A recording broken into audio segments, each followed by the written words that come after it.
agreed with me, over and above Section 182, which I was addressing to repeal, they also agreed that there are so many others within the penal code, and it needs to be looked at holistically. And maybe I would be asking the chair of JLAC, Mheshimiwa Murungara, to consider maybe as a committee amendment to be able to look at those very punitive laws that were, curtailing our people from doing business, from addressing their day-to-day issues and other. Then the government can be able to bring some other measures that they can be able to earn a living. Of course, we understand, but of course it has been said, disability is not inability. So there are other better ways of how people living with disability can be able. But most importantly, Honorable Speaker, is to agree with all the contributors of the amendment that where police take advantage of the penal code, that if they look at you and they suspect you look like you're going to commit a crime, then you're arrested, then this is something that the penal code the amendment was trying to address. So, Honorable Speaker, with those so many words, I beg to reply. Thank you, Honorable Speaker.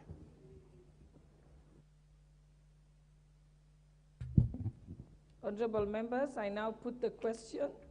The Penal Code Amendment Bill, National Assembly Bill number 56 of 2022 be read a second time. Will as many as of that opinion say aye? Aye. Will as many of the contrary opinion say nay? The ayes have it.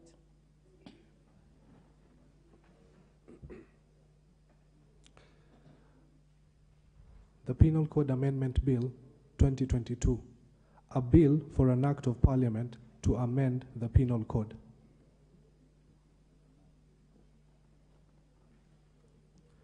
Order number 9, the Parliamentary Pensions Amendment Bill, National Assembly Bill number 15 of 2023, first reading.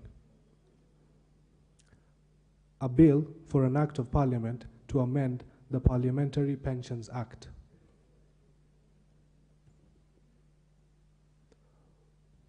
Order number 10, the Anti-Corruption and... One moment first.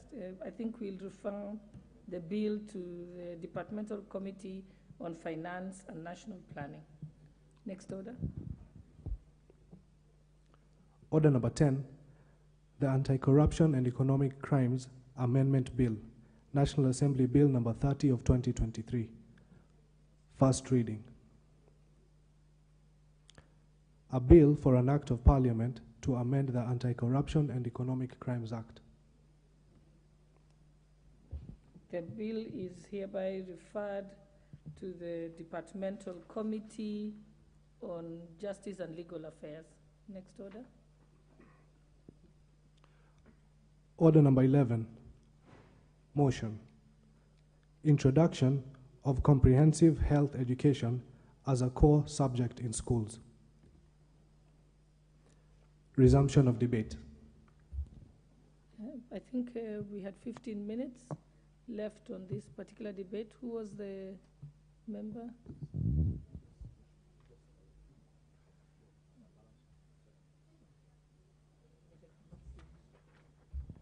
Before we proceed, then we acknowledge and welcome the following schools who are in the speakers gallery. Pangani Girls High School, Staherehe Constituency, Nairobi County. And Katani DEB Secondary School from Mavoko Constituency, Machakos County. You're welcome.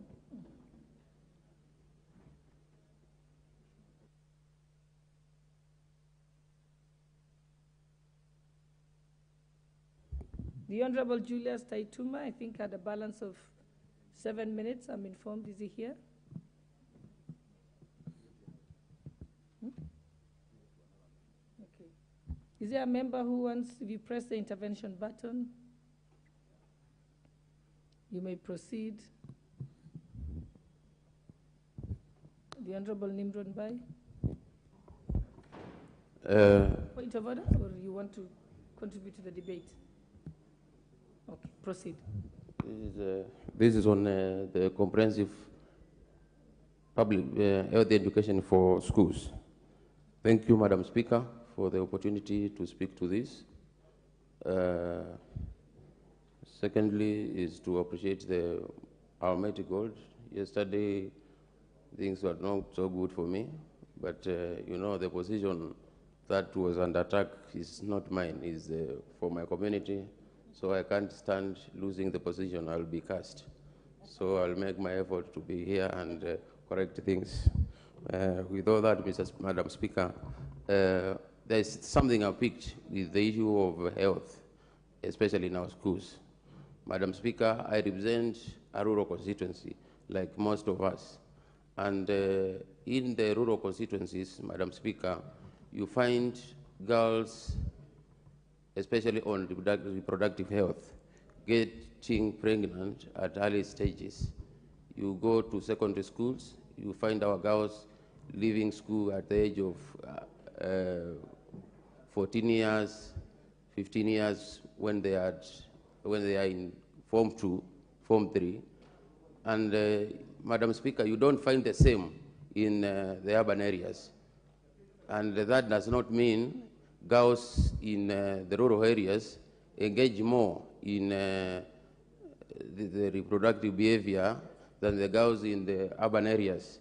So whatever is taught in the urban areas for girls to be aware and alert and restrain from getting early pregnancies as part of health, Madam Speaker, I would encourage that it is also put under the curriculum for the girls in the rural, for the girl in the rural areas, Madam Speaker, to be aware about how to protect themselves and not waste their lives on early pregnancies, because we've lost brilliant minds, and these girls end up losing the whole of their life, because when you drop, within no time you have a second kid, a third kid, a fourth kid, and your peers in the urban areas are now at the university when you are a mother of 5 kids, Madam Speaker.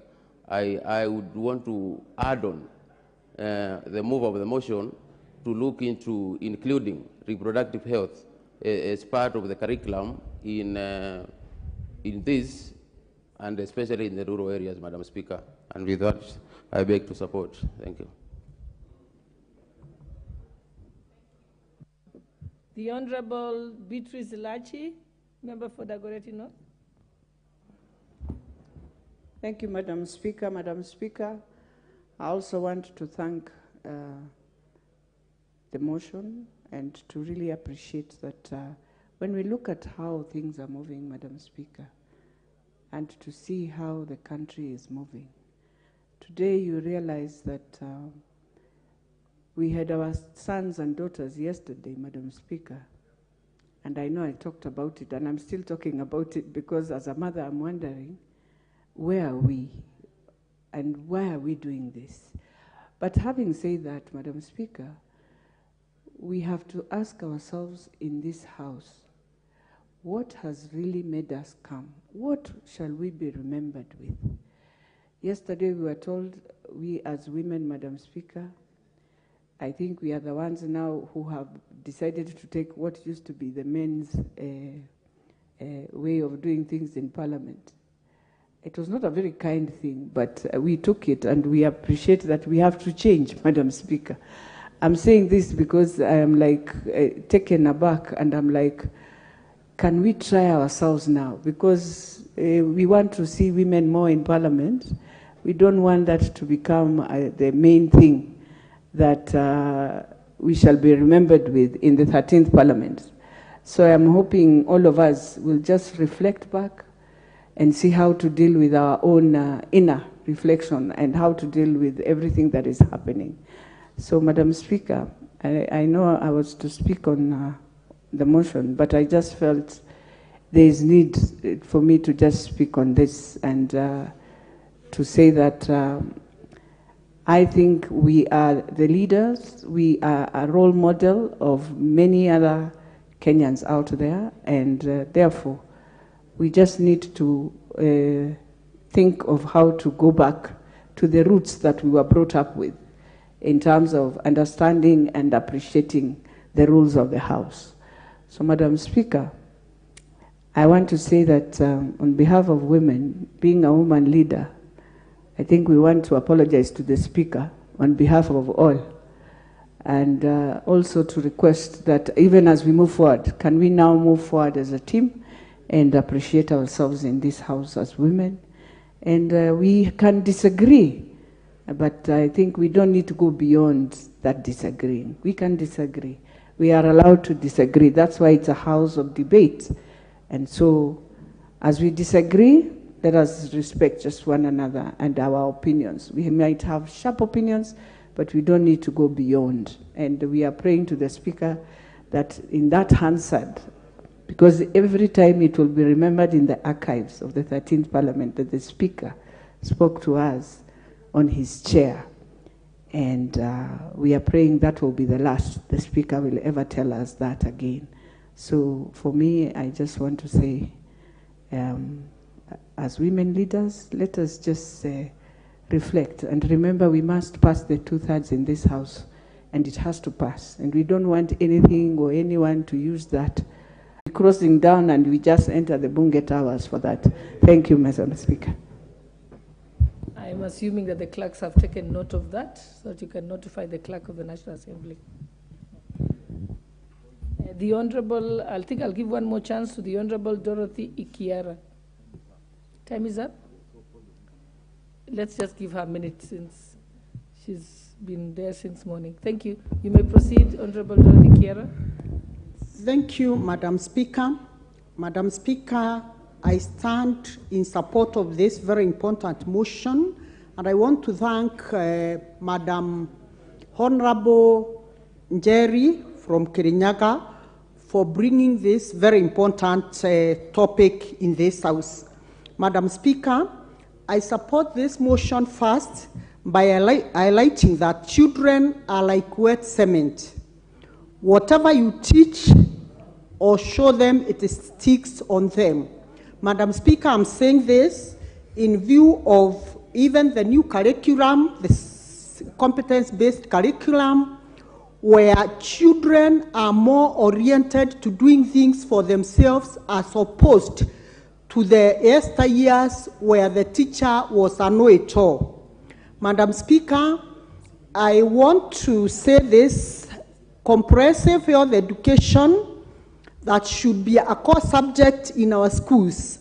As I sit here today, Madam Speaker, the school curriculum is tailored towards having this particular topic in all the classes, all the grades across the schools, because hygiene and health are in the syllabus.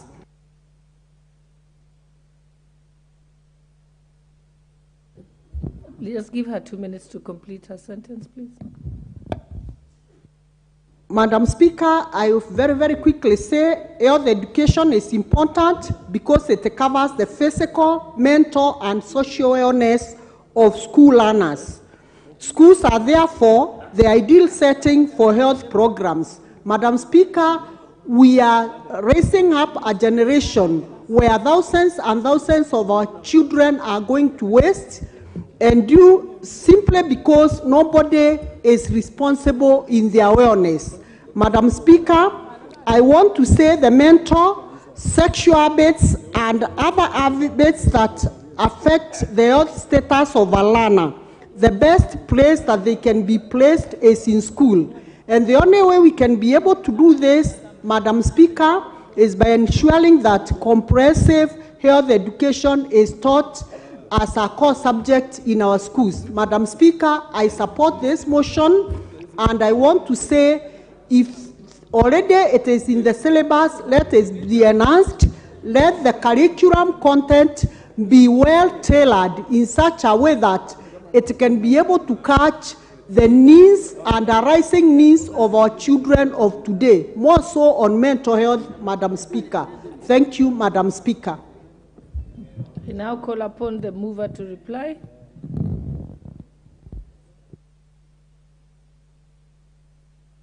You have 10 minutes to reply, but you can also donate the time to somebody else. Thank you.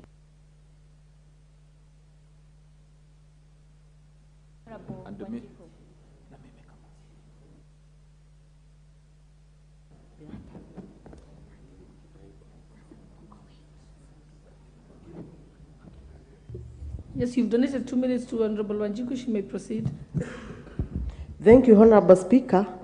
I support this motion, but I want to put some information to the floor that time and again such a good debate has not seen the light of the day because of misconception of the ideas. A similar debate or a bill was in the Senate, I think in the 12th Parliament through Honorable Susan Kehika, the governor for Nakuru. A similar debate has been in Yala when I was in Yala 4 and even in Yala 3. It has never seen the day's light. And when you look at this comprehensive education, it's basically speaking on comprehensive, including social, mental, and other rights of awareness. But time and again, some members, not necessarily from Parliament, even outside, they have just picked one subject, like sex, and they have thought it is not good to teach sex to our students, and then the debate has fallen out of the way. So I want to pray that the members in this house have debated very well, and I hope it will go through, and I hope from the motion she will take it further. She can get ideas from the senators and the members previously who had similar debate, and we can have a comprehensive education on health awareness for our students. Thank you, Honorable Speaker. You proceed, Honorable Member for Kirinyaga.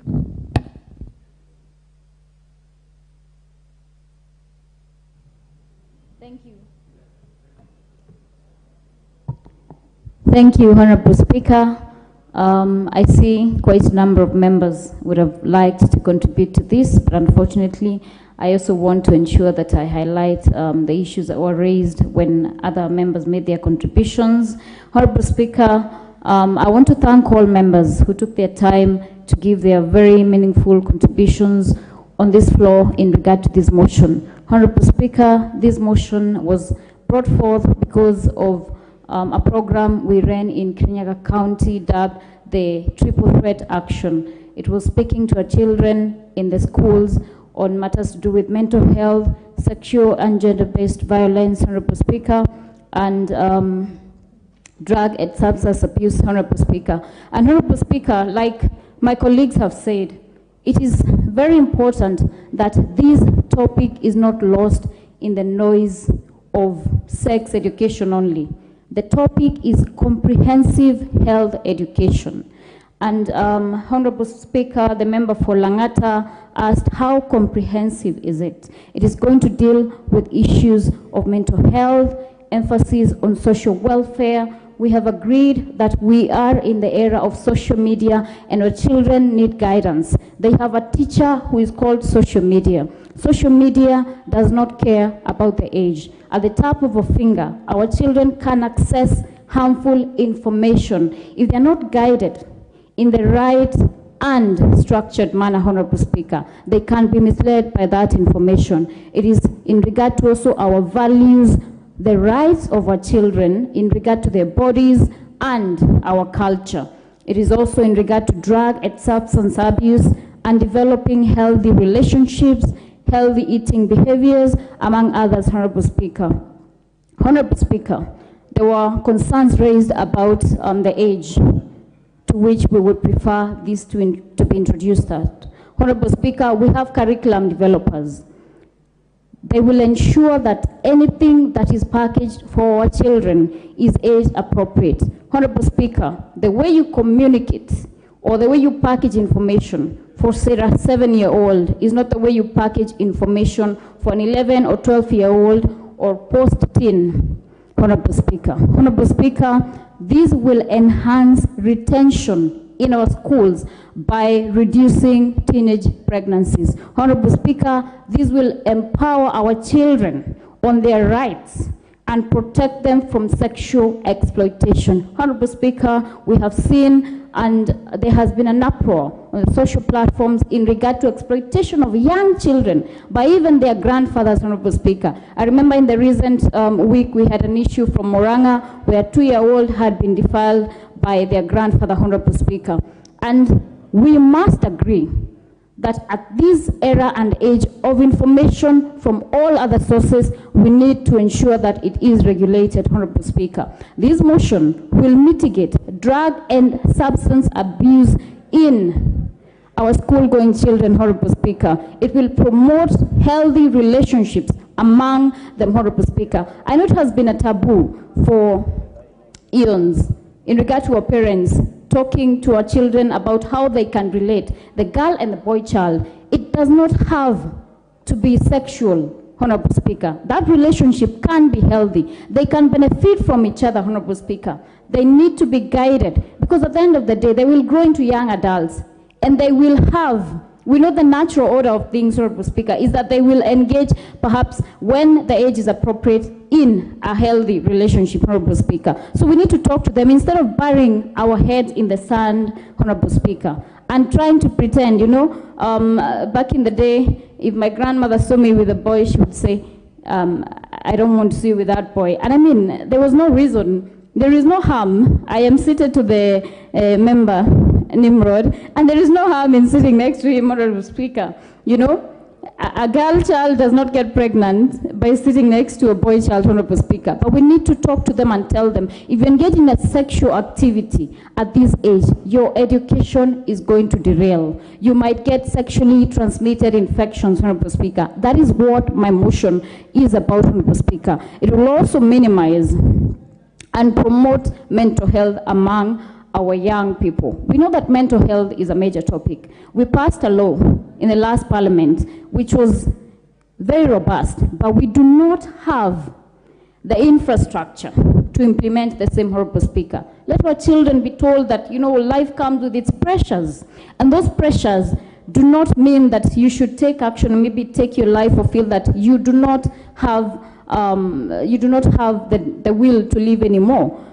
And, Honorable Speaker, I beg to indulge members. I beg to ask them, let us look into the welfare of our children. Let us look beyond the sensational topics by the media on sex. It is not a motion to teach our children to practice sex, surely. I am an advocate of the High Court. I am minded of the welfare of our children and guided by the law. It will be within the law.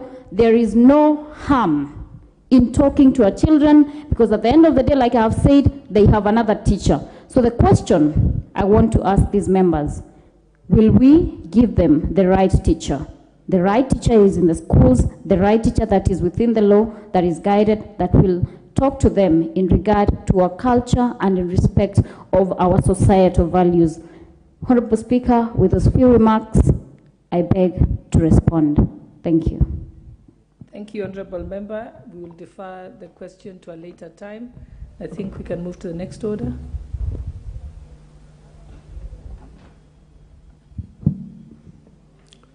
Order number 12, motion, establishment of a National Cancer Prevention and Control Fund.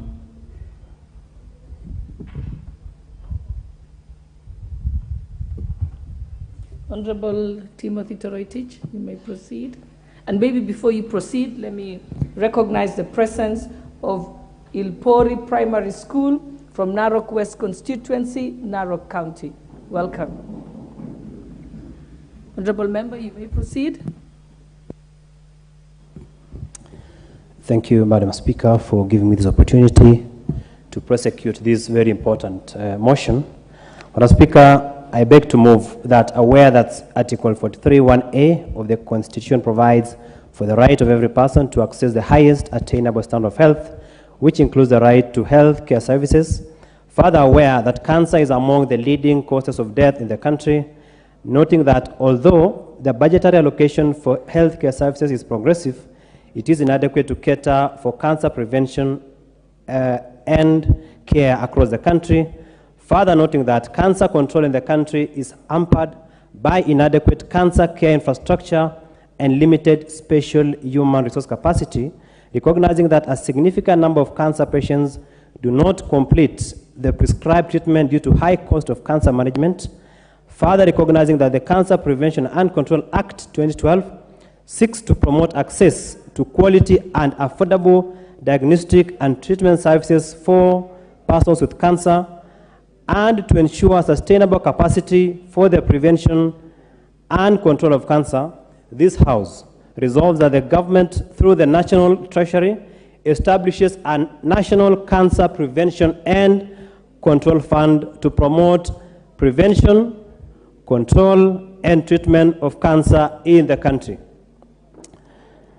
Madam Speaker, cancer is a menace in this country.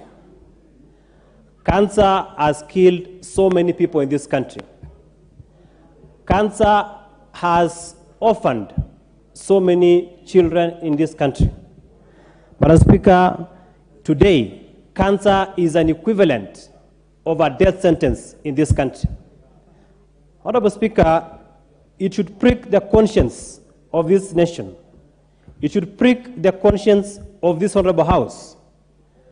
Madam Speaker, it is time that this House takes deliberate and intentional mechanisms of sorting out the cancer menace in this country. Madam Speaker, many members here have been called to fundraisings when we attend several functions in our constituencies, majorly to fundraise for cancer. Madam Speaker, we have invested in so many things in this country. We have invested in agriculture. We have invested in education. We have invested in so many areas. Madam Speaker, there is a problem in terms of investment in cancer infrastructure in this country. Madam Speaker, the statistics are glaring. And I want to read out this House so that we get how nasty cancer has killed our people. Madam Speaker, according to International Agency for Research in Cancer, IARC, Global Can Report of 2018. Madam Speaker, in 2018, there were 47,887 cases, new cases annually of cancer in this country. And out of the 47,000 in 2018, the mortality rate of the 47,000 was 32,987.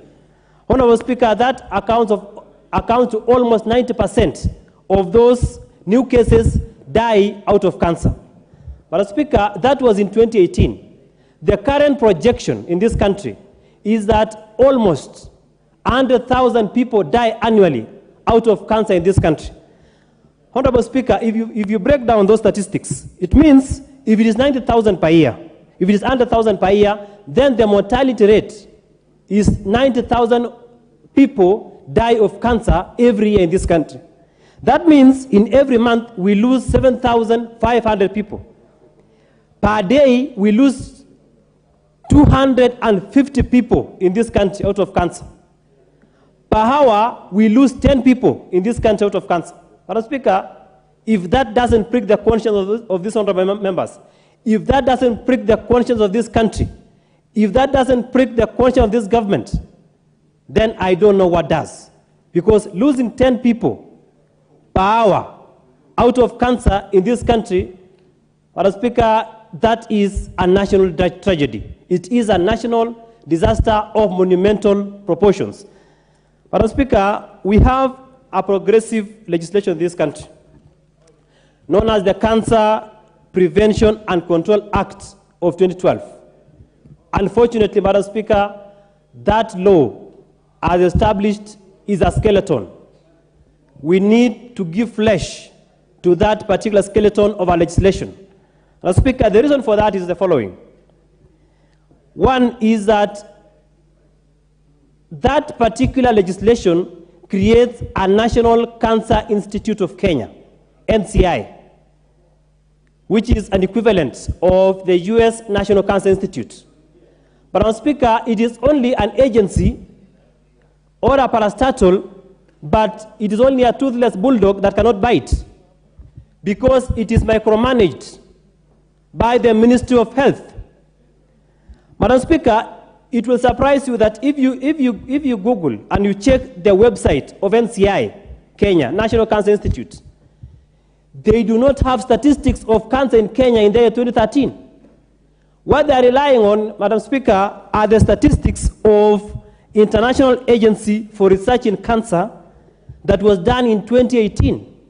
As we speak, the current projects that I've given here are merely projections, but not founded through research by the National Cancer Institute of Kenya.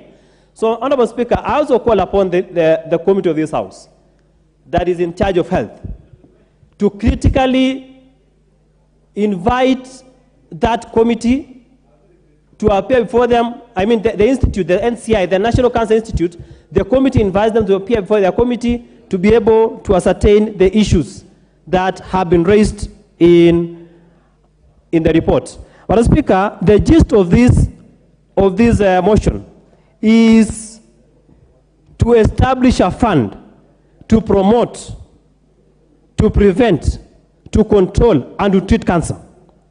Madam Speaker, the traffic that is in JKIA of our people seeking treatment in India is very huge. And the reason is that as a country, we have not been able to provide adequate and a comprehensive health care for cancer. Madam Speaker, research has shown that if cancer is detected at an early stage, then it can be able to be treated. The problem is that cancer in Kenya is detected at the last stages, and therefore it makes it very difficult for it to be treated. And if, Madam Speaker, we can be able to pass this particular motion and create that particular fund, then it will mean that people who cannot be able to afford the treatment of cancer can be treated in this country using the fund. So, Honorable Speaker, I invite the conscience of this House. I invite the conscience of this government to consider taking seriously the issue of cancer in this country. Members here have lost their relatives. Members here are taking care of families that have lost their relatives out of cancer. So it is incumbent upon this House to consider creating this special fund, thereafter allocating its resources in subsequent financial years so that we can be able to wipe out or we can be able to manage cancer so that we can be able to assist our people get proper treatment. Madam Speaker, I beg to rest the prosecution of this motion, and I'm calling upon my good friend, Honorable Duncan Maina Madenge, popular known as DMM, the MP for Nyeri Town, to second this motion. Thank you. Very well, the Honorable Madenge. Thank you, Madam Speaker. I rise to second the motion on the formation of the Cancer Fund. Madam Speaker, the funding in our health sector is inadequate despite several declarations that the Kenyan government is a signatory to, and especially the Abuja Declaration that requires us to put up to 15% of our national budget to health. Even more worrying is the fact that we are only at 7%, progressive as it may be. But even when we go to the national GDP, we find that only 2% of our GDP goes towards health funding. Madam Speaker, the cost of cancer treatment in Kenya, according to a research paper in 2018, assessing the direct medical costs of cancer care, revealed that the cost of cancer therapy varied with the type of cancer. Patients on chemotherapy alone require Kenya shillings 140,000, while those on treatment for surgery require 130,000 Kenya shillings. Those on radiotherapy require 120,000 shillings. However, you find that radiotherapy will take up to 10 sessions. Chemotherapy could take up to 15 sessions. Some patients who have a combination of the three treatments, chemotherapy, radiotherapy, and surgery, require well above Kenya shillings 500,000. Another study in 2018 showed that the cost of treating stage 3 breast cancer and cervical cancer depended on the treatment followed, whether it was a curative or a palliative approach. The cost of cancer generally increased by stage. Madam Speaker, the public sector cost of treating stage 1, stage 2, and stage 3 breast cancer ranges from Kenya shillings 190,000 to Kenya shillings 250,000. And the cost of cervical cancer ranges from Kenya shillings 120,000 to 250,000. Patients' payments in the private sector generally are 10 times more than the public sector costs. Palliative care for 6 months for cancer patients in the public sector will generally range up to 40,000 Kenya shillings, while in the private facilities, it is up to Kenya shillings 200,000. On the economic front, Madam Speaker, cancer is a growing problem. It is affecting the nuclear family, extended families, employers, and society, encountering financial loss from relevant disability, reduced quality of life, and premature death. It is estimated that up to 50% of patients with cancer do not seek services in this country due to lack of money. And even the majority of those who end up seeking cancer, which is up to 70%, do so late because they cannot raise the money needed for cancer treatment. By the time they have the money, it is already too late, with the disease having advanced to higher stages, which is even more costlier. Among those who seek services, Madam Speaker, their personal lifetime savings are completely exhausted. They turn to assets, eventually unsecured loans, and as a last resort, they have community fundraisings to finance their illness. Unfortunately, by that time, they are always almost on their deathbed. The indirect cost of cancer treatment, such as transport, accommodation, add to the financial toll. The higher cost of cancer drugs, coupled with the drug shortages, even when the finances are available, complicates matters for cancer patients and cancer care in our country.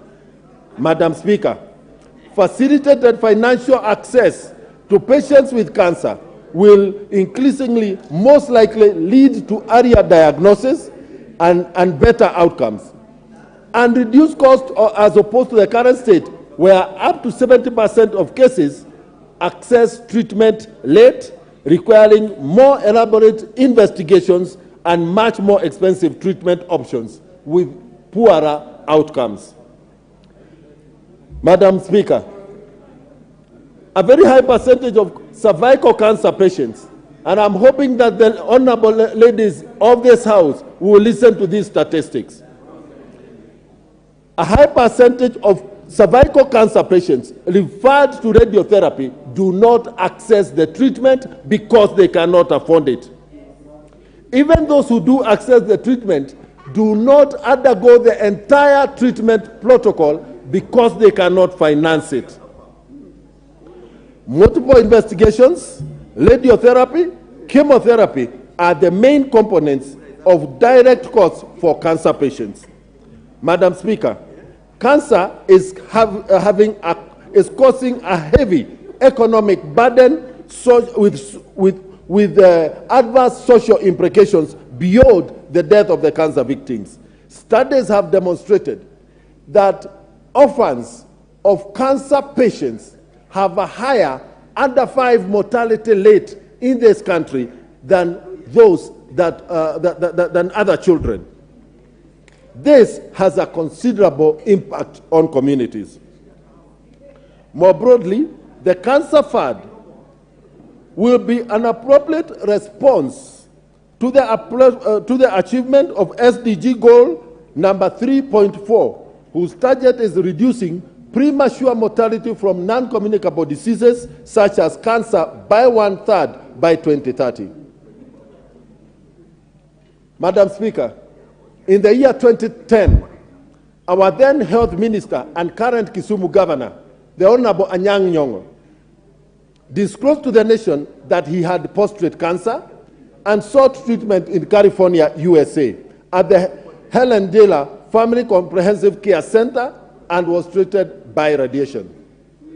Madam Speaker, a year later, in 2011, the Honorable Beth Mogo, then Minister for Public Health and Sanitation, similarly revealed to the nation she had breast cancer and was treated in the USA, requiring both surgery and radiation. Madam Speaker, at this point, allow me to congratulate the Honorable Beth Mogo for starting the Beth Mogo Cancer Care Foundation, which assists patients with cancer and their families.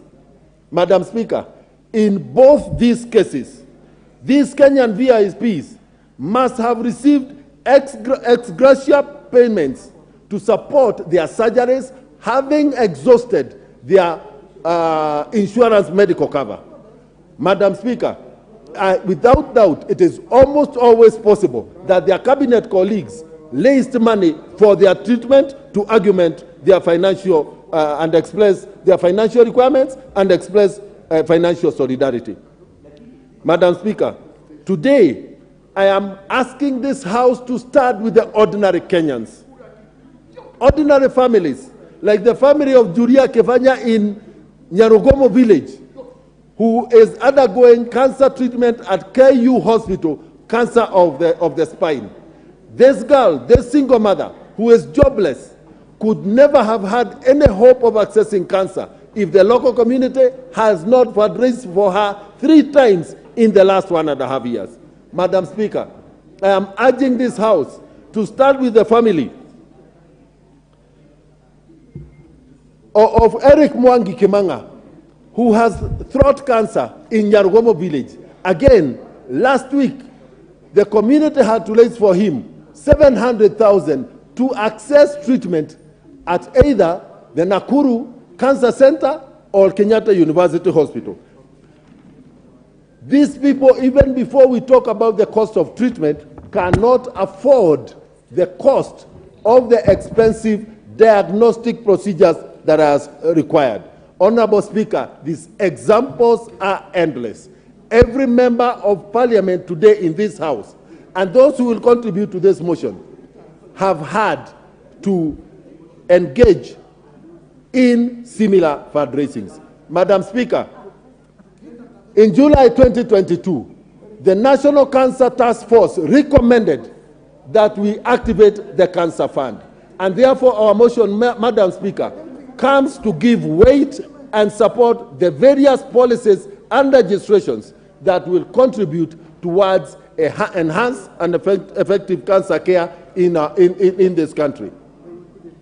Madam Speaker, 3 decades ago, our forefathers had the foresight of setting the Kenya Hospital Authority Trust Fund that today has 1.7 billion shillings lying with the Unclaimed Assets Authority, a fund meant for health care that could finance the setting up of cancer care, comprehensive cancer care centers of excellence.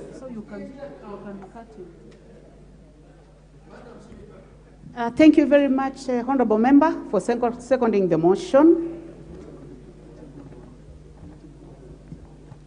You did not go on record to second the motion, so I'll give you an opportunity to do so. Thank you, Madam Speaker. I submit and second this motion. Thank you very much. Honourable members, I now propose the question that aware that Article 42(1)(a) of the Constitution provides the right of every person to access the highest attainable standard of health, which includes the right to health care services. Further aware that cancer is among the leading causes of death in the country, noting that although the budgetary allocation for healthcare services is progressive. It is inadequate to cater for cancer prevention and care across the country. Further, noting that cancer control in the country is hampered by inadequate cancer care infrastructure and limited specialized human resource capacity. Recognizing that a significant number of cancer patients do not complete the prescribed treatment due to high cost of cancer management, further recognizing that Cancer Prevention and Control Act 2012 seeks to promote access to quality and affordable diagnostic and treatment services for persons with cancer, and to ensure sustainable capacity for prevention and control of cancer, this House resolves that the government, through the National Treasury, establishes a National Cancer Prevention and Control Fund to promote prevention, control, and treatment of cancer in the country. Honorable members, now we start the debate. We are not going to put the question. We are going to start debate. And honorable members, the first opportunity goes to my boss, the Honorable Boss, member for Uasin Gishu County. Thank you. Hold on.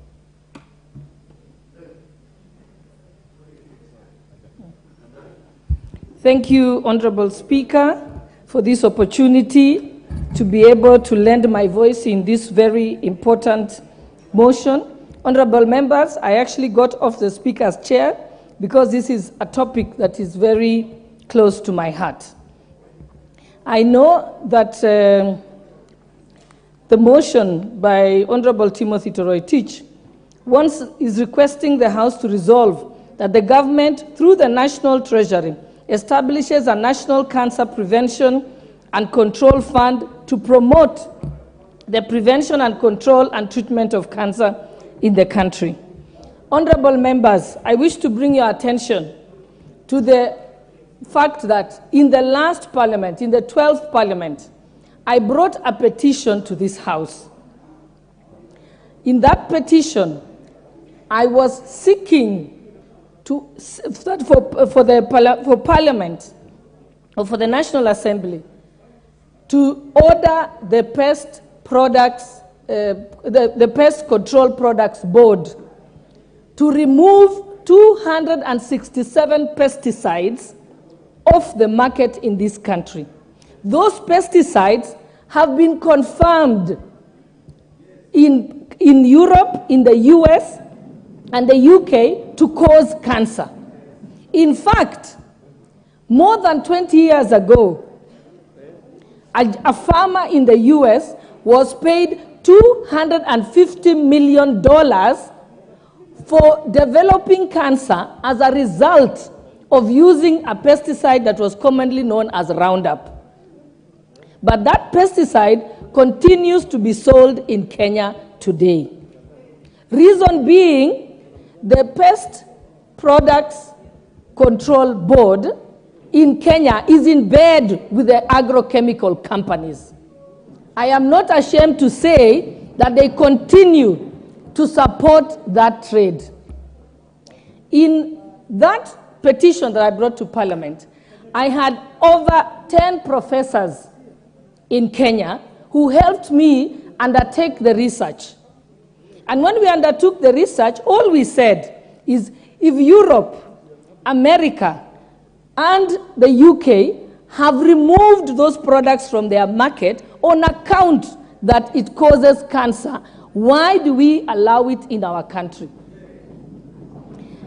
In fact, the law in the US and the UK allows the companies that are producing or manufacturing those pesticides to be able, they are allowed to manufacture it for export, not for use in their own country. For export to a country that permits it, or in fact, to put it even more clearly, for a country that is stupid enough to accept products that cause cancer. And Kenya is one of those countries. And the people who have the mandate under the law is the Pest Products Control Board. That petition, I brought it to this parliament. It was approved by the parliamentary committee. Unfortunately, the parliamentary committee made a decision that they ordered the Pest Products Control Board to take measures to remove them off the market. So far, out of the 267 products that I requested be removed from the shelf, 7 have been removed. In a period of 4 years, they've only removed 7. I had the opportunity that I visited the board myself to their offices, and I went to a meeting there. I demanded to see the CEO. And when I asked the CEO, why have you not removed this from the market? She said, we want to undertake further research. So I asked her, what research can you undertake that has not been undertaken by those other first world countries? I asked them that the cases in Kenya usually, for example, when it was world science and the research in peer-reviewed medical journals found that hormone replacement therapy was causing breast cancer and ovarian cancer, our gynecologists in Kenya did not do further research. They simply stopped prescribing the medicine, and the chemists stopped stocking them in the shelf. When world science in peer-reviewed medical journals said that certain cough syrups were damaging our children's lungs, the pediatricians did not do further research. They simply stopped prescribing it and pulled it off the shelf. So the Pest Products Control Board has refused to save the lives of Kenyans. So Honorable Timothy Toroitich, no matter how much you say we should put money into preventing or treating cancer, first we must start by the most obvious. Remove the products that are causing cancer. And the companies that are selling them in Kenya, I remember I was once told that I should not name them, but it's Bayer and Dow. Dow is an American company, Bayer is a German company. I have had the occasion to speak to members of the German parliament, and I told them, you must stop the manufacture of those products. Because these countries, we are working with them, but yet they are selling us poison that is causing cancer. So instead of saying, let us put more money in cancer, just stop the 267 products. When the Pest Products Control Board did not act, I then made a statement in this parliament seeking the removal from office of all the members of the Pest Products Control Board out of office because of reckless endangerment of the lives of Kenyans. So as I stand here, honorable members, I want you to help me shame the members of the Pest Products Control Board. The research has been done. We launched a book called the Pesticide Atlas. We have a document done that shows which products are bad, which products cause cancer. And if other countries are paying damages for those people who have developed cancer as a result, why is it that Kenya is still allowing the sale of those products in our market? Also, I had the occasion last year in November to hold a cancer screening medical camp in Uasin Gishu County. The number of people who were found to have cancer were actually, all of them were farmers. Because this is getting into our food system, it's getting into our water systems, it's getting into our bodies through the food that we consume. And therefore, cancer cannot be dealt with just by treatment alone. It must be by prevention.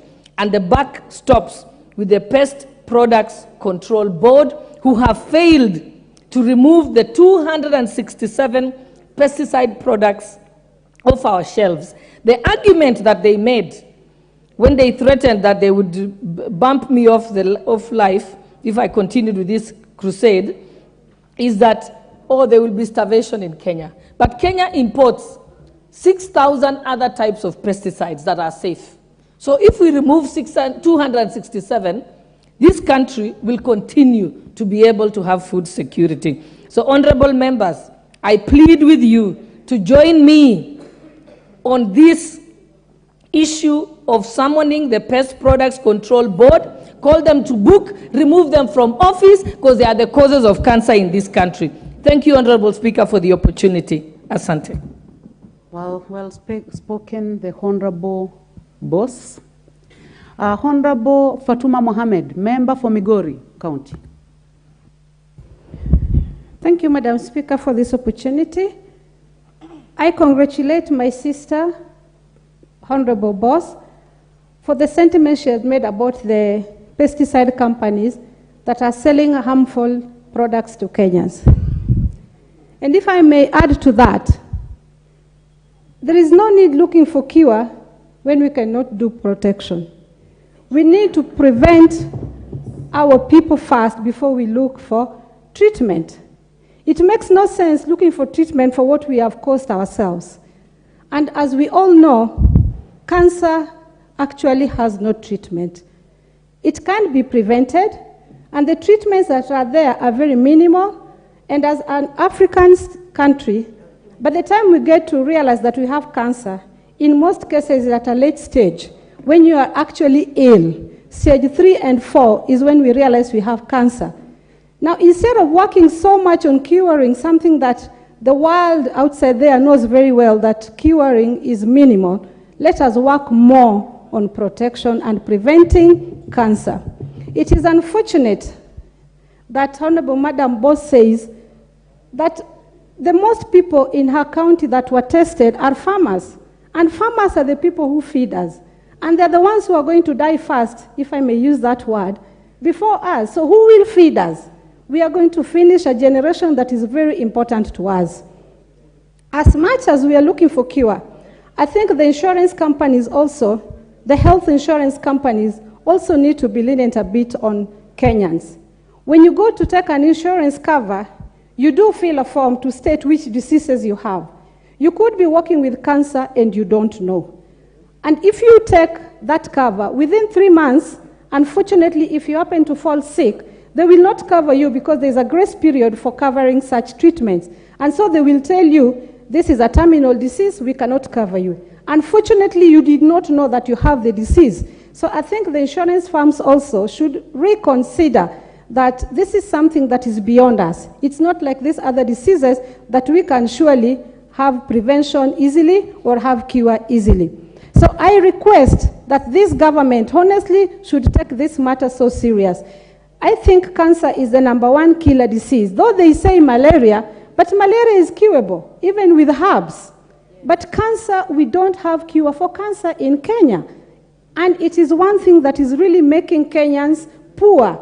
Because once you have a cancer patient, your form is sure to be signed as you're going to run broke, no matter how rich you are.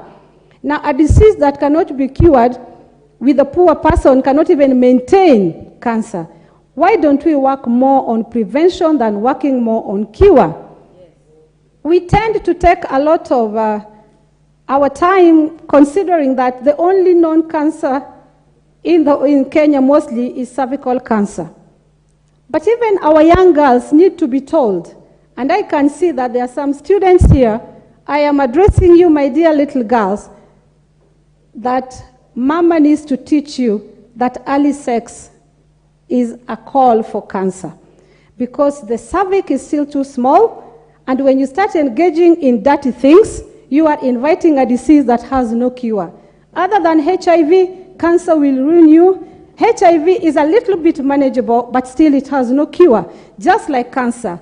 And when you get cancer, you're guaranteed that your life will be a very difficult life. So dear schoolgirls who are up there, please be reminded that cancer, you are a candidate. An old mama like me is a candidate. A grandmammy is a candidate. So dear Kenyans, let us take the cancer problem a serious issue.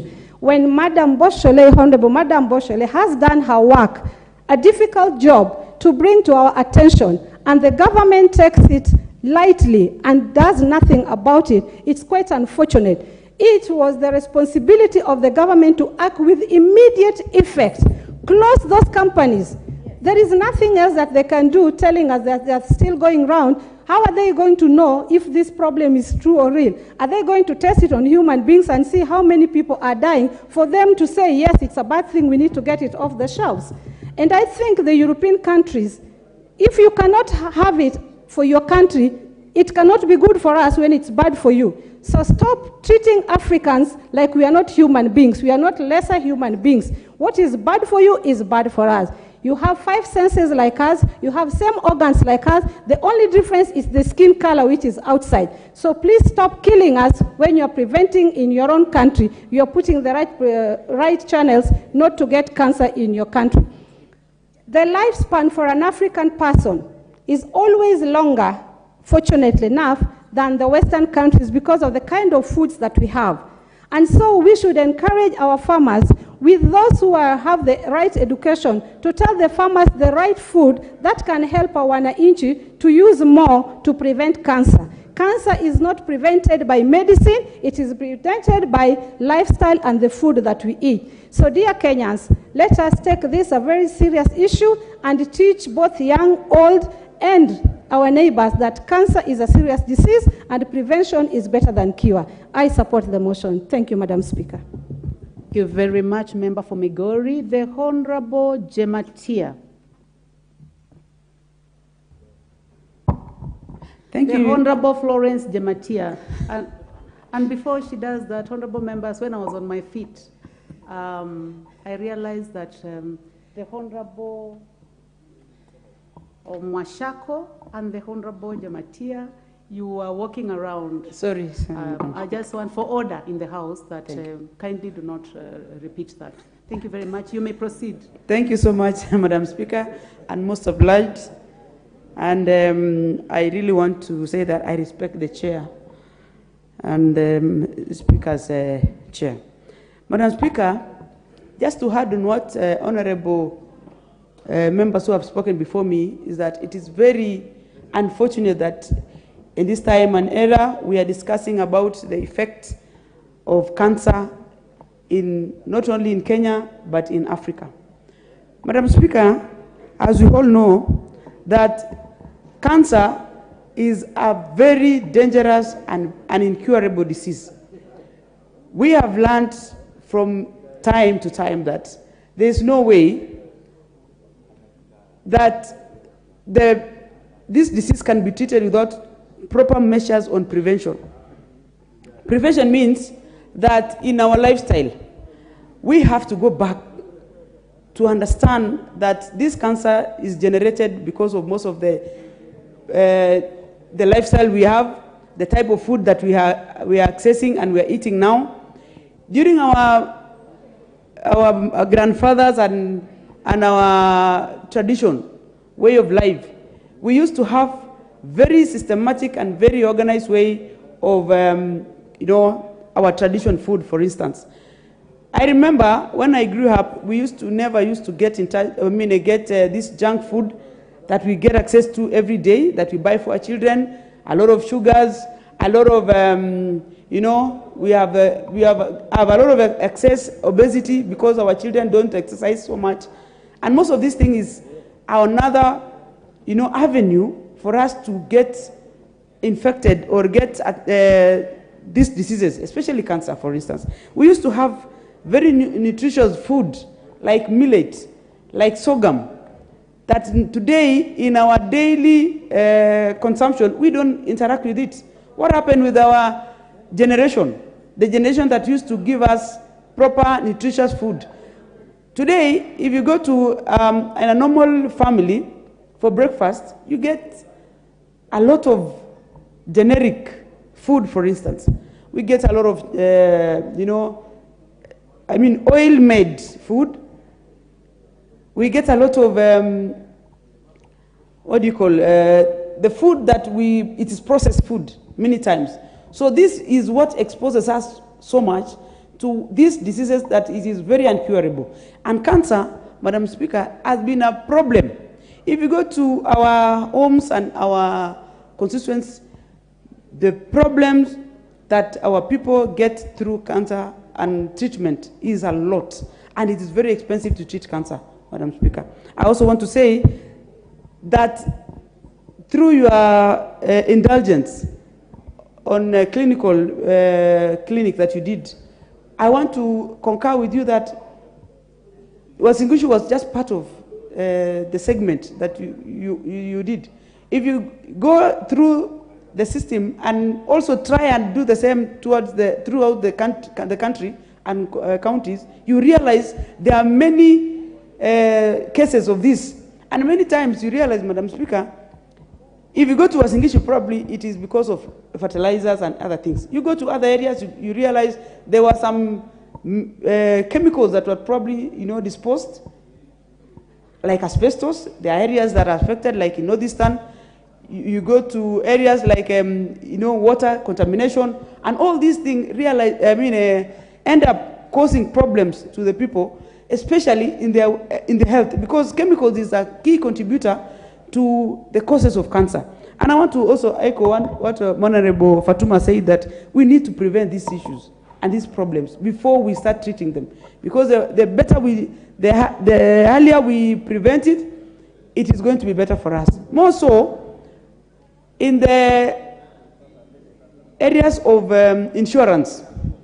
I also want to reiterate that insurance companies have also been part of the problem, because you cannot be selective, especially when you know that this is a very terminal disease and you are saying you cannot treat, because treating them is going to cost you more.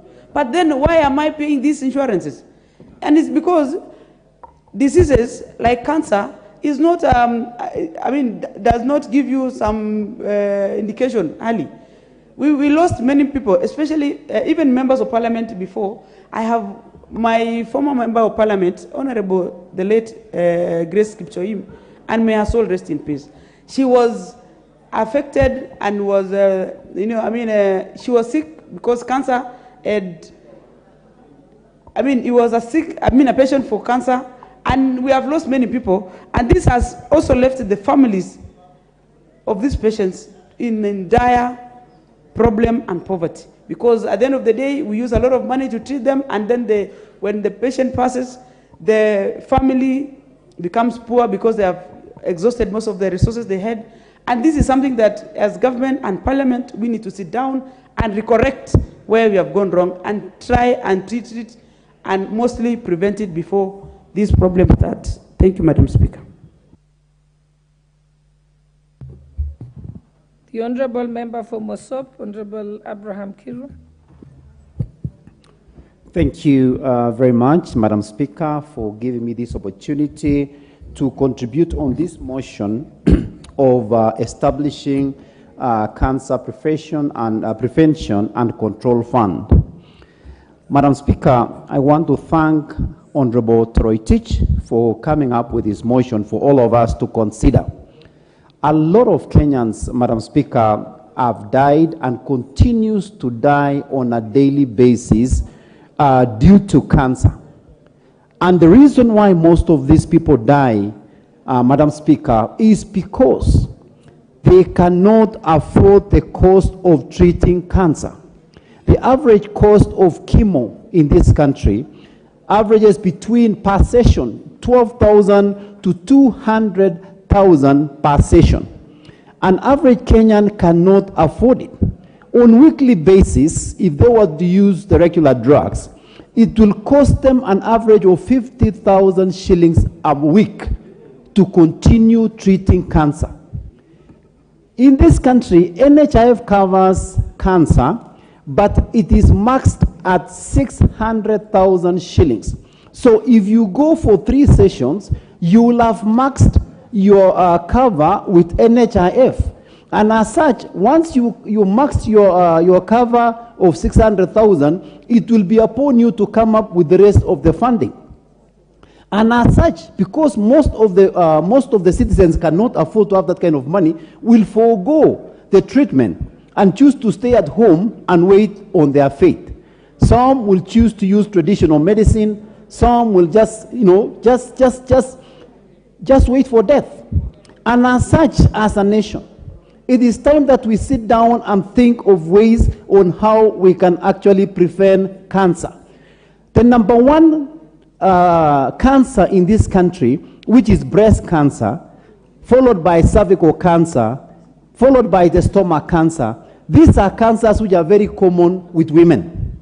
And as such, because women are very productive and they contribute to this nation, I think we ought to sit down as a nation and just consider what should we do The Kenya Cancer Policy of 2019-2030 provides for the framework to comprehensively address cancer control in Kenya through systematic implementation of evidence-based intervention, prevention, through screening, timely diagnosis, treatment, supervisorship, and also palliative care. But unfortunately, these are only ideas and suggestions. When it becomes real to implement, none of these ideas and suggestions which were given are implemented. And as such, I think we need to sit down and consider, why should we allow people to die as we sit down as a nation and watch? NHIF needs to review their coverage. When you have NHIF super cover, once you've exhausted, like now, they allow you, yes, you can go to India, you can go to Apollo, and they will cover, but they will not cover, of course, your travel. They will not cover, once you stay there, yes, they will cover, but once you've exhausted your expenses in India, they tell you now, we've reached the maximum, consider selling your land, consider doing your fundraising, and it comes to us as members of parliament, we end up doing a lot of fundraisers to save lives, but as a nation, we should consider coming up or establishing the Cancer Prevention and Control Fund so that on instances like this, Kenyans will be saved and many lives will continue to live in this country. Thank you so much, Madam Speaker, for this opportunity to contribute. Thank you very much, Honorable Member. The Honorable Lillian Gogo, Member for Rangwe. I thank you, Honorable Speaker, and I want to thank my dear colleague for invoking a motion on matters cancer prevention and control, that it is important that we establish a fund to prevent and control, and always prevention is better than cure. So I rise to support this motion, Honorable Speaker. And it is known, Honorable Speaker, that cancer is a problem world over, and I want to thank my dear friend Honorable Boss for articulating very well some of the failures we've had as a country on allowing products that have been condemned not to be used in other places, and we continue using them, and they are well-known carcinogens, Honorable Speaker. And I want to insist that the government moves with speed to bring these people to book. They must be held accountable for feeding Kenyans with the products which they know very well are carcinogens. Allow me, Honorable Speaker, also to mention some physical carcinogens that still exist. We have some chemical carcinogens that still just lie around in most of our learning institutions. The learning institutions that were established earlier, Honorable Speaker, they still have asbestos roofing. And it is well known that products that come out of asbestos are carcinogens. We have several people who are living under asbestos-based roofs. I don't know what NEMA is doing about removing these asbestos roofs and also disposing them. We in my own constituency, Honorable Speaker, at Asumbi TTC, I have so many asbestos roofs, and this is a learning institution, a national learning institution that is holding young people, Honorable Speaker. We have biological carcinogens. And one member has already talked about cancer of the cervix. Honorable Speaker, cancer of the cervix is a sexually transmitted disease. Cancer of the cervix is a sexually transmitted disease with men as carriers and women as sufferers.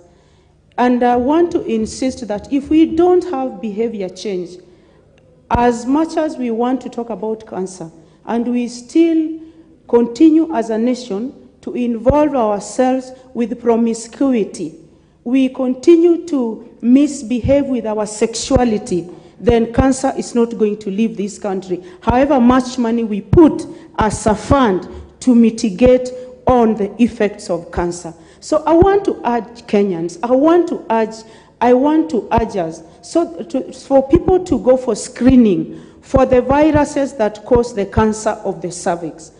And when it comes to curing of cancer, Honorable Speaker, it is very, very expensive. So the best approach to have is prevention and control. Even lifestyle, there is obesity. We sit around and we get overweight. And I want to also appreciate the way these motions have been brought. There was a comprehensive healthcare motion that preceded this. And we should start early by training even our young people on issues that propagate cancer. Or we have cancer in our foods, we have cancer, carcinogens in foods, by way of aflatoxins, Honorable Speaker, we have carcinogens in water, we have carcinogens in drugs, but the worst bit is lifestyle. So, as much as we are talking matters cancer, as much as Honorable Speaker, we are concerned about the deaths of cancer, many people even this week. And I want to pray for the soul of my friend Rosalind Damian, who is a gospel singer and arrested on the basis of cancer of the brain, and she had breast cancer, and she had leukemia. These are cancers. May her soul rest in peace, and the rest of many Kenyans who have passed on because of cancer this week. And it leaves many orphans, Honorable Speaker.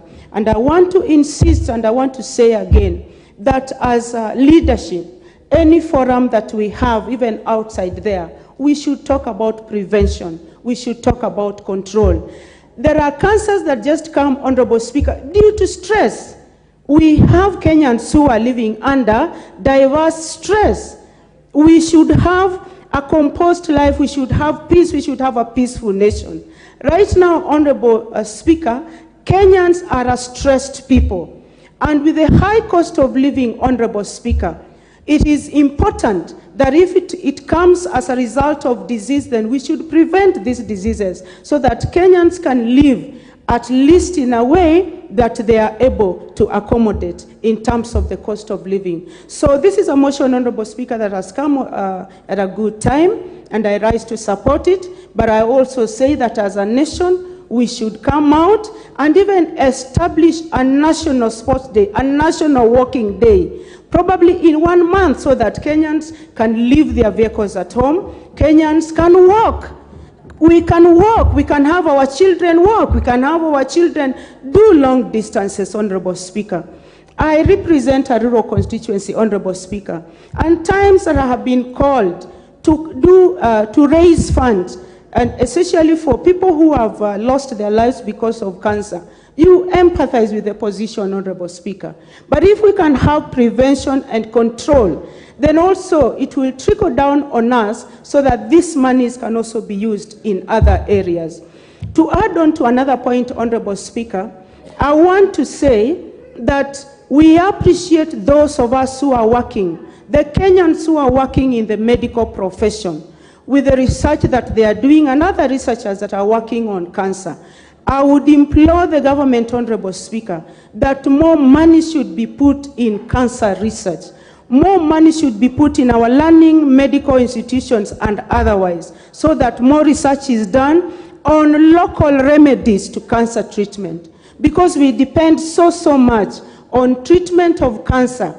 However little it can extend life, it is better than someone dying early. So we should invest in our own research systems. We invest in our own research institution, put more money of this cancer control and prevention fund, put in some money for research. We should have a research component so that we support our learning institution, we support our research institutions, so that we come up with local solutions to cancer issues, local solutions to cancer prevention, local solutions to cancer control. And as I go back on my seat, Honorable Speaker, this is a timely debate, and we want to take care of ourselves. We want to run a healthy nation. We want to learn a responsible nation. We want to stay in a country, Honorable Speaker, where we know that if I do this, I'm likely to get cancer. And if I don't do this, I'm likely to get cancer. And other than cancer, then there are also other diseases that are a problem that also cause cancer. So it should have a wider view, Honorable Speaker.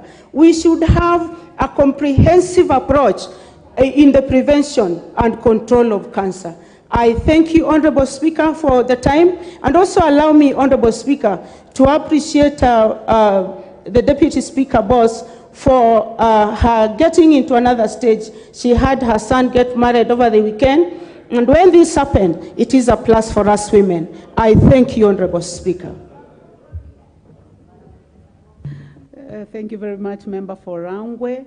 The Honorable Paul Biego, Member for Chesumei.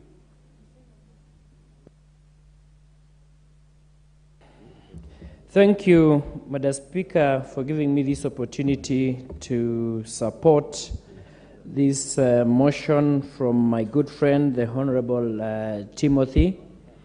And as I support Madam Speaker, I would like to put to the attention of this House that when a member brings a motion of this nature, it is for the benefit of the nation. And that is why I support strongly, because of what our people pass through in our constituencies. Cancer has been a problem because many people call us for fundraisers. And by actually creating a fund for the prevention, it is going to ease the burden that we as politicians and even the people back at home, it will ease their burden.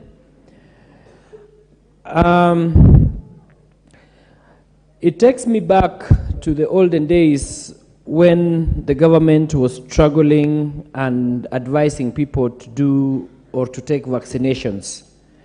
Now, young children are being vaccinated, and actually mortality rate has decreased because of vaccination, which is prevention. So for the case of cancer, I strongly support this fund to be put in place, because as it says, prevention is better than cure. And as the honorable member was presenting this motion, I actually concur that cancer being a death sentence, when anybody is diagnosed with cancer, then it's as well like a death sentence. And now that it has become so clear that fundraisers are not able to help in terms of the treatment of cancer, then this motion comes at the right time to at least shelve and help our people so that they can be able to actually get prevention before they get cancer. And with the statistics that have been given by the mover, it's extremely clear that the number of cancer patients or those who succumb to cancer is so huge, meaning that even us as a country and as a people, we are losing so many people who would have been potential voters and who would have helped in nation building. So we need to deal with this once and for all so that people are able to get preventive measures. And Madam Speaker, factoring that cancer, the nature of cancer, it grows extremely slowly, and has been proved that years or even decades may pass before the cause is noticeably, before you notice the symptoms. And during this time, cancer may go undetected. Thus, the screening programs are vital for detecting cancers at early stages, and at that time, of course, treatment options are more effective. Therefore, we should all stand firm as a house to ensure that Kenyans get funds and to ensure that we don't lose our lovely ones to cancer. So this motion actually, Madam Speaker, will actually help people, especially those who are vulnerable, the poor, those who are not able to actually go for checkups. We know that there is a lot of advertisements, promotions leading to people or an awareness for people to actually go to check their status. But because of the poor state that we find ourselves, or our people even transport alone to the facilities is a problem, it is quite important for us to get this fund and even get it closer to the people in the villages, so that it's very easy for people to go and have preventive measures, to get preventive measures. Madam Speaker, as also the Deputy Speaker was giving her side, Madam Gladys, it's also saddening that we know the causes and yet we still continue wanting to cure, and yet we can prevent. So apart from even preventing, apart from forming the fund or creating the fund, we need to get rid of the pesticides that have been proved to be causing major havoc or causing the cancer. And I also join other members and my colleagues that the Pest Product Control Board should actually be put to speed so that they remove the 267 pesticides and adopt the many, many more which are available and which have been proven that they are harmless. You would imagine if the study now clearly shows that majority of the cancer patients are those from the farming areas, that will slowly and sooner get into those people also who are in towns, because what we also consume in towns or in the urban areas is from the rural areas. The rural people who are living in rural areas, majority of them actually consume direct, and a greater percentage of the food they eat is from their farms. And that is why probably the study shows that majority and majorly many of them are affected. But we all know that the source of this food we also eat comes from those farms.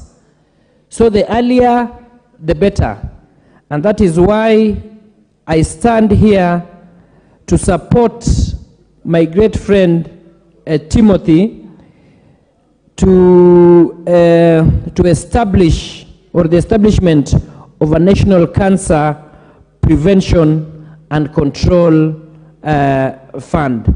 So, Madam Speaker, I would want to go into record in actually saying that this is long overdue, and that the former members who have tried earlier and didn't get the light of the day, let us take this seriously so that the 13th House or the 13th Parliament would go down on record to have actually assisted big time to prevent this menace.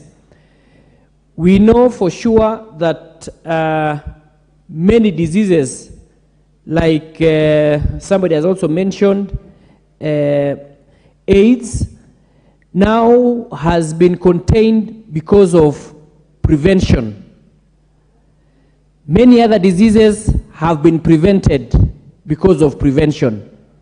Let's take this opportunity to actually grab this motion, and members, let's all support this so that we have a fund which is set aside for the cancer. Thank you so much and be blessed. Thank you very much. The Honorable Charles Ngusia, member for Mwingi West. Thank you, Madam Speaker, for giving me this opportunity to contribute and to add my notes on the same motion. I will start thanking my colleague and my good friend, Timothy Torotich, for bringing this motion to the floor of the House. And in fact, it has invoked a lot of issues concerning cancer and cancer management in this country. Madam Speaker, I will begin by noting that cancer is an illness or a disease that is usually associated with physical, social, emotional, and financial ramifications for people who are affected, even to the families who are affected by cancer. And when you hear of cancer, you think of patients who actually fear of death. They fear disfigurement, abandonment, financial hardships, and all those sorts of negativity associated with these diseases, Madam Speaker. And that is why it is very important to debate on this matter and collectively institute establishment of this fund, Madam Speaker. Because I believe that majority of the issues we have been raising here, sometimes cancer is caused by lifestyle. And when I listened to our Deputy Speaker here, it invoked in my mind that we are the architect of our own misery sometimes. Because if something has been done by the Western world, and whatever she petitioned, and it is still existing, Madam Speaker, we should have done away with those carcinogenic products long time ago. And we need to support that eradication, doing away with that thing.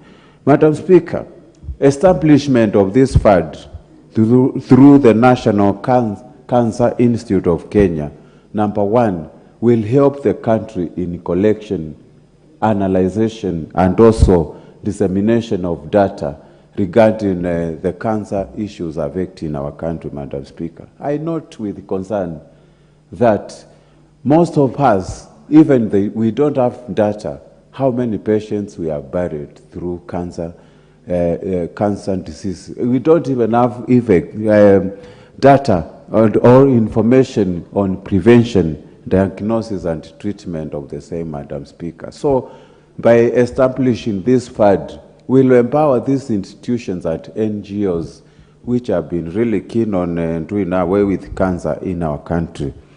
Madam Speaker, every time we do fundraisings on weekly, daily and monthly basis, and majority of the families undergo through financial distress and even physical stress.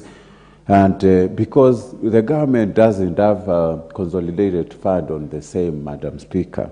So this one is going to help family overcome challenges and financial hardships we have been experiencing.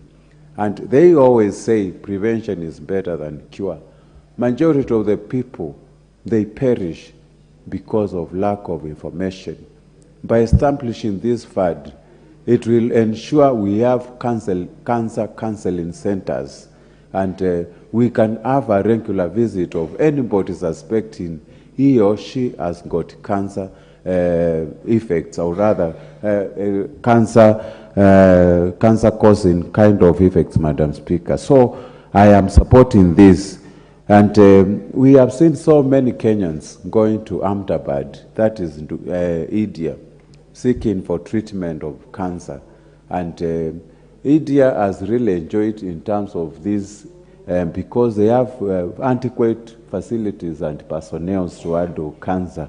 And one of the cities which is really surviving because of medical issues is Ahmedabad. So by establishing this fund, we'll make sure we have enough researchers who can establish cancer treatment centers. Hence, it will promote what we call medical tourism in our country, and that will be an added advantage of the same.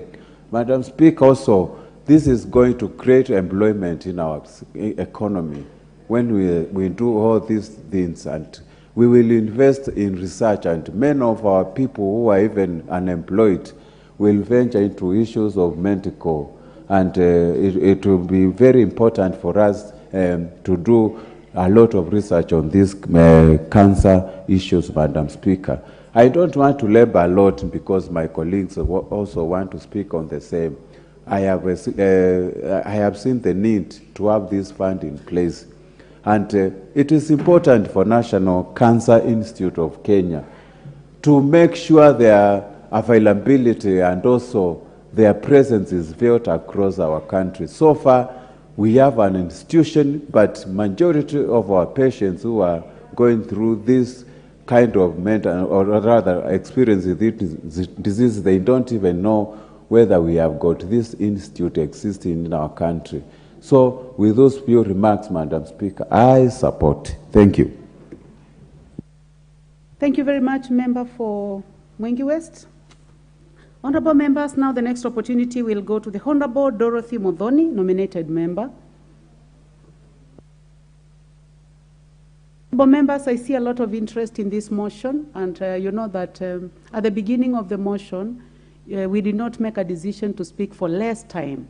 So people are spending 10 minutes to debate. So you can use your discretion to speak for less minutes so that more people can speak.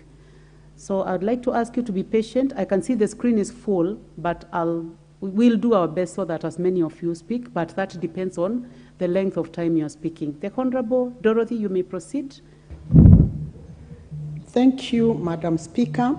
Madam Speaker, I too rise to support this very important motion, and I want to thank our brother, Honorable Timothy, MP Marakwet West, for bringing this very important motion. Madam Speaker, it is important for all of us to note that cancer is a monster that is feared.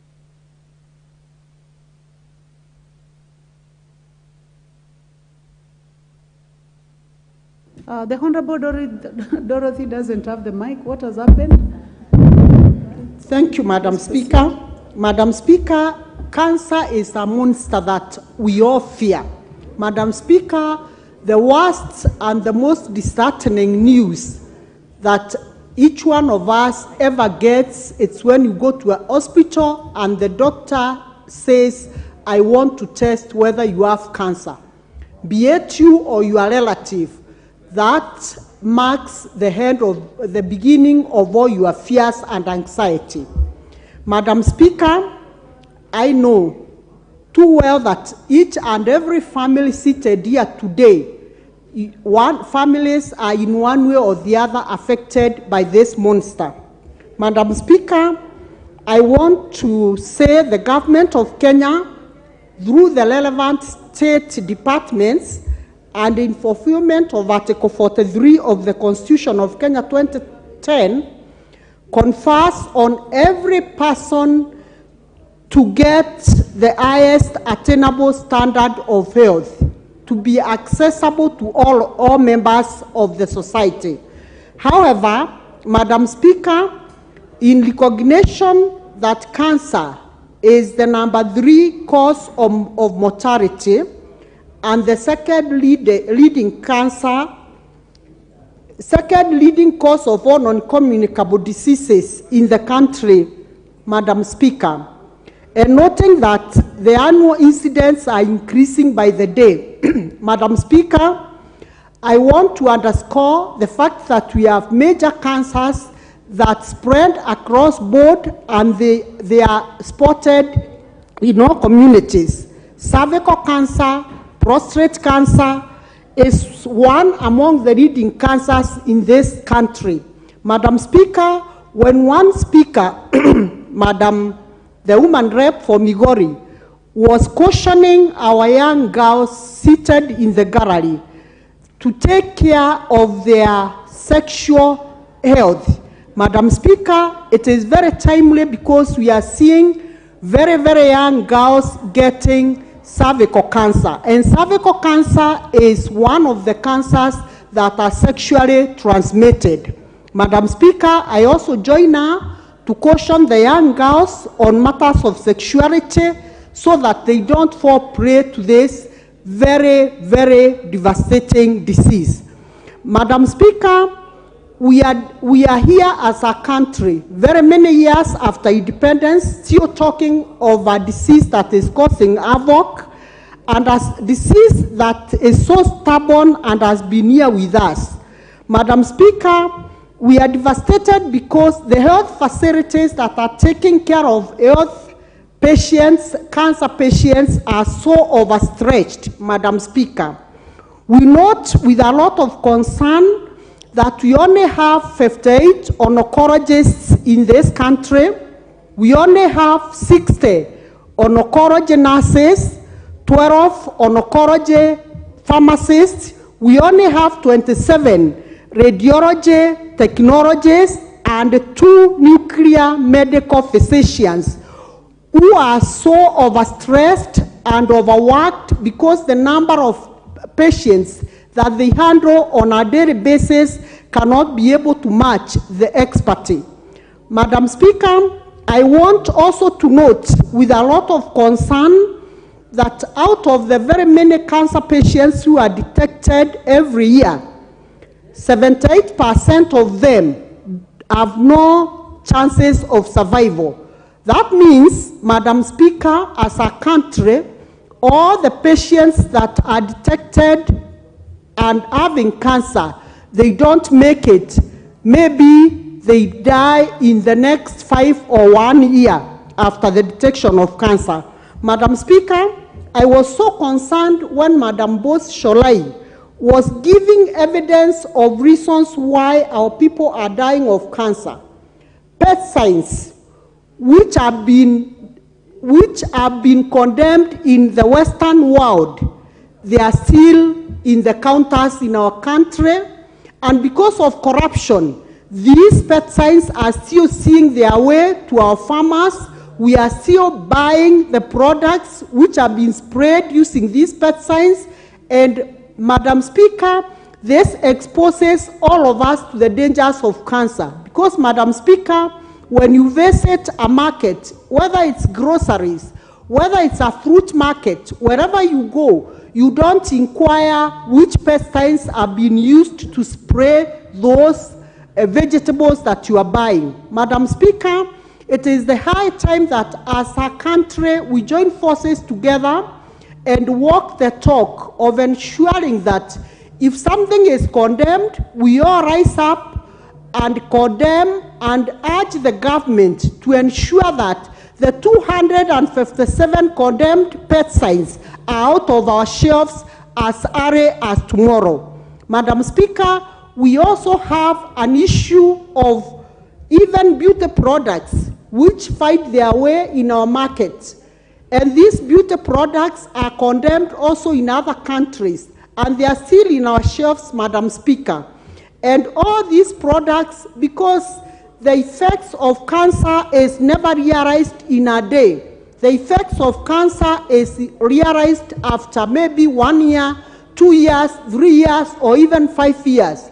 And Madam Speaker, we are saying this is the high time that the various government agencies work and ensure that they are not corrupt, so that things that are not supposed to be in our shelves, they are not found there.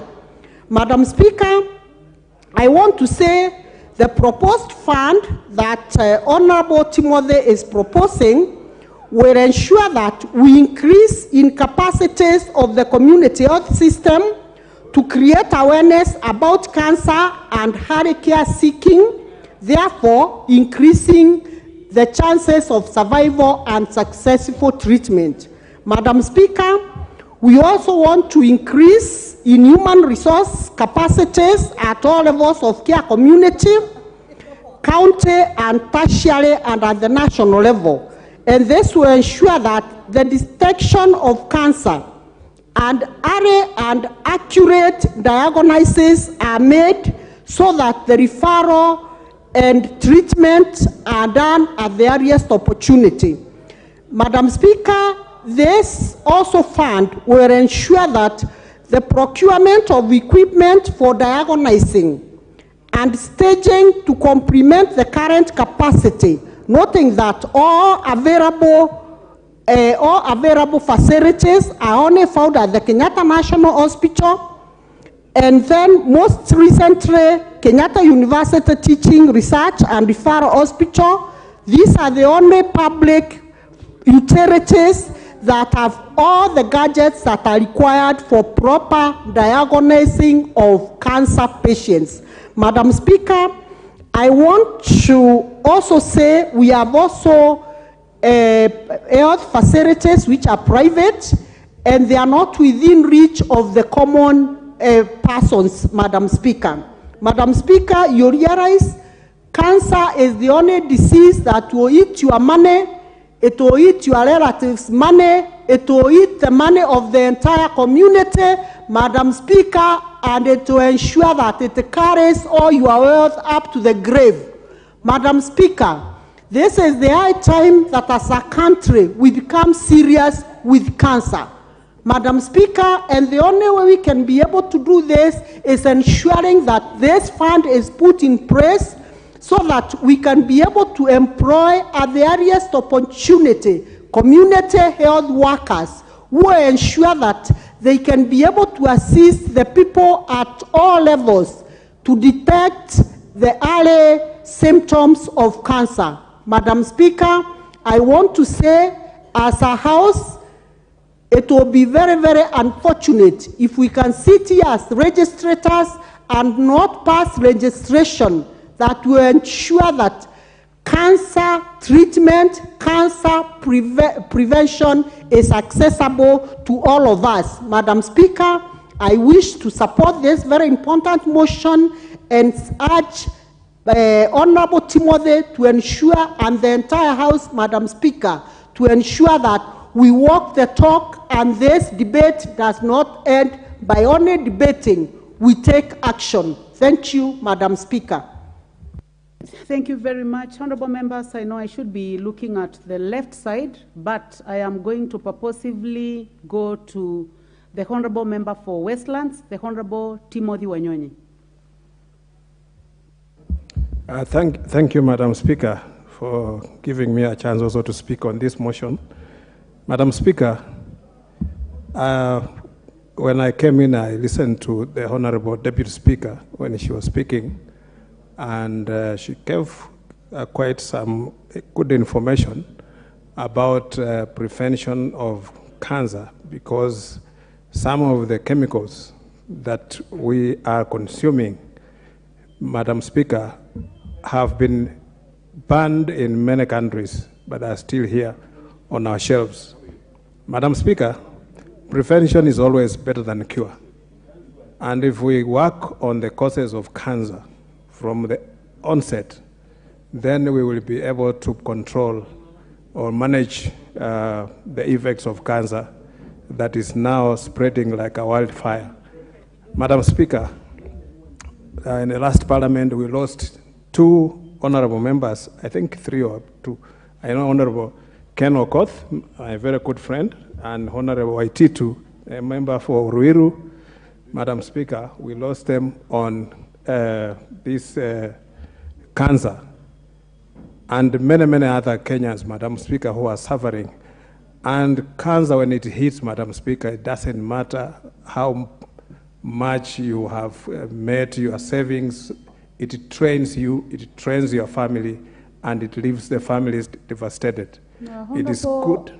Honorable Gathoni Wamushomba, you have a point of information, but I'm going to find out from the Honorable Member for Westlands whether he would like to be informed. Would you like to be informed by the Honorable Yes, Gadoni yes. Wamushomba? Please go ahead. Thank you, Madam Speaker. I just wanted to inform the Honorable Member that the late Honorable Waitito Wakape was not a member for Roiro constituency. Rather, he was a member for Juja constituency. Thank you. Thank you for that information, Mheshimiwa Wamchomba. Madam Speaker, cancer is some disease that needs very high level of diagnostic. I remember the Honorable Ken Okoth, for a long time he was being treated for just common ulcers. But later on, when he went abroad and he was diagnosed with the cancer stage 3, Madam Speaker, it was quite unfortunate that maybe it was diagnosed early enough, he could have prevented it. So sometimes even the diagnostic is also something that we must work on, because many times people end up being treated for a different thing, and yet it is a different disease that is hidden within the body. Madam Speaker, we must also look at some of the things we allow in our country. We import some things, and including so many things, not just that are the things that are consumed, but even things that are used commonly. We find that things that are they are bringing very close to us and are causing cancer, even in the villages where you could not imagine that we can have such a disease, Madam Speaker. We have seen chemicals used in the farming, and some of them which have been banned in all over the world, but they are still here. Madam Speaker, we must look at it carefully, and we must also, the people who are responsible for controlling these things, Madam Speaker, they must be serious, because some of them overlook and allow some of these dangerous things to get into our system, and they come and infect us. Madam Speaker, cancer is not just a common disease. It has been, and it lacks proper cure. Sometimes we just try to prolong it, but eventually it will bring somebody to end somebody's life. So we must seriously, as a country, start working on prevention and make sure that the causes of cancer are totally minimized or eliminated altogether, so that we prevent, we protect our populations and most of our people from getting these infections, Madam Speaker. Thank you, Madam Speaker, and I want to congratulate Honorable Toretich for bringing this, and the fund for this, establishing a fund for cancer, Madam Speaker, it will be a good thing if the government can do that, because this will also help people who are being trained or who are taken out of the country, and we go and spend a lot of money.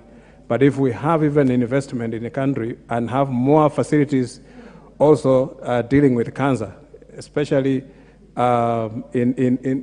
if we can have it at least at every county level, then it will be able for people to access treatment quickly and to be very near and accessible to them.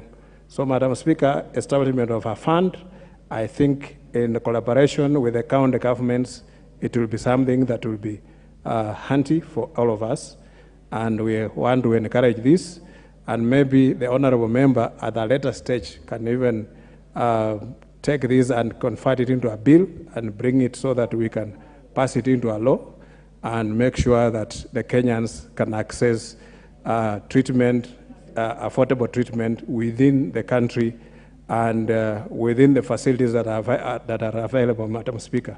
Thank you very much, and God bless. Thank you, Member for Westlands. The Honorable Mark Mwenje, Member for Embakasi West. Mark Mwenje's card is really blinking on intervention, so he's out of the house. The Honorable Agnes Pereio, member for Narok North. Thank you, Madam Speaker, for giving me this opportunity to put my voice on this motion on establishment of a National Cancer Prevention and Control Fund by Timothy.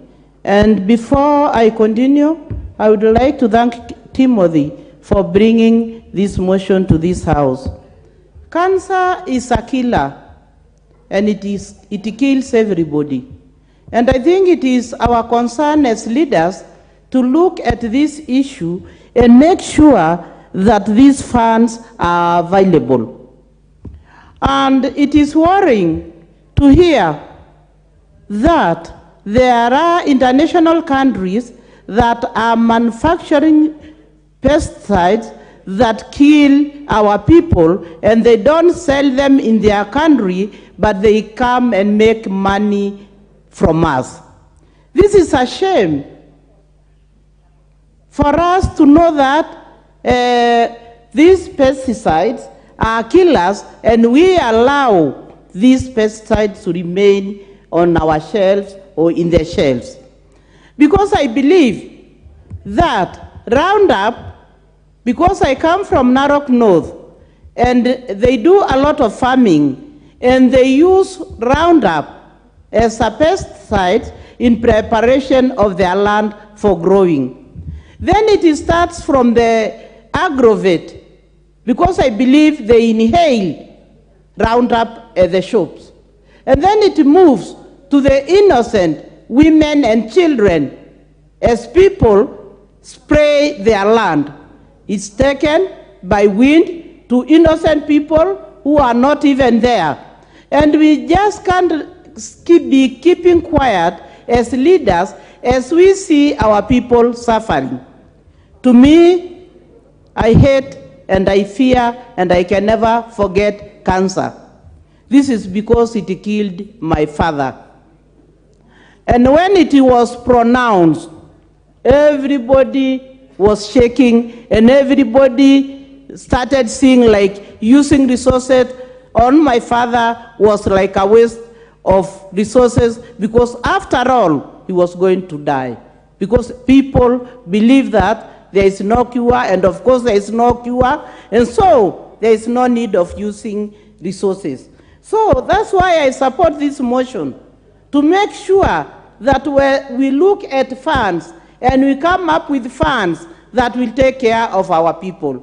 And at the same time, we also need to create awareness on the innocent people who think that Roundup is doing any good to them.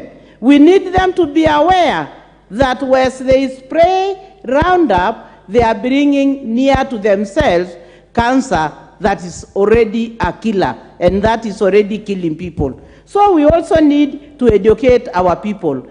And that is especially after us having a motion here in the introduction of comprehensive health education as a core subject in our schools, so that we can also have our children, our girls, our women, our young women having knowledge on what causes cancer, so that they can be aware and they can start preventing by not doing what is not right. So our people should have information, and we should make sure that we put a lot of information so that as you use Roundup or as you have early sex, you know what you are taking yourself to or what is going to happen to you. So for me, I support this motion, and there is need for us as a house to make sure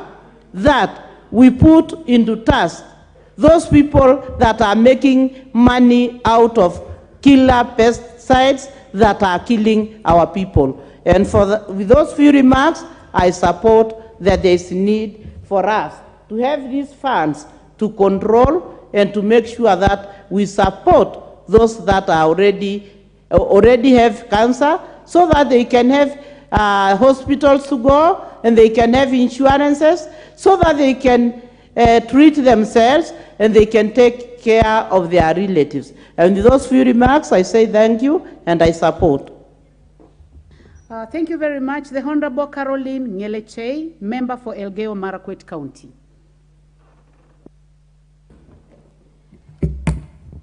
Thank you, Madam Speaker.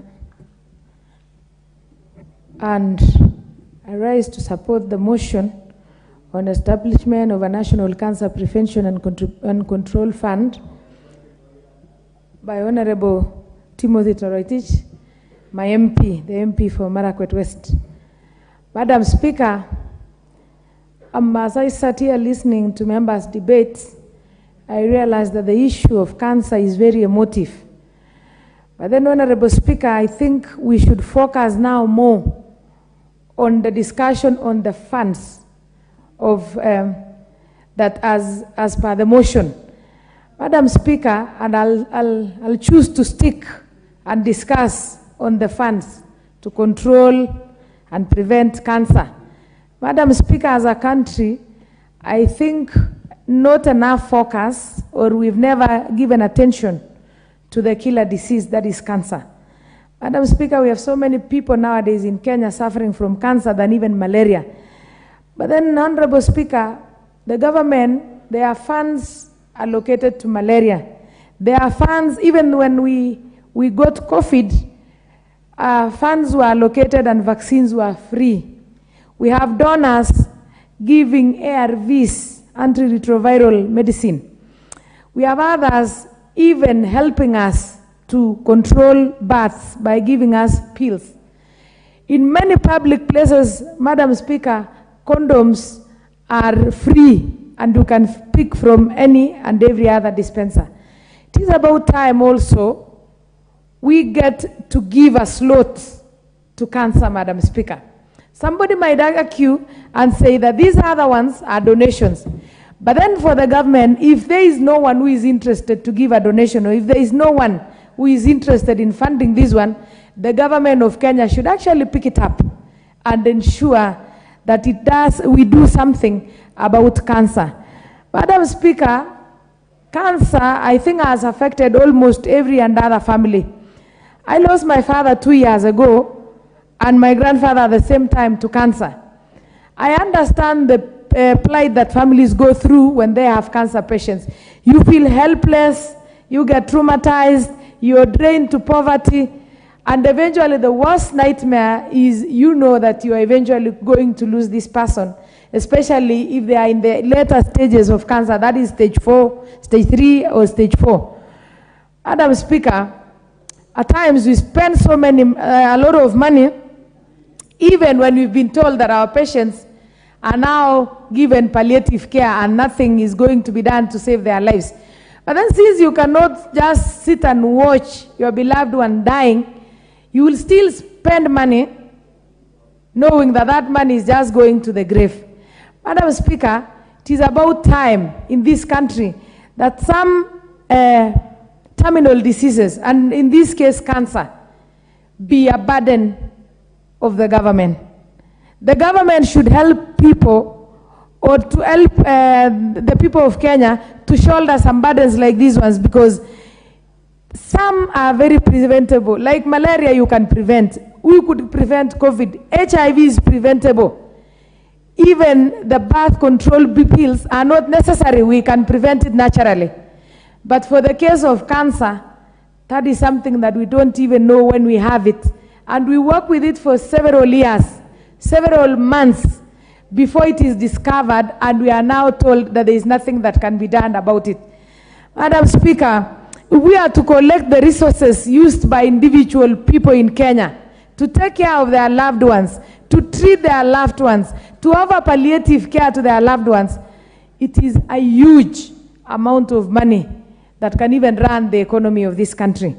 Madam Speaker, some people who have means, or also who don't have, but they still need to have their loved ones alive, fundraise, contribute, sell property, and even travel to China. They travel to India. They travel to the UK and to the US. The worst thing at times, Madam Speaker, is when you are in those countries, they never tell you that this person is not going to survive. They milk you to zero. They drain you to zero.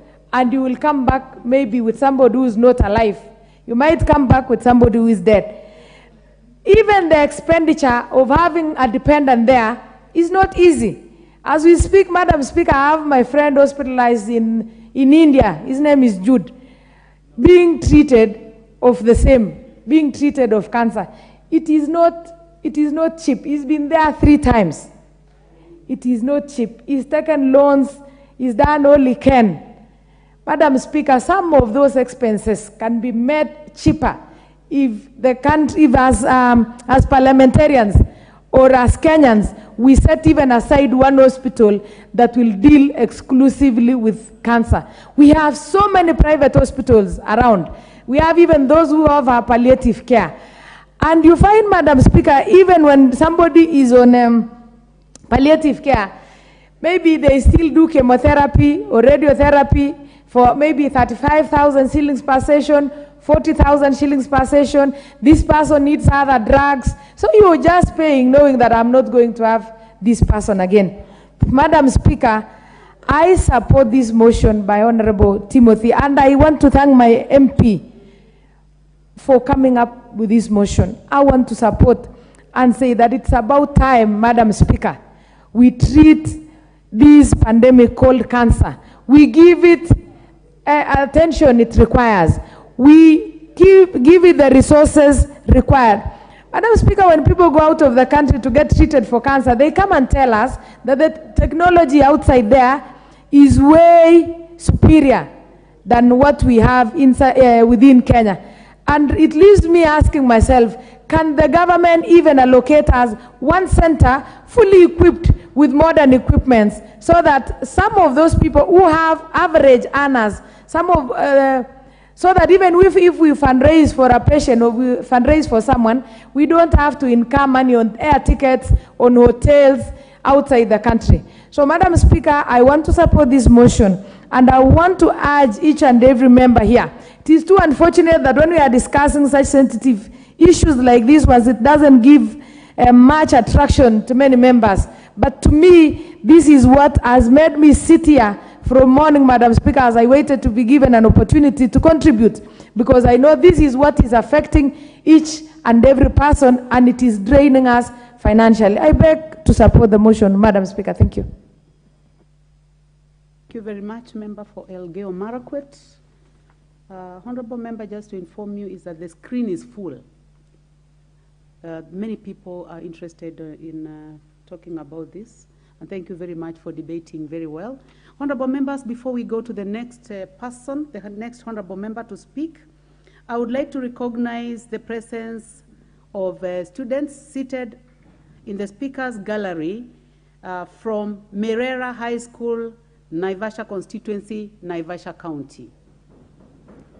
You are welcome to the National Assembly to observe the proceedings of the House. Honorable members, the next opportunity goes to the Honorable Beatrice Elachi, member for Dagoretti North. Thank you, Madam Speaker. Madam Speaker, I also rise to thank Timothy, for indeed giving us this motion. That is a motion that I know many Kenyans, wherever they are watching and asking, are we going to come up with something that can save the challenges that many families have gone through, Madam Speaker? As we also know that this is a disease, a demon that has made many families very poor. Madam Speaker, in this House, we lost the governor, the late Joyce Laboso. Just a few days ago was her memorial. We lost honorable members. Through COVID, many people succumbed because of COVID, and they had cancer. They just went. We lost so many doctors. We have lost so many families. Today I have so many families, Madam Speaker, in Dagoretti North. Today, this morning, I was talking to the mom for Coach James in Kawangware. And we were just discussing how she's going through her chemo, how do we support her through her NHIF, and not just her, many other women and men and children, and who are sick today. We pray that as we discuss this, Madam Speaker, that all those families, may God just give them grace as they go through this painful process. I want to thank Madam Speaker, our Deputy Speaker. She started by just telling us about how, and this is something that in our country we have entertained. I don't know how we entertain, how we just move on. We entertain when we have our own in offices who have just decided to ignore some of the things that we are saying, even in this house. Madam Speaker, when you look at the pesticides that have been banned in Europe, and you might be surprised they are in our shelves in Kenya, you will be surprised that they are numbers and numbers. I am hoping in Kenya right now, Asafet is out of the shelf. I am hoping, Madam Speaker, Aldrin is out of the shelf. Dinosebe is out of the shelf. Madam Speaker, Aldrin is out of the shelf. Benson is out of the shelf. Calcium cyanide is out of the shelf. Edrin is out of the shelf. Menazone is out of the shelf. Nitrofen is out of the shelf. Sodium menthane is out of the shelf. And many, many others, Madam Speaker. When you name them, you walk into any of those local vet kiosks that we have. Madam Speaker, you'll be surprised. One of these is somewhere. And our farmers are helpless because they don't know. And here we are talking to an authority, a body that is supposed to look at all these things, and we are saying we are safe. Madam Speaker, cancer arrived in our country as a silent killer when those who are doing pesticides were now making money. Today, where we are talking, every Kenyan you'll hear when you go to hospital, Madam Speaker, they have inflammation, they have this, they have this.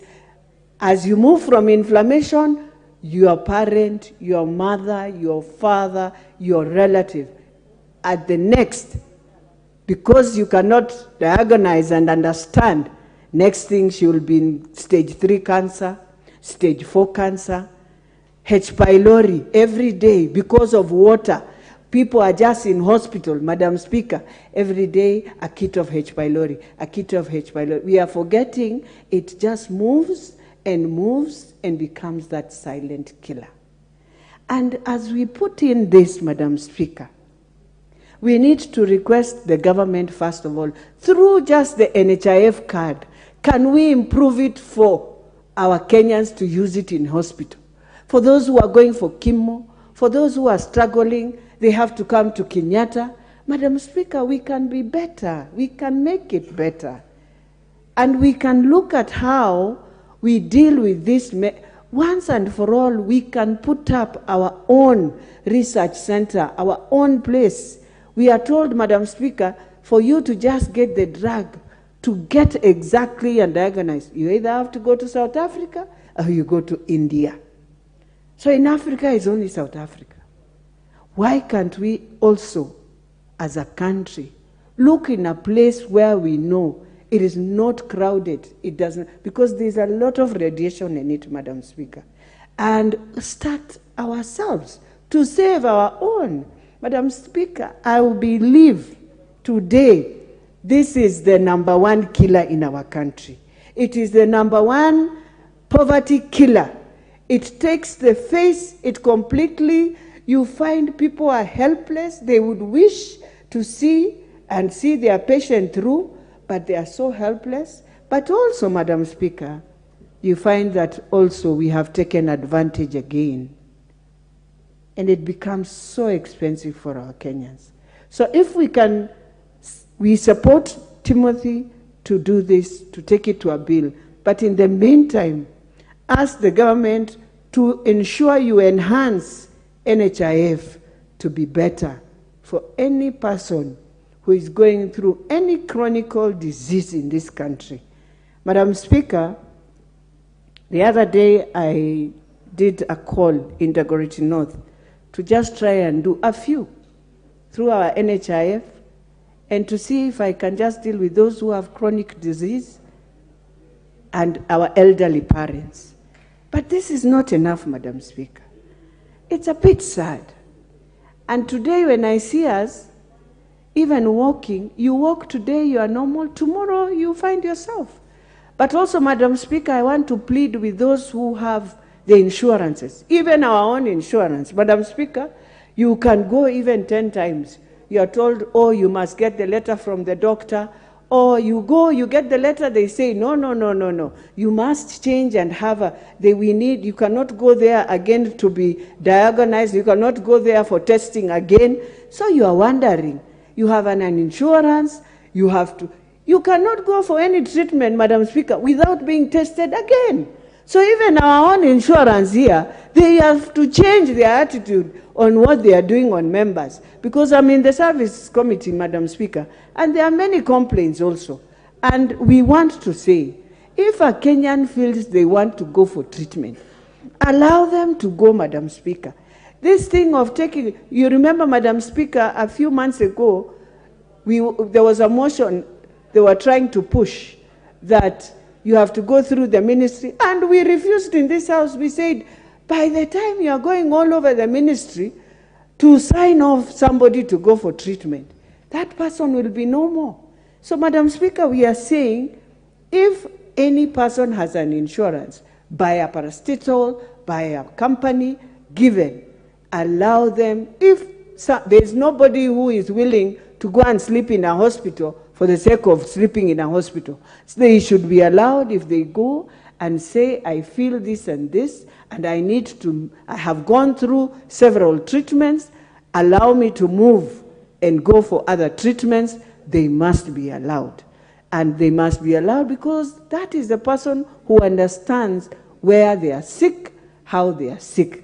Madam Speaker, even as I name this banned pesticides in the European Union, in India, how I pray that in our country, as I have said and named, some of them, there are so many, Madam Speaker, there are more than 200 that are supposed to be out of our shelves today, and not just the ones that are supposed to be for Kenya, Madam Speaker, but we also need to ask, we need to check what has been banned in European Union should be banned in Kenya.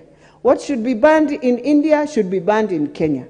With those few remarks, Madam Speaker, I just want to say this is one motion that we should carry to the end as the 13th Parliament and see that we have saved the face of many Kenyans. For all those Kenyans who have passed on through cancer, today we celebrate you wherever you are, and we pray that God has mercy on your souls. Thank you, Madam Speaker. Very much, Honorable Beatrice. The Honorable Brighton Yegon, member for Konoin. Thank you very much. Thank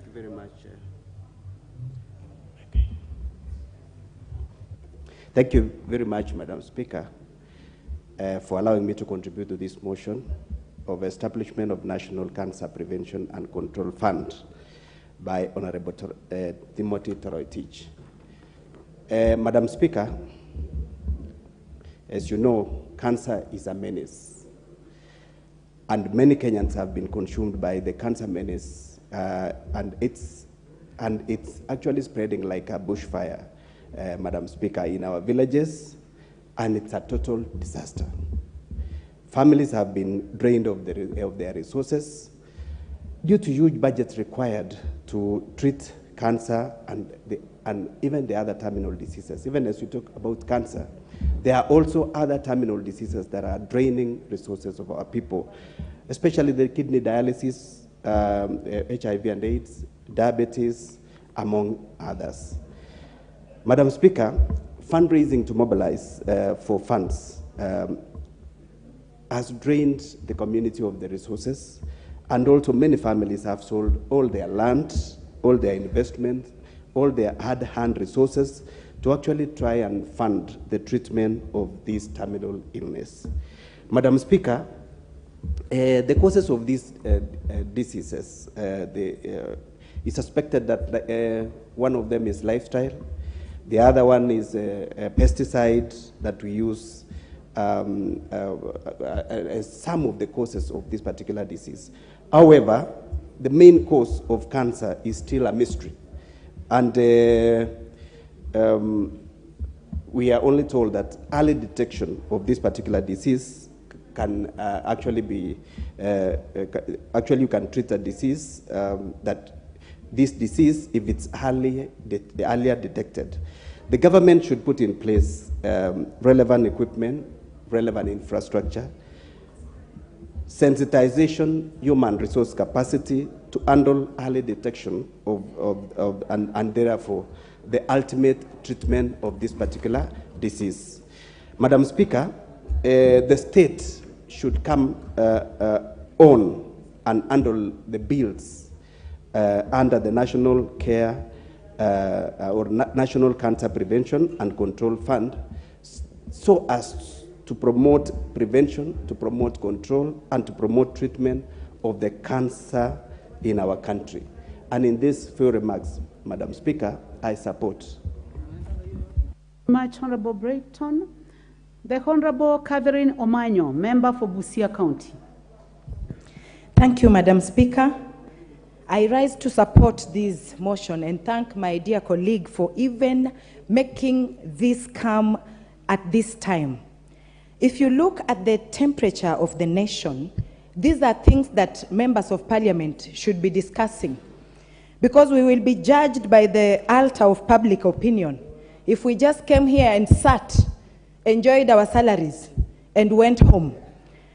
Looking at how the European nations have been dumping toxic wastes in Africa and bringing, making sure that they hold some of the top people in government to make sure that their poisonous things that they don't know where to put, they bring in our nations. If you go to shelves in chemists, pharmacists are selling things that in the developed nations have been banned. Why are they bringing them to Africa? If you go to farms today, the farmers are using pesticides that are toxic to our health.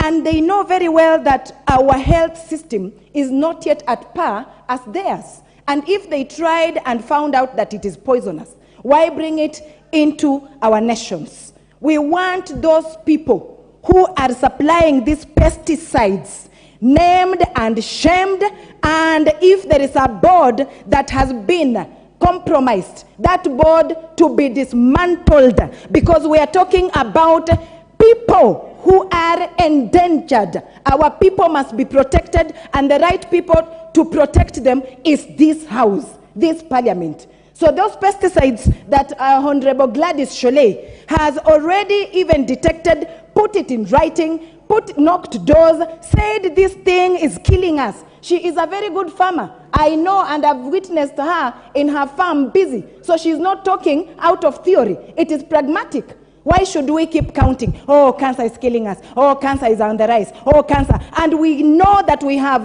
the oomph to prevent from this, from being spread. So we need those people that are allowing these pesticides to be supplied today, if not now. They must be named and shamed, and if they are in big offices, we need them out of those offices. We know very well that if we have this fund, cancer fund, in time, we will have these symptomatic patients detected in advance. If cancer is diagnosed in advance, that means it will not be costly. They will actually try to seize it. They will prevent it. They will do whatever they can do at their capacity. Those doctors know what they do to at least control it and kill it. Actually, cancer can be healed if they detect it on time. But normally in Africa, cancer is only diagnosed or detected at the time when it has eaten up the person they are almost dying. And most people know once they announce that you have cancer, it just means you are already nearer the grave. So we can do something about this. The nation at 60 years plus, we are not young, we do not have teething issues of asking how, and we have the best research, Nairobi University, these other institutions that do research can do this. Let us not keep thinking that the solution is somewhere else or the solution must be in Europe or America. The solution is in our hands, and this is the time to activate what we can do as a nation and stand tall. Thank you, Madam Speaker. We have to put these health issues as a priority. You cannot be leading graves. We want to lead people who are healthy, and a healthy nation makes wealth. Thank you, Madam Speaker. Thank you very much. The Honorable George Koimburi, the member for Juja. Asante sana Madam Speaker kwa kunipea nafasi hii ili nikaweze kuchangia jambo hili ambalo limeleta shida katika taifa letu la Kenya, mambo ya ugonjwa huu wa kansa. Lakini Madam Speaker, ningeomba tu waheshimiwa tujaribu kuiangalia kwa undani zaidi, sababu mwenye ameleta mswada huu ameongea mambo ya kucontrol funds ambazo huwa zinatumika sana wakati tunatibu ama tunaangazia huu ugonjwa wa kansa. Madam Speaker, ni jambo ambalo ni la muhimu la kuzungumziwa katika jamhuri letu la Kenya, sababu watu wengi wameumia na watu wengi pesa zao zimeisha. Familia nyingi zimezorota, wameuza mashamba, wameuza manyumba, wameuza pia asilimali ambazo zimewafaidi jamii zao. Kwa hivyo ningeomba Madam Speaker, tuiangalie jambo hili tukiangazia sana pahali pesa hizi huwa zinaenda, tuhakikishe ya kwamba zimerudi kwa raia, zimesaidia watu, na sana sana zisaidie kujenga mahospitali na pia kupeana madawa ambazo zitasaidia kutibu ugonjwa huu wa kansa. Asante sana Madam Speaker. Thank you. Asante sana mheshimiwa wa Juja. Nafasi inayofuata itaenda kwa mbunge Edith Nyenze, mbunge wa Kitui West. Thank you, Madam Speaker, for giving me this opportunity to also air my views on this motion from our colleague Timothy on the establishment of a National Cancer Prevention and Control Fund to control and prevent cancer in the country. Let me start by saying that this motion is very important, and in fact such a fund shouldn't even find its way in our budget. We should budget for such so that we may help our people, because it's the responsibility of the government to ensure that we have a healthy people, we have a healthy nation. So it's very important to have it in the budget. So keeping a healthy nation will ensure that we are economically stable, that our bodies are healthy, and it will even go a long way in ensuring a longevity of our people. So it's a very important motion on prevention and control fund to prevent cancer. I also note that this fund would be very important to educate Kenyans and also make awareness on this disease known as cancer. Actually, it should even be declared as a national health disaster, because my colleagues will bear me witness that every time you are in the constituency, this is one of the diseases which is taking a lot of money and also affecting very poor people who cannot even afford the treatment of the cancer. And therefore, such a fund would also come up with prevention measures and also awareness on how this disease can be controlled or now this disease can be managed, or now this disease can be controlled. And actually what I want to say is that if it is proven that some of these things like pesticides are coming from other countries, pesticides, some chemicals, some cosmetics, some medicine, that they are finding their way into our country and causing cancer. So what is the government doing? Where is KEBS? Why are they not preventing us from getting such goodies from outside the country, which would bring such disease? So I would caution that the government, we should be very careful. If this one is a proven fact that they are causing cancer, then we should be doing something to prevent these things getting into our country. But Madam Speaker, also, sometimes I even question about cancer. They say that cancer is caused by weight, that is excessive weight. They say that cancer is caused by tobacco. Cancer is caused by alcohol. But sometimes I wonder, you go and see a very thin person in the country who does not even take meat, and they say meat also causes cancer.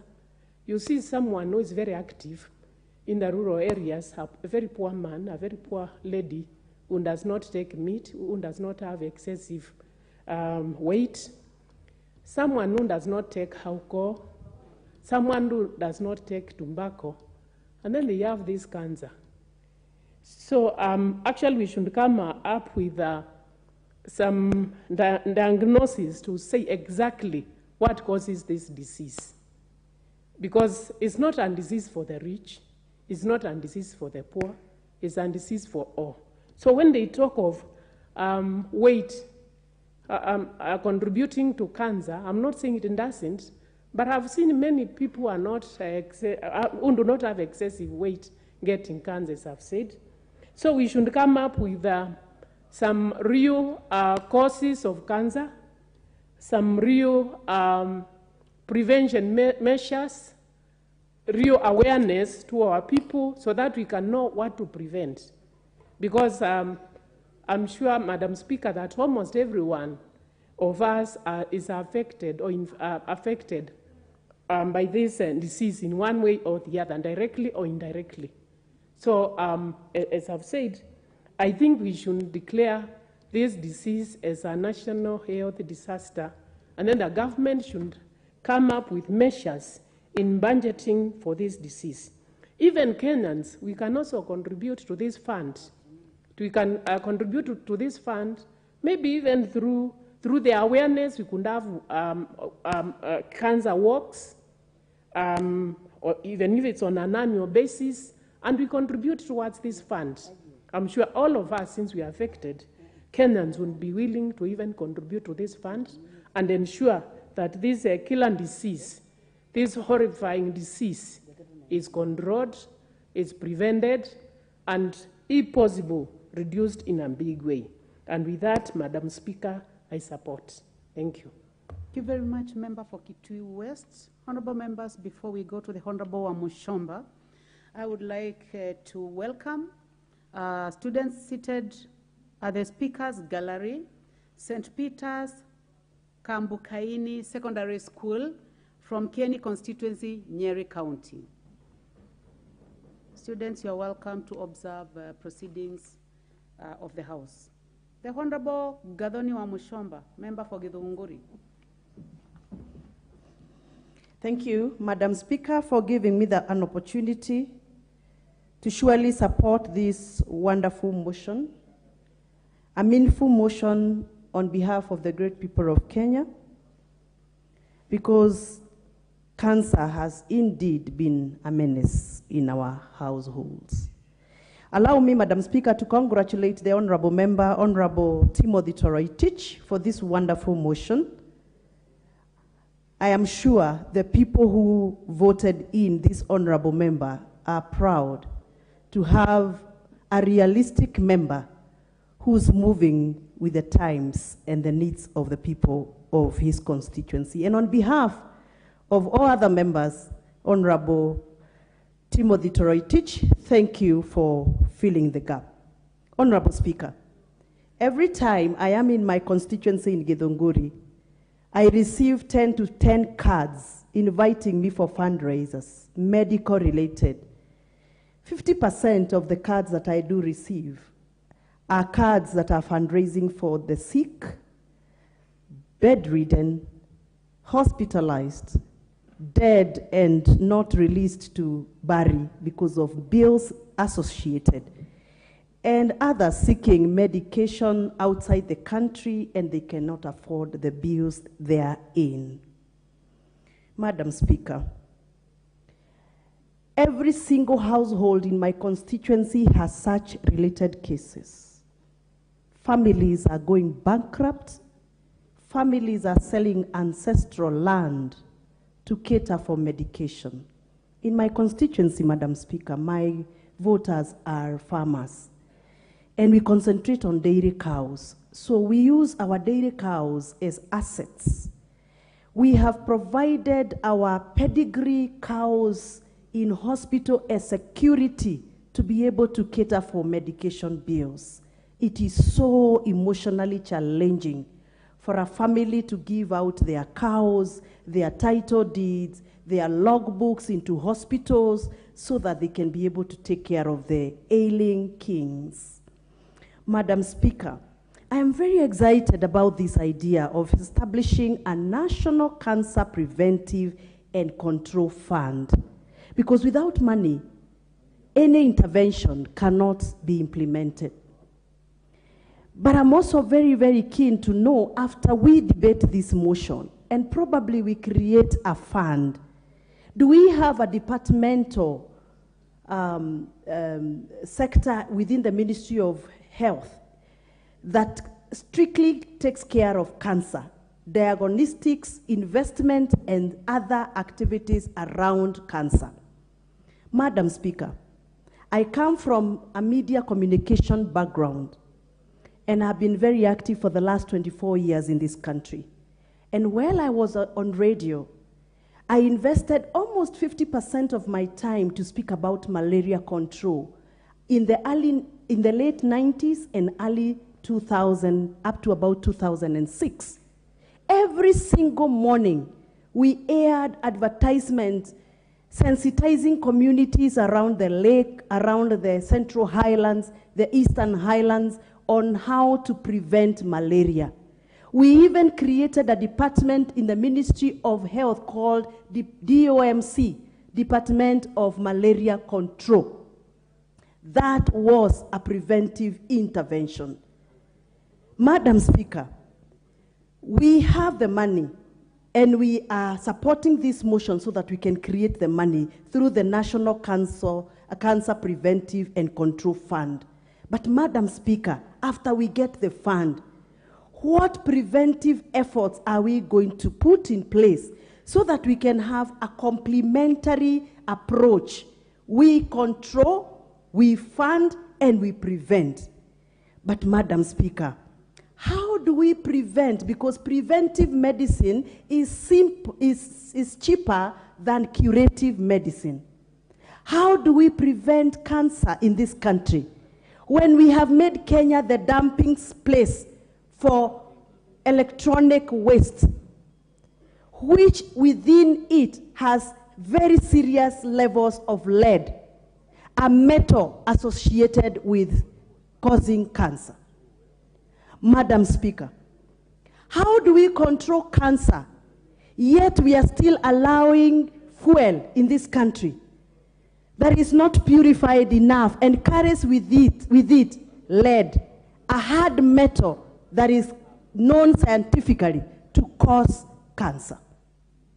Madam Speaker, how do we control the spread of cancer when we still are allowing pesticides in this country that are banned in other areas of jurisdiction because of the mess and the hazard associated with such pesticides?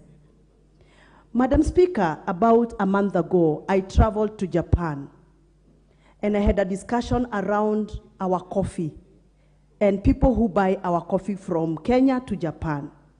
And sadly, they told me that they no longer buy coffee from Kenya, and our coffee is banned for the next 3 years, since 2020, because of impurities that have been traced to be carried by our coffee because of use of banned pesticides. Madam Speaker, I even got a list of pesticides that are in use in Kenya that are currently banned in Japan. They gave me a list of 127 pesticides allowed to be used in Kenya. But if you go to the website of Pest Control Board, Kenyan Pest Control Board, you will find over 300 pesticides allowed. The difference of those pesticides, Madam Speaker, is what is even making our coffee not get market outside Kenya. We are the source, we are the conduits, and we are the problem. Even as we set this National Cancer Prevention Control Fund, we must come up with complementary approaches that are going to help us win the war against cancer, like we did with malaria control and many other diseases that has been our problem, and we have come up with a solution. So I do support this motion, and how I pray that this is not going to die at the motion level. How I pray that, Madam Speaker, through your honorable chair, you are going to give directions on the way to actualize the National Cancer Prevention and Control Fund. Thank you, Madam Speaker. Thank you, Member for Githunguri. The Honorable Naomi Wako.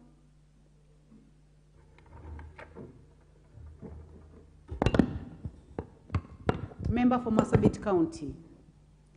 Thank you very much, Madam Speaker, for allowing me to add my voice to this very important motion that has been brought to us by Honorable Timothy Toroitich, and also thank him for coming up with this motion that concerns each one of us.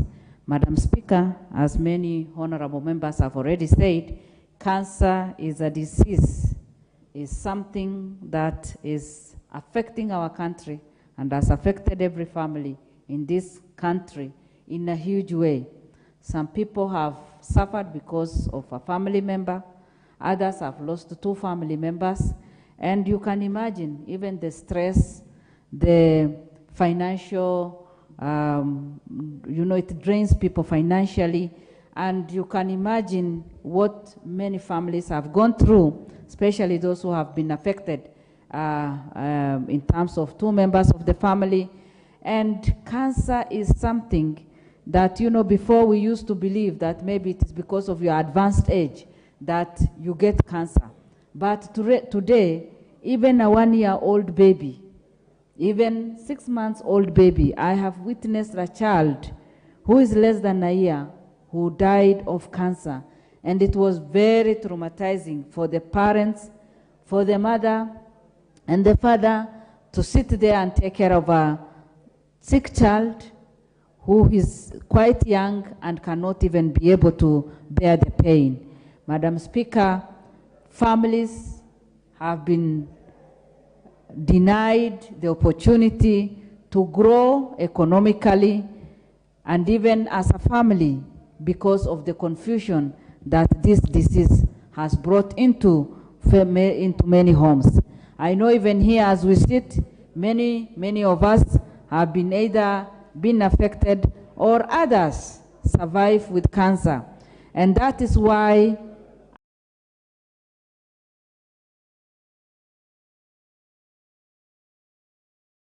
deserves.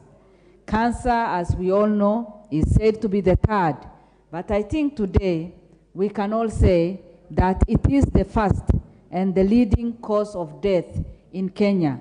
And especially when it comes to the leading different cancer that affect. You can imagine of women that have died or have already been suffering because of cervical cancer. Many women are suffering because of cancer, and many have died because of breast cancer. Many children and grown-ups are suffering because of chronic leukemia. Many are suffering because of stomach cancer, and you can name it. And this is something that the moment you hear of cancer in your family, it brings a lot of problems, because poverty levels of our members of the country and county have been increased due to this disease. Madam Speaker, that is why we as the leaders in this country today need to come up with a measure, with a way that cancer can be fully controlled. And that is why establishment of National Cancer Prevention and Control Fund is something that we need to do now, if not now, like yesterday. Madam Speaker, early cancer screening and management is good for us to advocate for in every county, so that in all the 47 counties, we have the cancer screening centers and management, so that people don't travel. The people from Marsabit travel for hundreds and hundreds of kilometers, all the way from Marsabit, which is almost 700 kilometers from here. And we travel, people travel in order to seek for medication. So if we have cancer centers and management in every county, and not only have the building alone, but have it with all the requirements, with all the equipment, with all the doctors and the experts to manage that, then that can help people. Today, Madam Speaker, people don't even get to Nairobi. Many of our patients travel all the way to India. And the question that we need to ask ourselves is this: we have all the hospitals we need in this country. Why would our people travel all the way to India? The expense you incur in Kenya is almost 3 times or 4 times than the expense that people incur in India. And that means then there is need for people to review even the cost implication of cancer treatment. Madam Speaker, proper research needs to be done in order to know the causes of cancer in almost all the counties, because like my county, suffers a lot, and many people have died and still suffering because of this disease. Nobody knows the cause. People blame eating of meat or animal product. Others say it is because of the chemicals, and some of our people are not even exposed to chemicals. They live such a natural and traditional lives, so you wonder where they get these diseases from. Others say that it is because of the refrigerators and refrigerated food. Many of our people do not have even refrigerators at their homes. And so we need to do enough research and invest in that. Again, there is need for us as a country to provide good medical care to the patients and also caregivers. Counseling to both the sick and the caregivers is something that we need to do. 1 year ago, I lost my mom to cancer, and it was very painful to watch her going through the chemo, the pain and the suffering, and it is still very fresh in my mind. It is a disease that I wouldn't want any other Kenyan to die of. It is a disease that I wouldn't want to see any family suffering and trying to manage. Madam Speaker, we need to come up with a way. And also, one of my colleagues has already said that we need to take it as a national disaster. In fact, a disease that takes almost 32,000 or 40,000 people. When the mover was moving, he said about 90,000 to 100,000 people per year. That can only be a national disaster. We are losing young, we are losing the old, we are using even the babies. And that is why we are calling upon our nation even to announce this and pronounce this as a national disaster.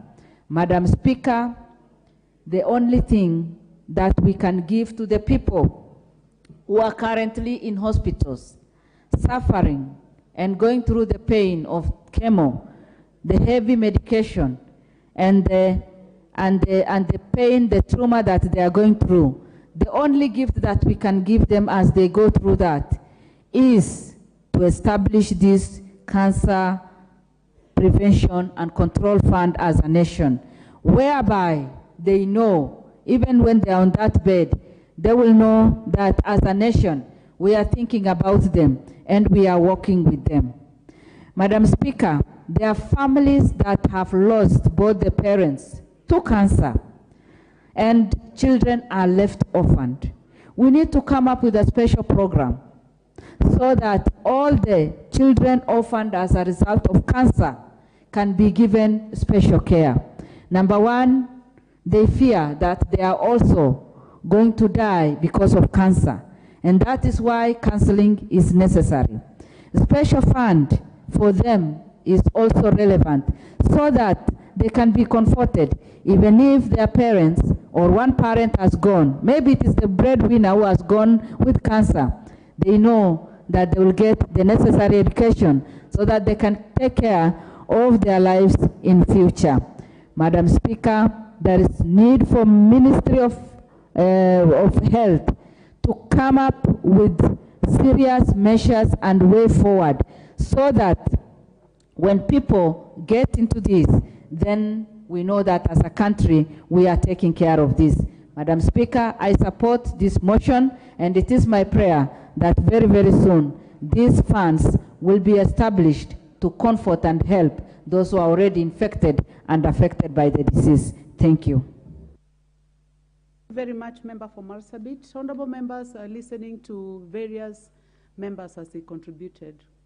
The Honorable Amushomba called upon the Speaker to guide, and I have heard other members calling upon the guidance on what needs to be done. One is to bring to your attention that there already exists an act of Parliament that is the Cancer Prevention and Control Act of 2022. So it is important for the mover of the motion to find a way of bringing an amendment to this act. I'm sure you know what to do. You will be guided by the clerk's office. We have a robust legal department that can assist you to ensure that all these matters that are being raised by the members can be brought in as an amendment. I hope that helps to guide the House and also for the other members who are going to contribute going forward. Honorable members, now we will go to the cost, and we'll have the member for Magarini. I hope that he's in the House. The Honorable Harrison Kombe, member for Magarini. Asante Mheshimiwa Spika kwa kunipatia fursa hii kuweza kuchangia katika hoja hii ya saratani. Mheshimiwa Spika, jibu la tiba ya saratani iko kwa Waafrika. Jamii ya Magharibi ni wazuri sana kwa kubuni matatizo, lakini si wazuri wa kutoa suluhisho, ila Afrika peke yake. Swala hili la saratani ni swala ambalo tunaweza kulizuia na kulimudu. Kwanza niseme shukrani kwa ndugu Timothy kwa kuleta mswada huu wa kuweza kubuni hazina maalum ambayo itashughulikia swala hili la saratani. Hii hazina kwanza itatusaidia kwa kuweza kufanya utafiti, na pia vile vile itasaidia hata wale ambao hawawezi kugharimia matibabu haya ya saratani. Saratani ni ugonjwa ambao unaweza kudhibitiwa na pia vile vile kumdiwa kwa wakati unaofaa. Shida kubwa ambayo tuko nayo kwa wakati wa sasa ni kwamba madaktari wetu hapa nchini si warahisi wa kukwambia wewe unaugua kansa. Maana wanaogopa wakikwambia hivyo utaingiwa na hofu na vile ukaweze mambo yakaweze kukuharibikia haraka kuliko kawaida. Na hofu, niambie bunge hili kwamba hofu ni ugonjwa ambao hata umeshinda hii saratani, kwa sababu hofu peke yake inaweza kukuua hata kabla. Zamani upungufu wa kinga mwilini ulipogunduliwa, ilikuwa kuambiwa tu wewe uko na HIV tayari ushakufa. Hivi leo ukiambiwa una saratani tayari wewe unafikiria miezi 6 baadaye utaenda kupumzika kaburini. Lakini si hivyo. Inastahili watu waambiwe mapema. I would like to be assisted to identify the member who has crossed from the left all the way to the right. Which honorable member is this? Is he a new member in the House? I hope you are not going to cross back to where you were. Is the member?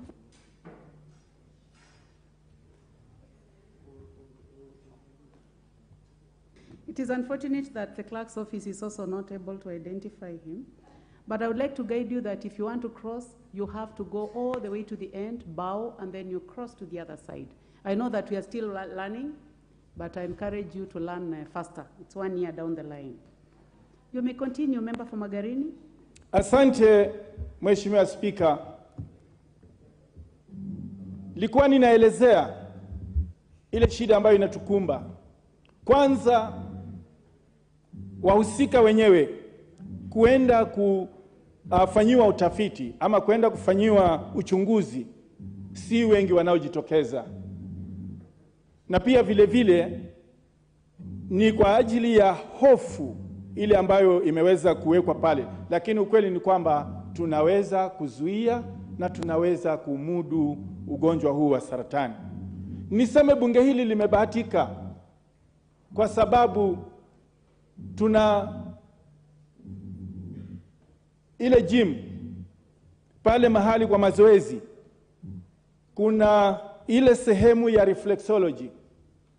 Ni sehemu muhimu ambayo hata kama ugonjwa utakuandama siku chache zijazo, kwa njia ya reflexology unaweza ukajulikana unaenda kuandamwa na ugonjwa gani. Hii saratani ya aina yoyote pia inaweza kugunduliwa hata kama inaanza saa hii kwa kutumia ile njia ya reflexology.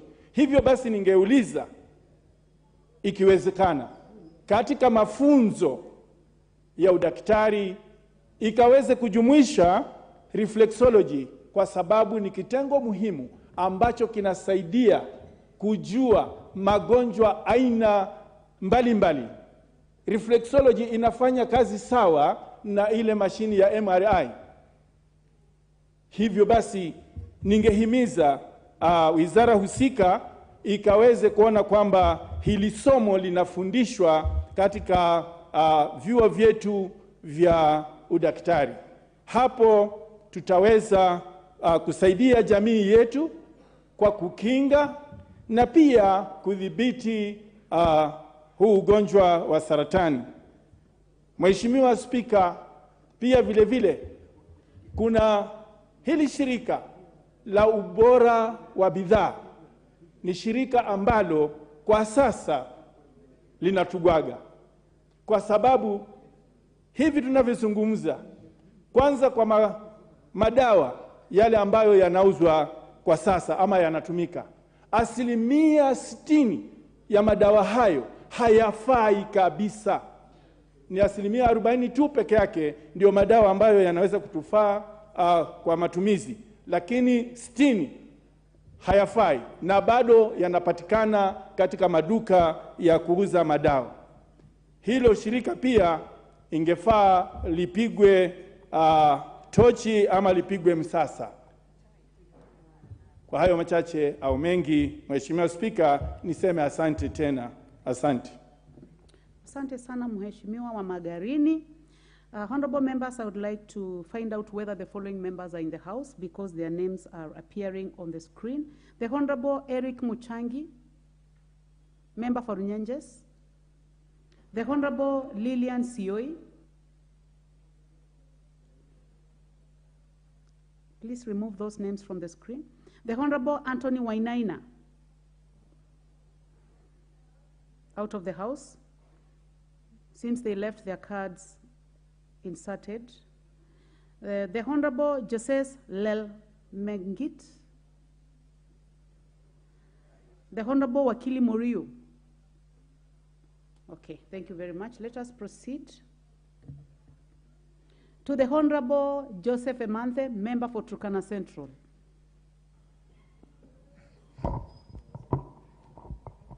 Thank you, Madam Speaker, for this opportunity.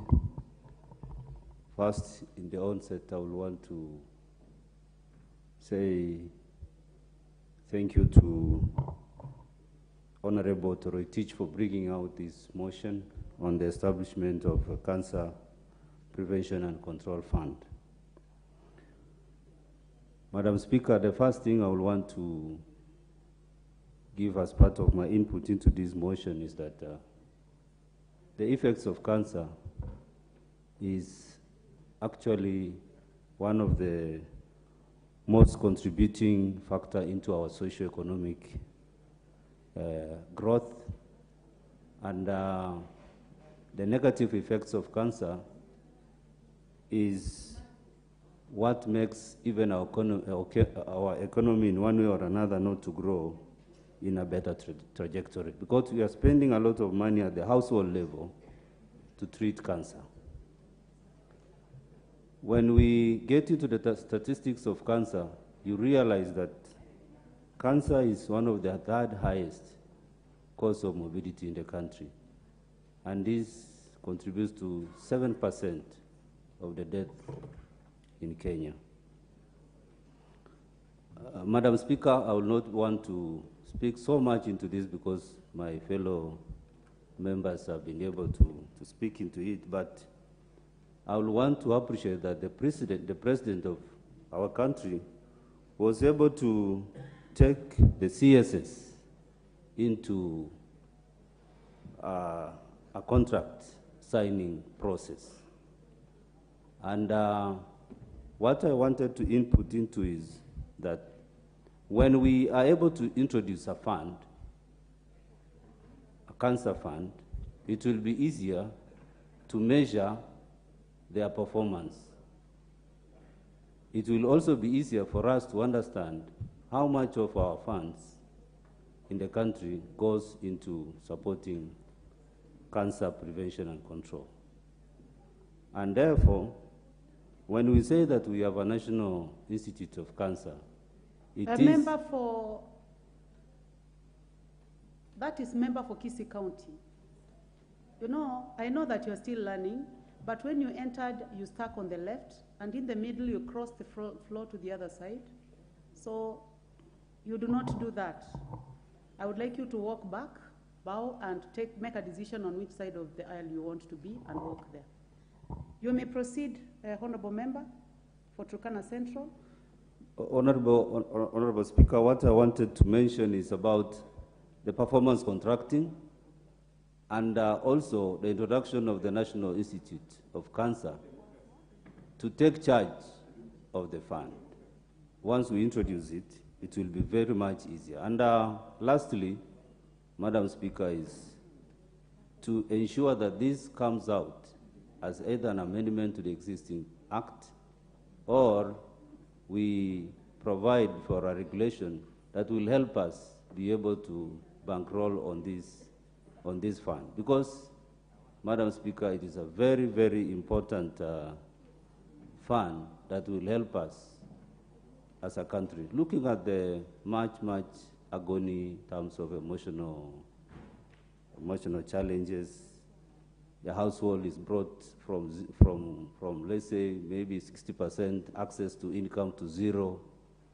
and the dependents are left, and so much of agony is left behind when the patient or the person who was maybe the household breadwinner or the caregiver dies. Thank you, Madam Speaker, and I support. Thank you very much, Member for Turkana Central. The Honorable Francis Igay, Member for Sotik. Madam Speaker, I also want to thank you for giving me this opportunity to also contribute to this very important motion. And on onset, Madam Speaker, I want to thank my brother, Honorable Timothy Toroitich, for bringing this very important motion to this House. Honorable Toroitich, through the chair, I would like to thank you. And I know this motion speaks to the people of Sotik because, Madam Speaker, for many of the funerals I've been attending in my constituency, people have been asking me to talk about this issue in Parliament because, Madam Speaker, it is the most prevalent disease in Sotik and the entire Bomet County. Madam Speaker, this disease is costly. This disease is scary. This disease is devastating. This disease is terminal. And therefore, Madam Speaker, this motion has come at the right time.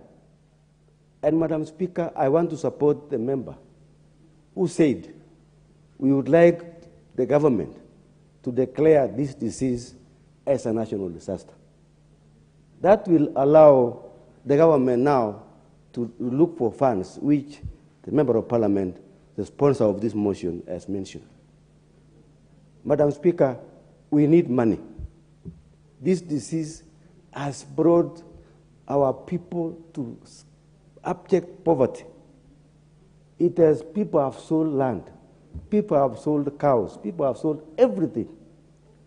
And Madam Speaker, people who have died are poor, people who have died are rich. It doesn't know the age. It doesn't know the limit of whatever people have. So, Madam Speaker, I would like to mention a number of things which I feel should be done. Number one is the public education. People should be given the issues of causes of this disease to know and understand. I know, Madam Speaker, from the talk which we have had today, it appears that nobody knows the cause of cancer. And therefore, we need to look at the causes of this cancer because nobody knows. We need experts to come up with the causes, make research, and the government should also give money. And Madam Speaker, I know this House has a duty to really work on this issue. And Madam Speaker, I would like to talk about these pesticides and chemicals. Madam Speaker, it is in the hands of this House. This House can make decisions. This House, Madam Speaker, can call upon those who are responsible of allowing chemicals and pesticides in this country. And Madam Speaker, we have a whole committee of health which can call and summon those who are concerned. The Minister for Health should come to this House and explain to us why they are allowing these chemicals into our country to kill our people. Madam Speaker, I also want this House to allocate more money so that this government can be able to work on this disease. Madam Speaker, I also want to urge the move of this motion to bring in some amendment on this act so that we can be able to bring funds and ask for funds from the national community to come and assist us. Madam Speaker, I also want to ask the government to establish a cancer center in every county so that it can be able to do this to learn and prevent this disease. Madam Speaker, I also know that we have few specialists, especially oncologists in this country are very few. Radiologists in this country are very few. Madam Speaker, we would like to see this being done. And then lastly, Madam Speaker, is the issue of vaccination. We need to look at vaccination. Vaccination is a very important preventive measure, which if it is done, we can prevent these diseases early enough, and screening of patients in this country. Madam Speaker, I would like to support this motion and thank Mheshimiwa Honorable Toroitich for bringing this motion today, and I know it's going to be one of the best motions I've ever seen in this House. Thank you, Madam Speaker. Very much, Member for Sotik. The Honorable Amina Mnyazi, Member for Malindi. Asante sana Mheshimiwa Spika, kwa sababu ya wakati nitazungumza haraka. Jambo la kwanza ni mshukuru ndugu yangu Mheshimiwa Timothy Toroitich, kwa sababu hili swala la saratani ni jambo ambalo linagusa kila Mkenya, na ninapozungumza Mheshimiwa Spika ni jambo ambalo liko karibu sana na moyo wangu. Kuunga mkono huu mswada Mheshimiwa Spika, ya kwamba tuweze kuweka kitita cha hazina ili sisi kama Wakenya tuweze kujikinga na kudhibiti ugonjwa wa saratani, ni jambo ambalo litaweza kutusaidia sisi mahali pakubwa sana. Mheshimiwa Spika, kama nchi sisi tulipokuwa tunapambana na janga la TB, janga la malaria na janga la ukimwi, serikali iliweza kuangazia haya magonjwa kwa undani zaidi, na nafikiria ni wakati saizi Mheshimiwa Spika, hata hili janga la saratani tuweze kuliangazia kwa wingi zaidi. Mheshimiwa Spika, pale Malindi kuna watu wengi ambao wako na gonjwa la saratani, na nami nimeweza kuwasaidia kwa njia tofauti, lakini ni vizuri saizi tuweze kuweka vichwa vyetu pamoja ili tuzidi kusaidia watu wetu. Jambo la kwanza, hata mbali na hizi pesa, sisi kama wabunge na kama serikali ni lazima tuwezeshe zaidi madaktari wetu, tusomeshe watu wetu kuhusu ugonjwa wa saratani, ndipo tusipate madaktari ambao ni kidogo, tuweze kuwa na madaktari wengi ambao wanaweza kutusaidia kwa upande wa saratani. Mheshimiwa Spika, kama vile magonjwa mengine, kama gonjwa la ukimwi, wako na madawa yao na wanapatiwa madawa na serikali pamoja na vyakula. Hata wale ambao wako na gonjwa la saratani ni muhimu tuweze kuwasaidia, waweze kupata madawa, waweze kupata vyakula ili waweze kujisaidia katika hali yao. Honorable, in the interest of time, honorable members, the Honorable of Amina Mnyazi will have a balance of 3 minutes when this debate is put in the order paper, and after which the mover will be called to reply. So, honorable members, at the time now being 1 o'clock, this House starts adjourned until today, Wednesday, the 2nd day of August 2023 at 2:30 p.m. Thank you.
As women, Madam Speaker, I think we are the ones now who have decided to take what used to be the men's way of doing things in Parliament. It was not a very kind thing, but we took it, and we appreciate that we have to change, Madam Speaker. I'm saying this because I am like taken aback, and I'm like, can we try ourselves now? Because we want to see women more in Parliament. We don't want that to become the main thing that we shall be remembered with in the 13th Parliament. So I'm hoping all of us will just reflect back and see how to deal with our own inner reflection and how to deal with everything that is happening. So, Madam Speaker, I know I was to speak on the motion, but I just felt there is need for me to just speak on this and to say that I think we are the leaders, we are a role model of many other Kenyans out there, and therefore we just need to think of how to go back to the roots that we were brought up with in terms of understanding and appreciating the rules of the House. So, Madam Speaker, I want to say that on behalf of women, being a woman leader, I think we want to apologize to the Speaker on behalf of all, and also to request that even as we move forward, can we now move forward as a team and appreciate ourselves in this House as women? And we can disagree, but I think we don't need to go beyond that disagreeing. We can disagree. We are allowed to disagree. That's why it's a house of debate. And so, as we disagree, let us respect just one another and our opinions. We might have sharp opinions, but we don't need to go beyond. And we are praying to the Speaker that in that Hansard, because every time it will be remembered in the archives of the 13th Parliament that the Speaker spoke to us on his chair. And we are praying that will be the last the Speaker will ever tell us that again. So for me, I just want to say, as women leaders, let us just reflect and remember we must pass the 2/3 in this House, and it has to pass. And we don't want anything or anyone to use that as a word of saying, when we are many of us, we might be not of agreeing. Lastly, Madam Speaker, I want to beg that this pathway that we normally, that is with Bunge Towers, to be opened so that when we are going to the committees, we can go through the pathway. Because all the roads the other side have been closed. So can they open the pathway for us so that we be crossing down and we just enter the Bunge Towers for that? Thank you, Madam Speaker. I'm assuming that the clerks have taken note of that, so that you can notify the clerk of the National Assembly. The Honorable, I think I'll give one more chance to the Honorable Dorothy Ikiara. Time is up. Let's just give her a minute since she's been there since morning. Thank you. You may proceed, Honorable Dorothy Ikiara. Thank you, Madam Speaker. Madam Speaker, I stand in support of this very important motion, and I want to thank Madam Honorable Njeri from Kirinyaga for bringing this very important topic in this House. Madam Speaker, I support this motion first by highlighting that children are like wet cement. Whatever you teach or show them, it sticks on them. Madam Speaker, I'm saying this in view of even the new curriculum, the competence-based curriculum, where children are more oriented to doing things for themselves as opposed to the yesteryears where the teacher was a know-it-all. Madam Speaker, I want to say this: comprehensive health education that should be a core subject in our schools. As I sit here today, Madam Speaker, the school curriculum is tailored towards having this particular topic in all the classes, all the grades across the schools, because hygiene and health are in the syllabus.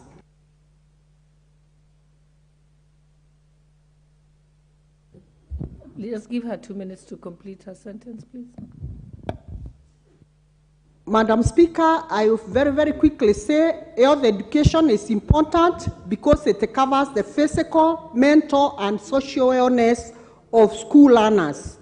Schools are therefore the ideal setting for health programs. Madam Speaker, we are raising up a generation where thousands and thousands of our children are going to waste, and due simply because nobody is responsible in their wellness.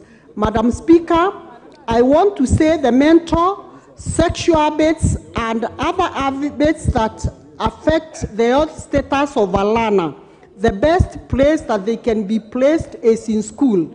And the only way we can be able to do this, Madam Speaker, is by ensuring that comprehensive health education is taught as a core subject in our schools. Madam Speaker, I support this motion, and I want to say, if already it is in the syllabus, let it be enhanced, let the curriculum content be well tailored in such a way that it can be able to catch the needs and the rising needs of our children of today, more so on mental health, Madam Speaker. Thank you, Madam Speaker. I now call upon the mover to reply.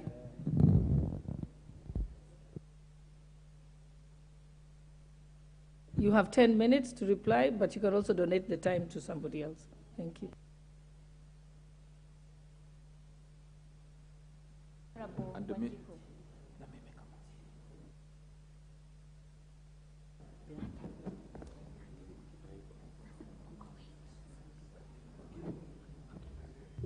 Yes, you've donated 2 minutes to Honorable Wanjiku. She may proceed.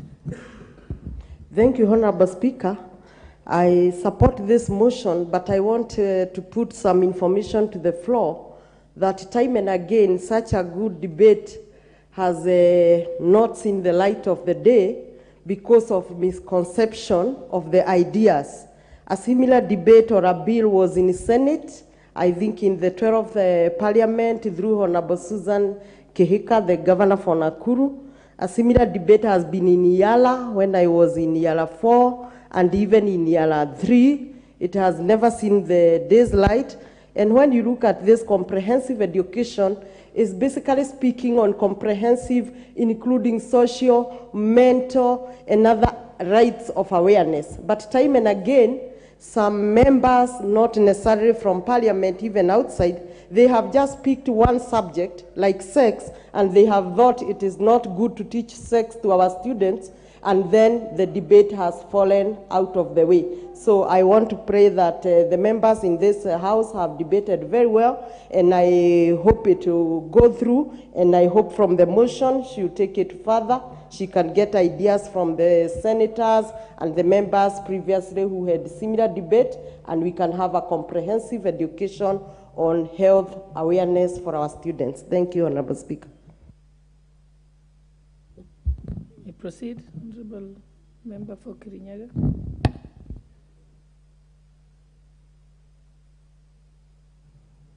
Thank you. Thank you, Honorable Speaker. I see quite a number of members would have liked to contribute to this, but unfortunately, I also want to ensure that I highlight the issues that were raised when other members made their contributions. Honorable Speaker, I want to thank all members who took their time to give their very meaningful contributions on this floor in regard to this motion. Honorable Speaker, this motion was brought forth because of a program we ran in Kirinyaga County dubbed the Triple Threat Action. It was speaking to our children in the schools on matters to do with mental health, sexual and gender-based violence, Honorable Speaker, and drug and substance abuse, Honorable Speaker. And Honorable Speaker, like my colleagues have said, it is very important that this topic is not lost in the noise of sex education only. The topic is comprehensive health education.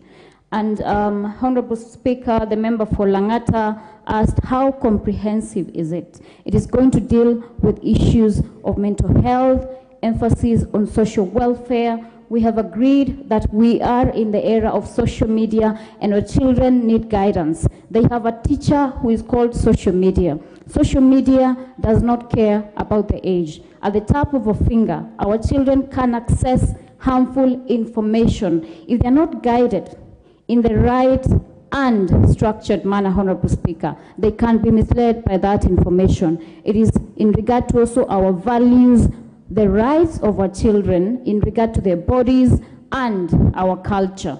It is also in regard to drug and substance abuse and developing healthy relationships, healthy eating behaviors, among others, Honorable Speaker. Honorable Speaker, there were concerns raised about the age to which we would prefer this to be introduced at. Honorable Speaker, we have curriculum developers. They will ensure that anything that is packaged for our children is age appropriate. Honorable Speaker, the way you communicate or the way you package information for say a 7-year-old is not the way you package information for an 11 or 12-year-old or post-teen.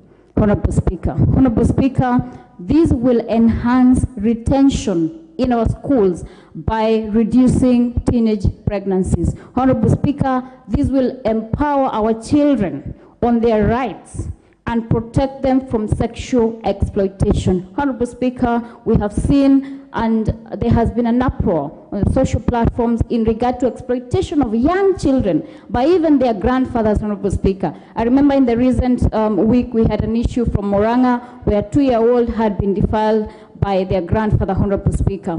And we must agree that at this era and age of information from all other sources, we need to ensure that it is regulated, Honorable Speaker. This motion will mitigate drug and substance abuse in our school-going children, Honorable Speaker. It will promote healthy relationships among them, Honorable Speaker. I know it has been a taboo for eons in regard to our parents talking to our children about how they can relate, the girl and the boy child. It does not have to be sexual, Honorable Speaker. That relationship can be healthy. They can benefit from each other, Honorable Speaker.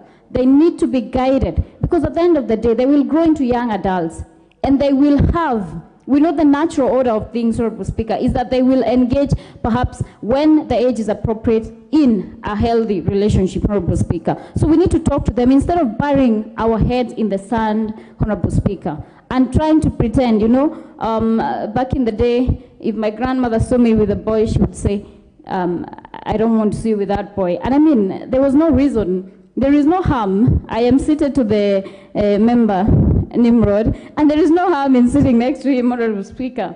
You know, a girl child does not get pregnant by sitting next to a boy child, Honorable Speaker. But we need to talk to them and tell them, if you engage in a sexual activity at this age, your education is going to derail. You might get sexually transmitted infections, Honorable Speaker. That is what my motion is about, Honorable Speaker. It will also minimize and promote mental health among our young people. We know that mental health is a major topic. We passed a law in the last parliament which was very robust, but we do not have the infrastructure to implement the same, Honorable Speaker. Let our children be told that, you know, life comes with its pressures, and those pressures do not mean that you should take action or maybe take your life or feel that you do not have the will to live anymore.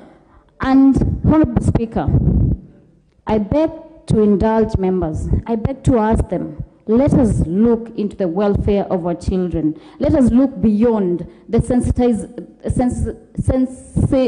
sensational topics by the media on sex. It is not a motion to teach our children to practice sex, surely. I am an advocate of the High Court. I am minded of the welfare of our children and guided by the law. It will be within the law.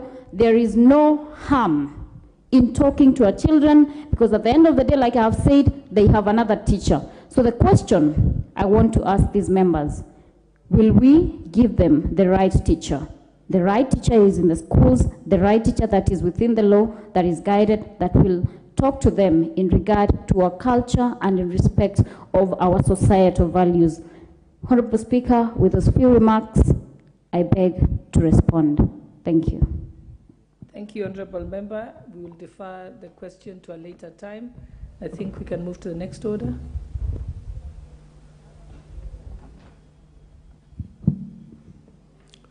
Order number 12, motion.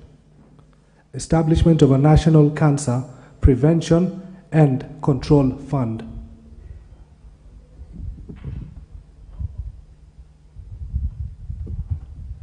Honourable Timothy Toroitich, you may proceed.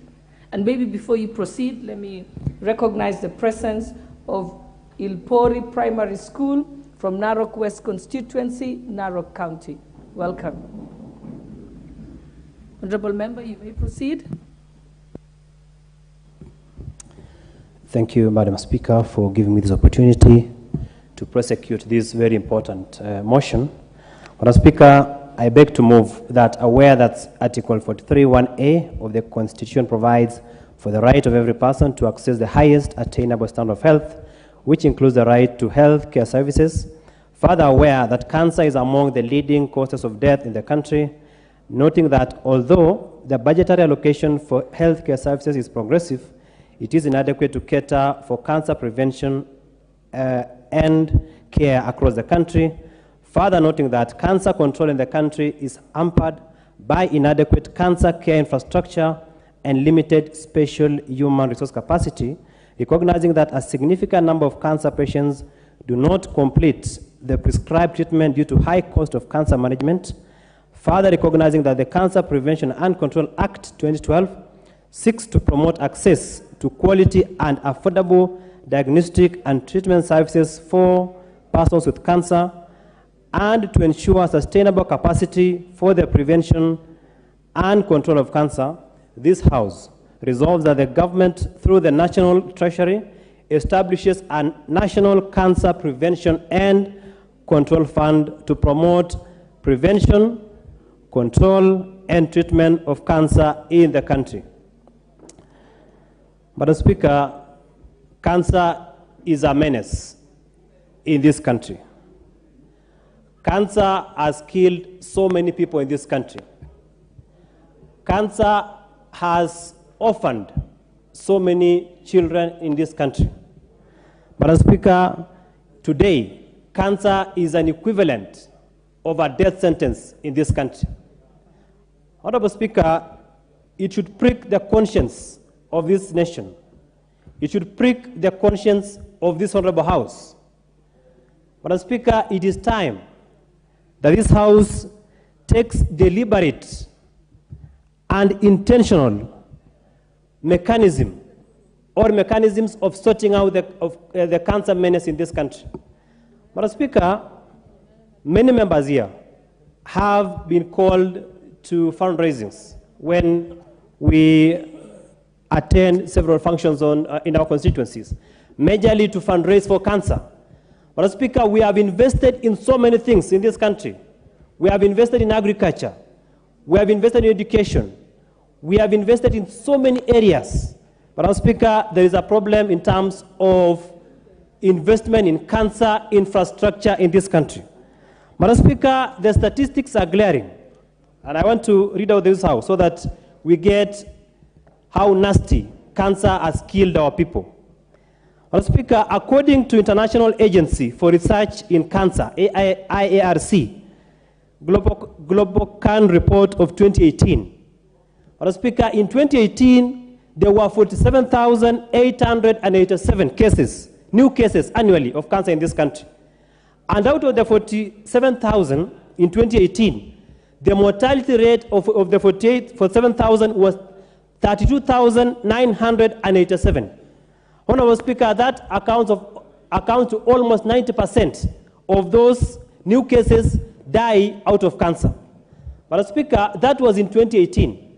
The current projection in this country is that almost 100,000 people die annually out of cancer in this country. Honorable Speaker, if you break down those statistics, it means if it is 90,000 per year, if it is 100,000 per year, then the mortality rate is 90,000 people die of cancer every year in this country. That means in every month we lose 7,500 people. Per day, we lose 250 people in this country out of cancer. Per hour, we lose 10 people in this country out of cancer. Madam Speaker, if that doesn't prick the conscience of these honorable members, if that doesn't prick the conscience of this country, if that doesn't prick the conscience of this government, then I don't know what does. Because losing 10 people per hour out of cancer in this country, Madam Speaker, that is a national tragedy. It is a national disaster of monumental proportions. Madam Speaker, we have a progressive legislation in this country known as the Cancer Prevention and Control Act of 2012. Unfortunately, Madam Speaker, that law, as established, is a skeleton. We need to give flesh to that particular skeleton of our legislation. Madam Speaker, the reason for that is the following. One is that that particular legislation creates a National Cancer Institute of Kenya, NCI, which is an equivalent of the US National Cancer Institute. But, Madam Speaker, it is only an agency or a parastatal, but it is only a toothless bulldog that cannot bite because it is micromanaged by the Ministry of Health. Madam Speaker, it will surprise you that if you Google and you check the website of NCI, Kenya, National Cancer Institute, they do not have statistics of cancer in Kenya in the year 2013. What they are relying on, Madam Speaker, are the statistics of International Agency for Research in Cancer that was done in 2018. As we speak, the current projects that I've given here are merely projections, but not founded through research by the National Cancer Institute of Kenya.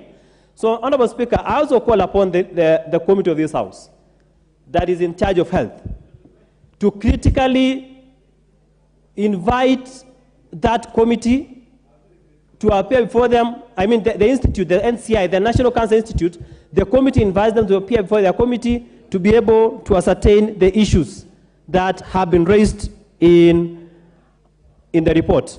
Madam Speaker, the gist of this motion is to establish a fund to promote, to prevent, to control, and to treat cancer. Madam Speaker, the traffic that is in JKIA of our people seeking treatment in India is very huge.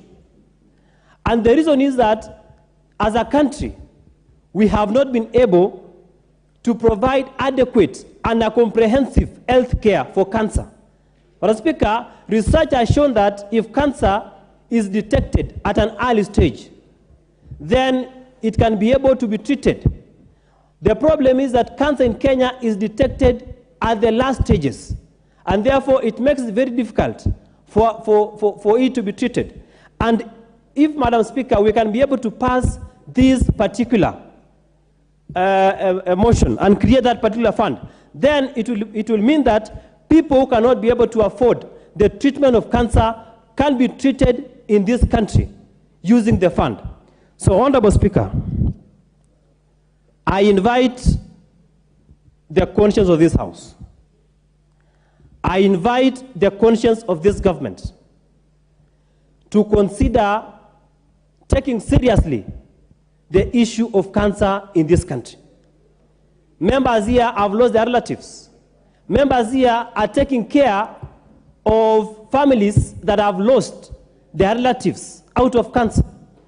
So it is incumbent upon this House to consider creating this special fund, thereafter allocating its resources in subsequent financial years so that we can be able to wipe out or we can be able to manage cancer so that we can be able to assist our people get proper treatment. Madam Speaker, I beg to rest the prosecution of this motion, and I'm calling upon my good friend, Honorable Duncan Maina Madenge, popular known as DMM, the MP for Nyeri Town, to second this motion. Thank you. Very well, the Honorable Madenge. Thank you, Madam Speaker. I rise to second the motion on the formation of the Cancer Fund. Madam Speaker, the funding in our health sector is inadequate despite several declarations that the Kenyan government is a signatory to, and especially the Abuja Declaration that requires us to put up to 15% of our national budget to health. Even more worrying is the fact that we are only at 7%, progressive as it may be. But even when we go to the national GDP, we find that only 2% of our GDP goes towards health funding. Madam Speaker, the cost of cancer treatment in Kenya, according to a research paper in 2018, assessing the direct medical costs of cancer care, revealed that the cost of cancer therapy varied with the type of cancer. Patients on chemotherapy alone require Kenya shillings 140,000, while those on treatment for surgery require 130,000 Kenya shillings. Those on radiotherapy require 120,000 shillings. However, you find that radiotherapy will take up to 10 sessions. Chemotherapy could take up to 15 sessions. Some patients who have a combination of the three treatments, chemotherapy, radiotherapy, and surgery, require well above Kenya shillings 500,000. Another study in 2018 showed that the cost of treating stage 3 breast cancer and cervical cancer, dependent on the treatment followed, whether it was a curative or a palliative approach. The cost of cancer generally increased by stage. Madam Speaker, the public sector cost of treating stage 1, stage 2, and stage 3 breast cancer ranges from Kenya shillings 190,000 to Kenya shillings 250,000. And the cost of cervical cancer ranges from Kenya shillings 120,000 to 250,000. Patients' payments in the private sector generally are 10 times more than the public sector costs. Palliative care for 6 months for cancer patients in the public sector will generally range up to 40,000 Kenya shillings, while in the private facilities, it is up to Kenya shillings 200,000. On the economic front, Madam Speaker, cancer is a growing problem. It is affecting the nuclear family, extended families, employers, and society, encountering financial loss from relevant disability, reduced quality of life, and premature death. It is estimated that up to 50% of patients with cancer do not seek services in this country due to lack of money. And even the majority of those who end up seeking cancer, which is up to 70%, do so late because they cannot raise the money needed for cancer treatment. By the time they have the money, it is already too late, with the disease having advanced to higher stages, which is even more costlier. Among those who seek services, Madam Speaker, their personal lifetime savings are completely exhausted. They turn to assets, eventually unsecured loans, and as a last resort, they have community fundraisings to finance their illness. Unfortunately, by that time, they are always almost on their deathbed. The indirect cost of cancer treatment, such as transport, accommodation, add to the financial toll. The higher cost of cancer drugs, coupled with the drug shortages, even when the finances are available, complicates matters for cancer patients and cancer care in our country. Madam Speaker, facilitated financial access to patients with cancer will increasingly most likely lead to earlier diagnosis and better outcomes, and reduce costs as opposed to the current state where up to 70% of cases access treatment late, requiring more elaborate investigations and much more expensive treatment options with poorer outcomes. Madam Speaker, a very high percentage of cervical cancer patients, and I'm hoping that the honorable ladies of this House will listen to these statistics. A high percentage of cervical cancer patients referred to radiotherapy do not access the treatment because they cannot afford it. Even those who do access the treatment do not undergo the entire treatment protocol because they cannot finance it. Multiple investigations, radiotherapy, chemotherapy are the main components of direct costs for cancer patients. Madam Speaker, cancer is causing a heavy economic burden with adverse social implications beyond the death of the cancer victims. Studies have demonstrated that orphans of cancer patients have a higher under 5 mortality rate in this country than those than other children. This has a considerable impact on communities. More broadly, the Cancer Fund will be an appropriate response to the achievement of SDG goal number 3.4, whose target is reducing premature mortality from non-communicable diseases such as cancer by 1/3 by 2030. Madam Speaker, in the year 2010, our then Health Minister and current Kisumu Governor, the Honorable Anyang' Nyong'o, disclosed to the nation that he had prostate cancer and sought treatment in California, USA, at the Helen Diller Family Comprehensive Care Center and was treated by radiation. Madam Speaker, a year later, in 2011, the Honorable Beth Mogo, then Minister for Public Health and Sanitation, similarly revealed to the nation she had breast cancer and was treated in the USA, requiring both surgery and radiation.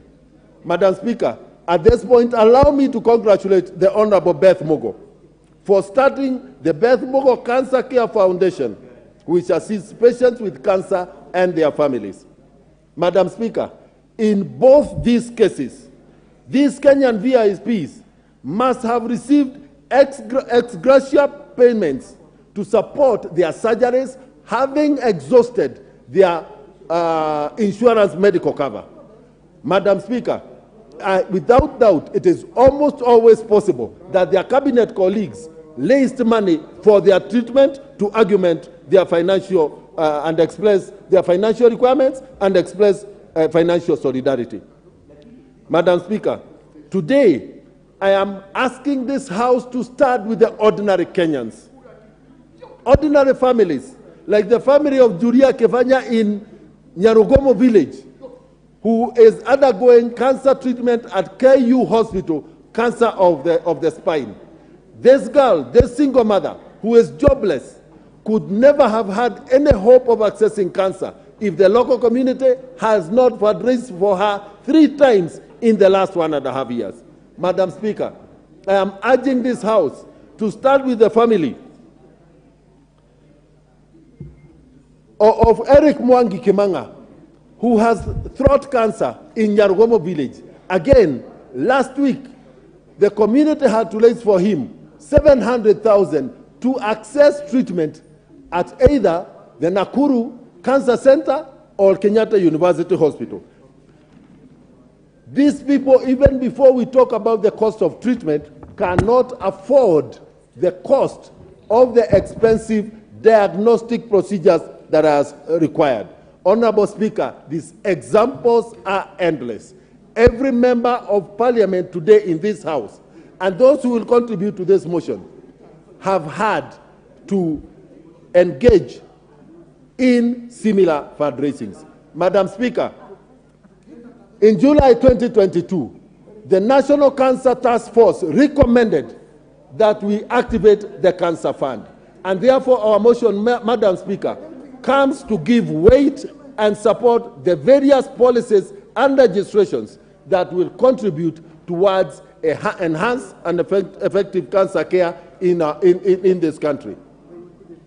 Madam Speaker, 3 decades ago, our forefathers had the foresight of setting the Kenya Hospital Authority Trust Fund that today has 1.7 billion shillings lying with the Unclaimed Assets Authority, a fund meant for health care that could finance the setting up of cancer care, comprehensive cancer care centers of excellence.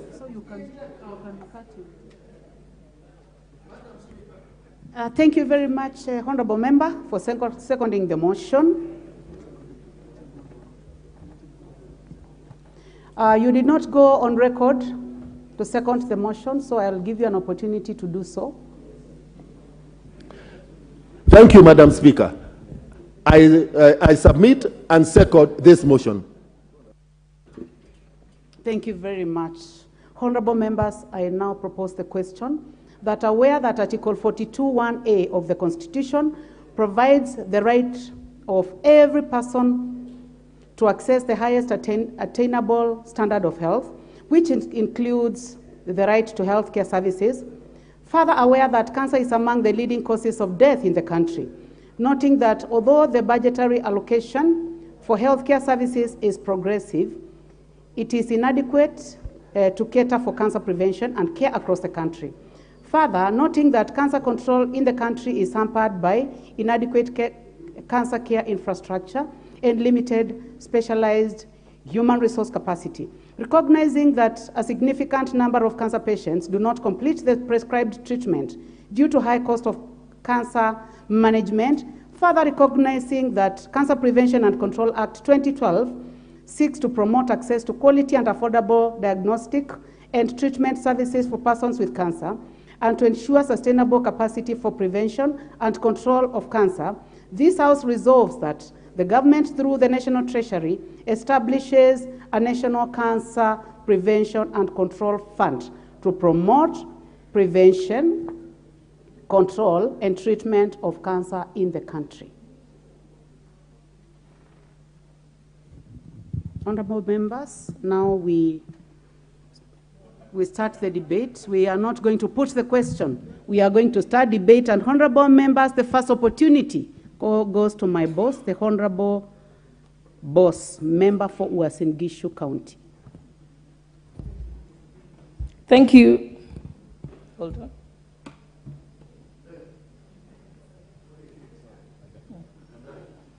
Thank you, Honourable Speaker, for this opportunity to be able to lend my voice in this very important motion.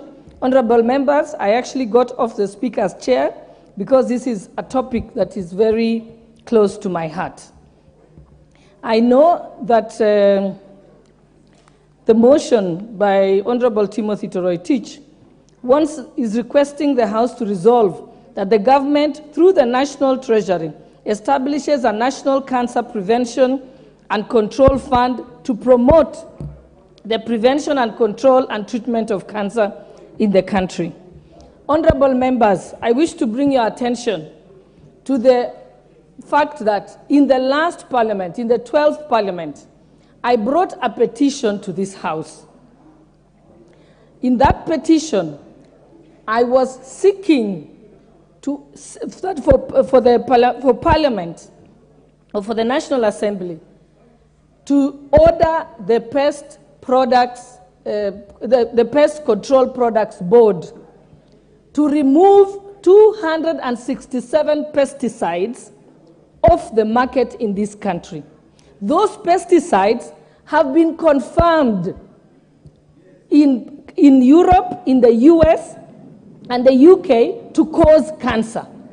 In fact, more than 20 years ago, a farmer in the US was paid $250 million for developing cancer as a result of using a pesticide that was commonly known as Roundup.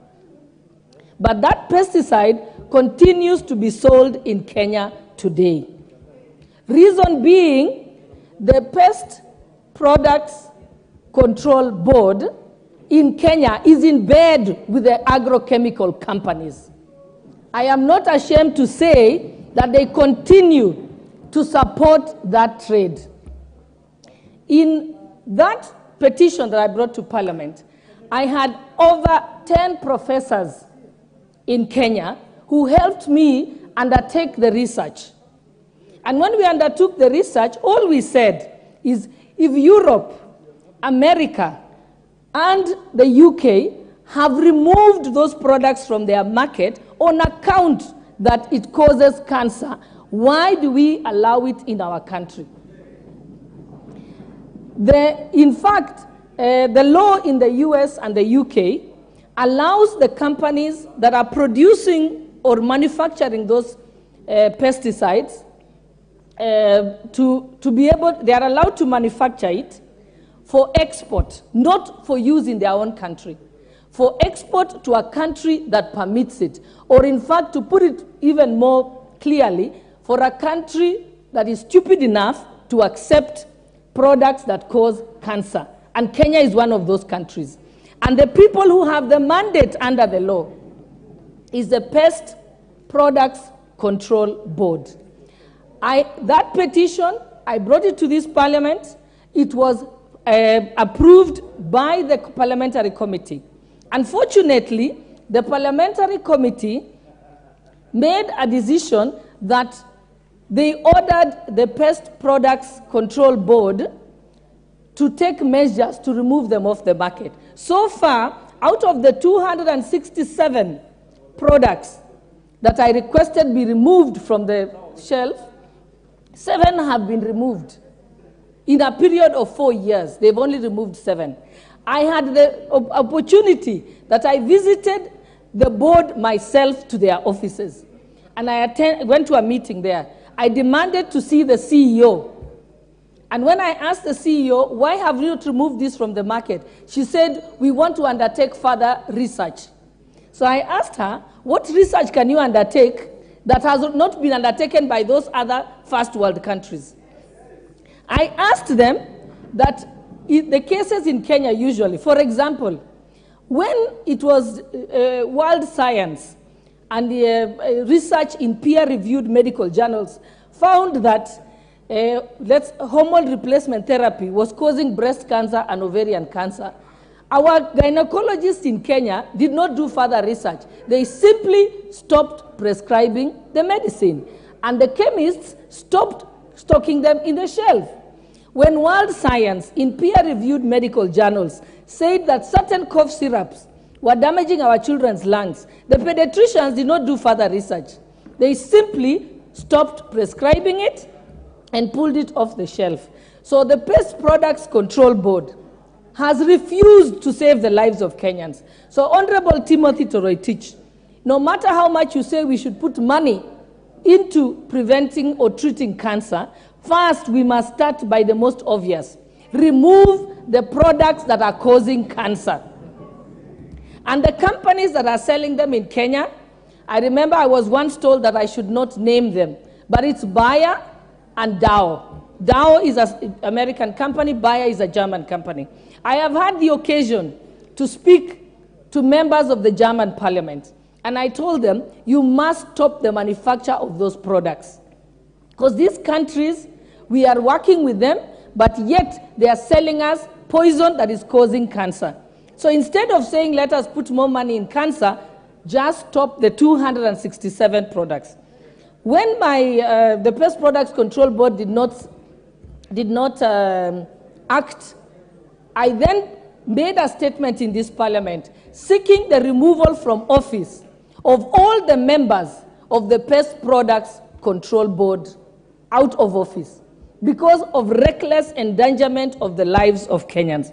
So as I stand here, honorable members, I want you to help me shame the members of the Pest Products Control Board.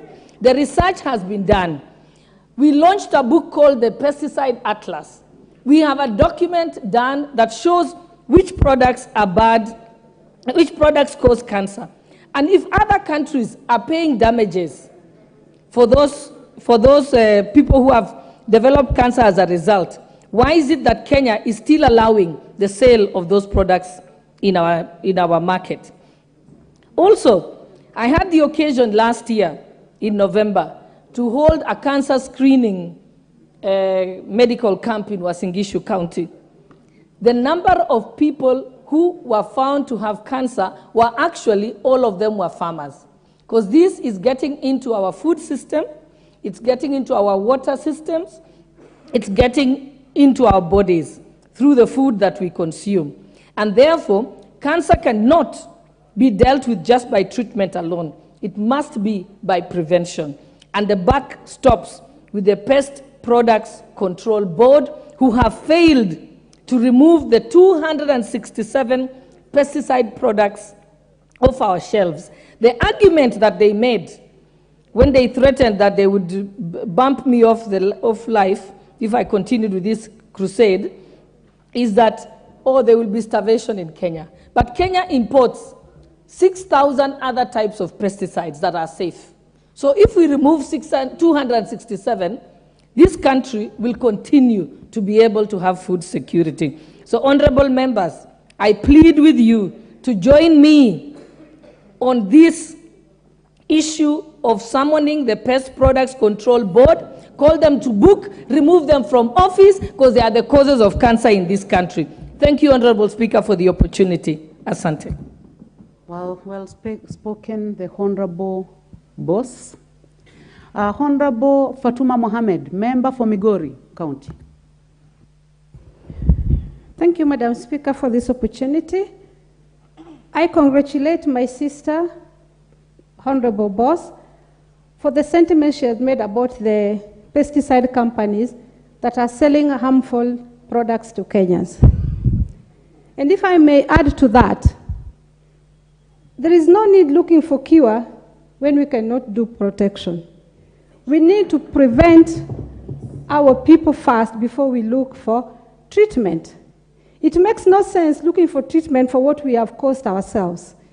And as we all know, cancer actually has no treatment. It can be prevented, and the treatments that are there are very minimal. And as an African country, by the time we get to realize that we have cancer, in most cases at a late stage, when you are actually ill, stage 3 and 4 is when we realize we have cancer. Now, instead of working so much on curing something that the world outside there knows very well that curing is minimal, let us work more on protection and preventing cancer. It is unfortunate that Honorable Madam Boss says that the most people in her county that were tested are farmers. And farmers are the people who feed us. And they're the ones who are going to die first, if I may use that word, before us. So who will feed us? We are going to finish a generation that is very important to us.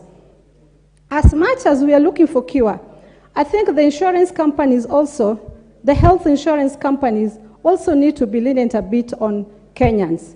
When you go to take an insurance cover, you do fill a form to state which diseases you have.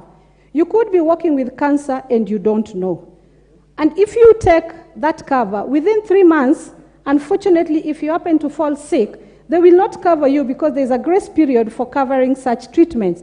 And so they will tell you, this is a terminal disease, we cannot cover you. Unfortunately, you did not know that you have the disease. So I think the insurance firms also should reconsider that this is something that is beyond us. It's not like these other diseases that we can surely have prevention easily or have cure easily. So I request that this government honestly should take this matter so serious. I think cancer is the #1 killer disease. Though they say malaria, but malaria is curable, even with herbs.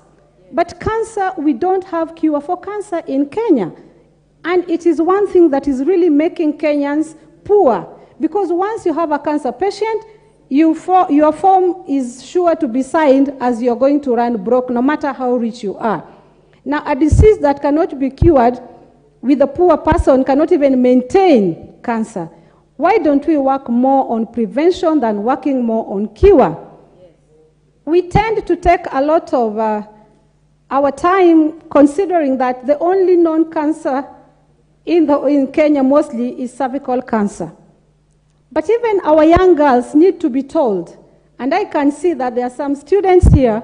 I am addressing you, my dear little girls, that mama needs to teach you that early sex is a call for cancer, because the cervix is still too small, and when you start engaging in dirty things, you are inviting a disease that has no cure. Other than HIV, cancer will ruin you. HIV is a little bit manageable, but still it has no cure, just like cancer. And when you get cancer, you're guaranteed that your life will be a very difficult life. So dear schoolgirls who are up there, please be reminded that cancer, you are a candidate. An old mama like me is a candidate. A grandmammy is a candidate. So dear Kenyans, let us take the cancer problem a serious issue.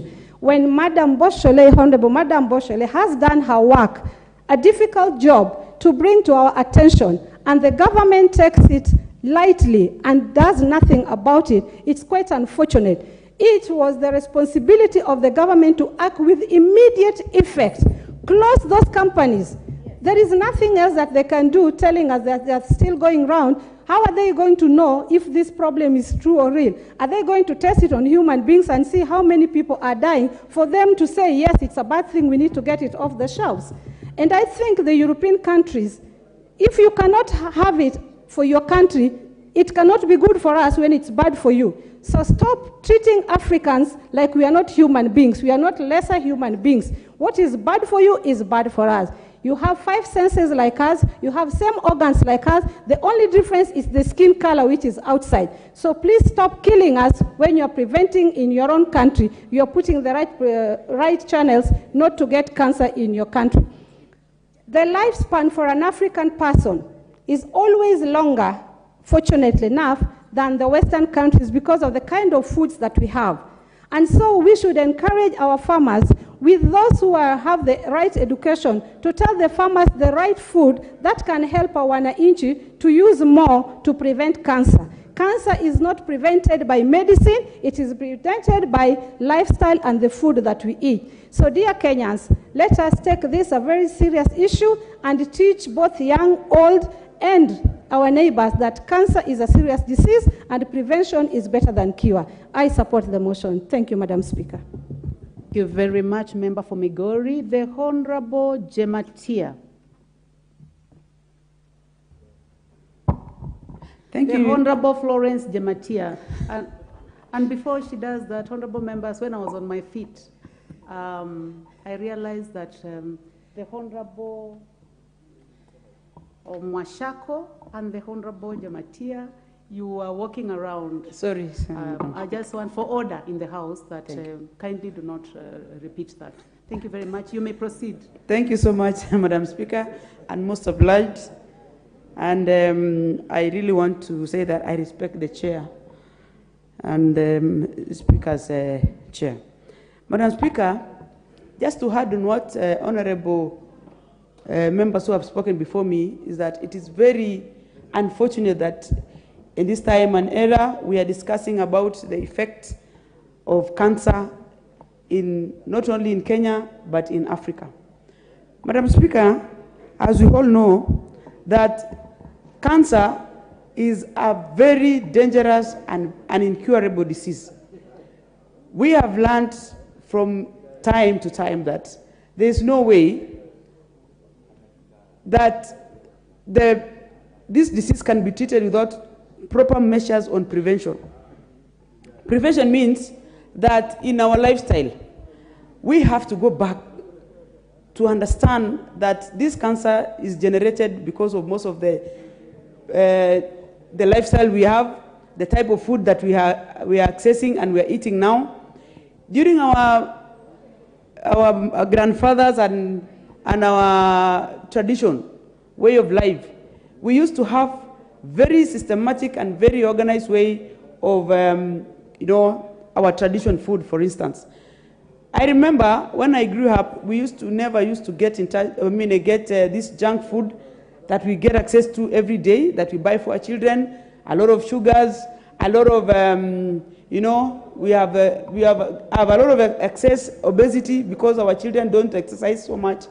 And most of these things is another, avenue for us to get infected or get these diseases, especially cancer, for instance. We used to have very nutritious food like millet, like sorghum, that today in our daily consumption, we don't interact with it. What happened with our generation? The generation that used to give us proper nutritious food. Today, if you go to in a normal family for breakfast, you get a lot of generic food, for instance. We get a lot of, oil-made food. We get a lot of, the food that it is processed food many times. So this is what exposes us so much to these diseases that it is very incurable. And cancer, Madam Speaker, has been a problem. If you go to our homes and our constituents, the problems that our people get through cancer and treatment is a lot. And it is very expensive to treat cancer, Madam Speaker. I also want to say that through your indulgence on a clinical clinic that you did, I want to concur with you that Wasingushu was just part of the segment that you did. If you go through the system and also try and do the same throughout the country and counties, you realize there are many cases of this.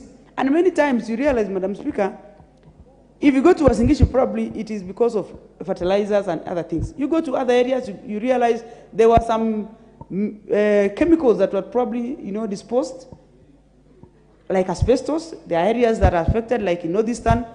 You go to areas like, water contamination, and all these things end up causing problems to the people, especially in the health, because chemicals is a key contributor to the causes of cancer. And I want to also echo what Honorable Fatuma said, that we need to prevent these issues and these problems before we start treating them. Because the earlier we prevent it, it is going to be better for us. More so, in the areas of insurance, I also want to reiterate that insurance companies have also been part of the problem, because you cannot be selective, especially when you know that this is a very terminal disease and you are saying you cannot treat, because treating them is going to cost you more. But then why am I paying these insurances? And it's because diseases like cancer is not, does not give you some indication early. We lost many people, especially even members of parliament before. I have my former member of parliament, Honorable the late Grace Kipchoim, and may her soul rest in peace. She was affected and was, she was sick because cancer had, he was a patient for cancer, and we have lost many people. And this has also left the families of these patients in dire problem and poverty. Because at the end of the day, we use a lot of money to treat them, and then when the patient passes, the family becomes poor because they have exhausted most of the resources they had. And this is something that, as government and parliament, we need to sit down and recorrect where we have gone wrong and try and treat it and mostly prevent it before these problems start. Thank you, Madam Speaker. The Honourable Member for Mosop, Honourable Abraham Kiru. Thank you very much, Madam Speaker, for giving me this opportunity to contribute on this motion of establishing Cancer Prevention and Control Fund. Madam Speaker, I want to thank Honorable Toroitich for coming up with this motion for all of us to consider. A lot of Kenyans, Madam Speaker, have died and continues to die on a daily basis due to cancer. And the reason why most of these people die, Madam Speaker, is because they cannot afford the cost of treating cancer. The average cost of chemo in this country averages between per session 12,000 to 200,000 per session. An average Kenyan cannot afford it. On a weekly basis, if they were to use the regular drugs, it will cost them an average of 50,000 shillings a week to continue treating cancer. In this country, NHIF covers cancer, but it is maxed at 600,000 shillings. So if you go for 3 sessions, you will have maxed your cover with NHIF.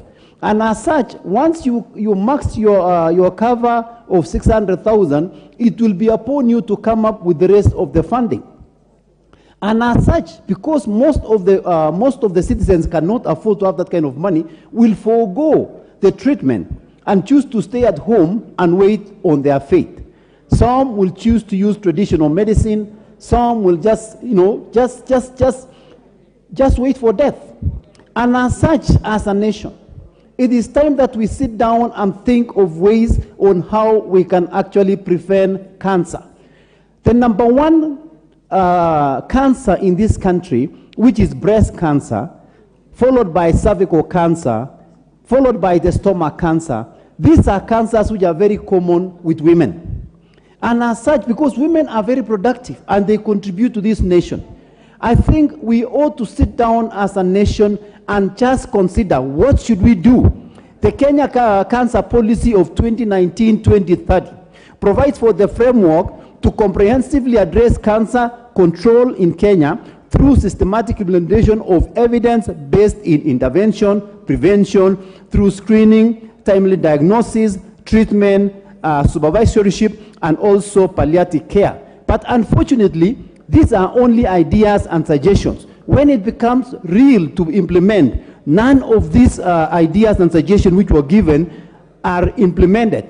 And as such, I think we need to sit down and consider, why should we allow people to die as we sit down as a nation and watch? NHIF needs to review their coverage. When you have NHIF super cover, once you've exhausted, like now, they allow you, yes, you can go to India, you can go to Apollo, and they will cover, but they will not cover, of course, your travel. They will not cover, once you stay there, yes, they will cover. But once you've exhausted your expenses in India, they tell you now, we've reached the maximum, consider selling your land, consider doing your fundraising. And it comes to us as members of parliament, we end up doing a lot of fundraisers to save lives. But as a nation, we should consider coming up or establishing the Cancer Prevention and Control Fund so that on instances like this, Kenyans will be saved and many lives will continue to live in this country. Thank you so much, Madam Speaker, for this opportunity to contribute.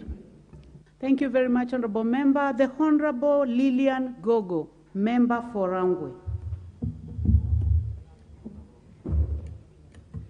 I thank you, Honorable Speaker, and I want to thank my dear colleague for invoking a motion on matters cancer prevention and control, that it is important that we establish a fund to prevent and control, and always prevention is better than cure.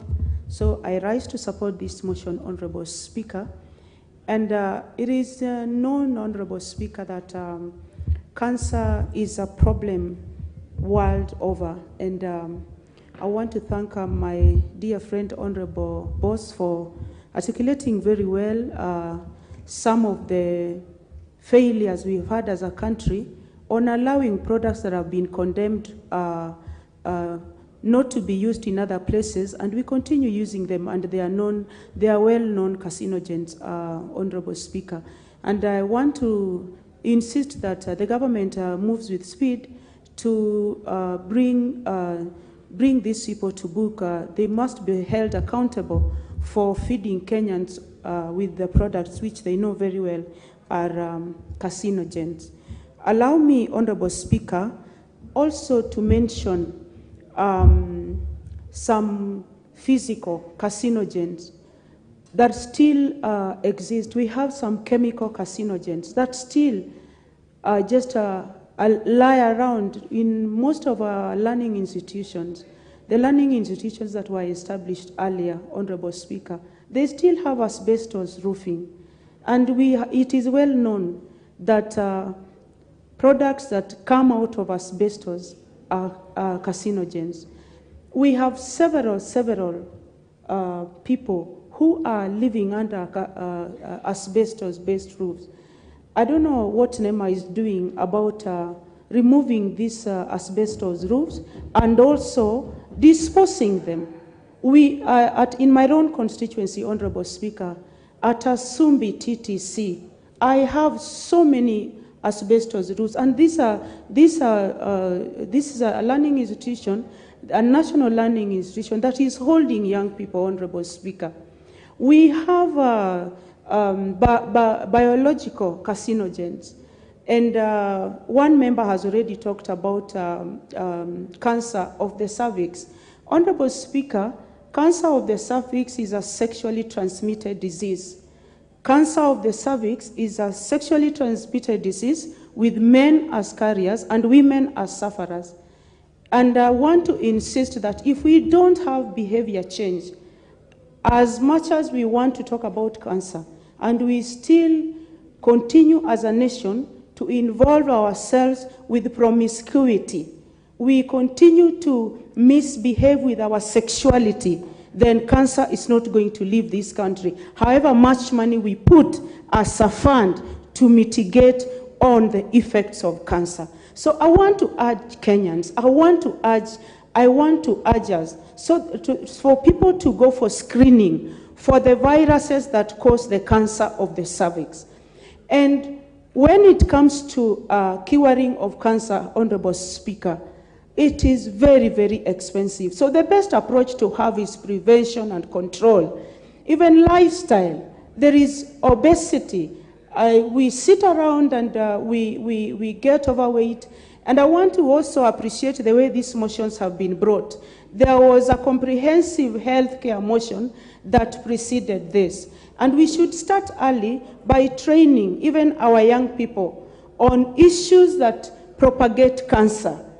Or we have cancer in our foods, we have cancer, carcinogens in foods, by way of aflatoxins, Honorable Speaker, we have carcinogens in water, we have carcinogens in drugs, but the worst bit is lifestyle.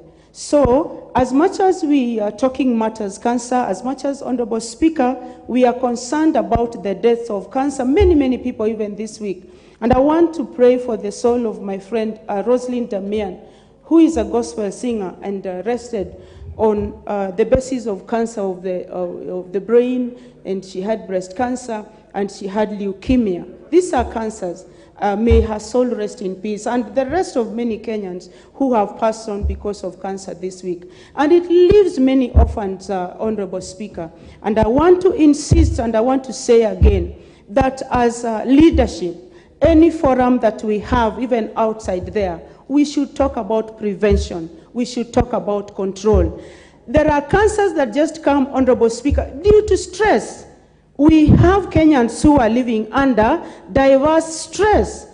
We should have a composed life. We should have peace. We should have a peaceful nation. Right now, Honorable Speaker, Kenyans are a stressed people.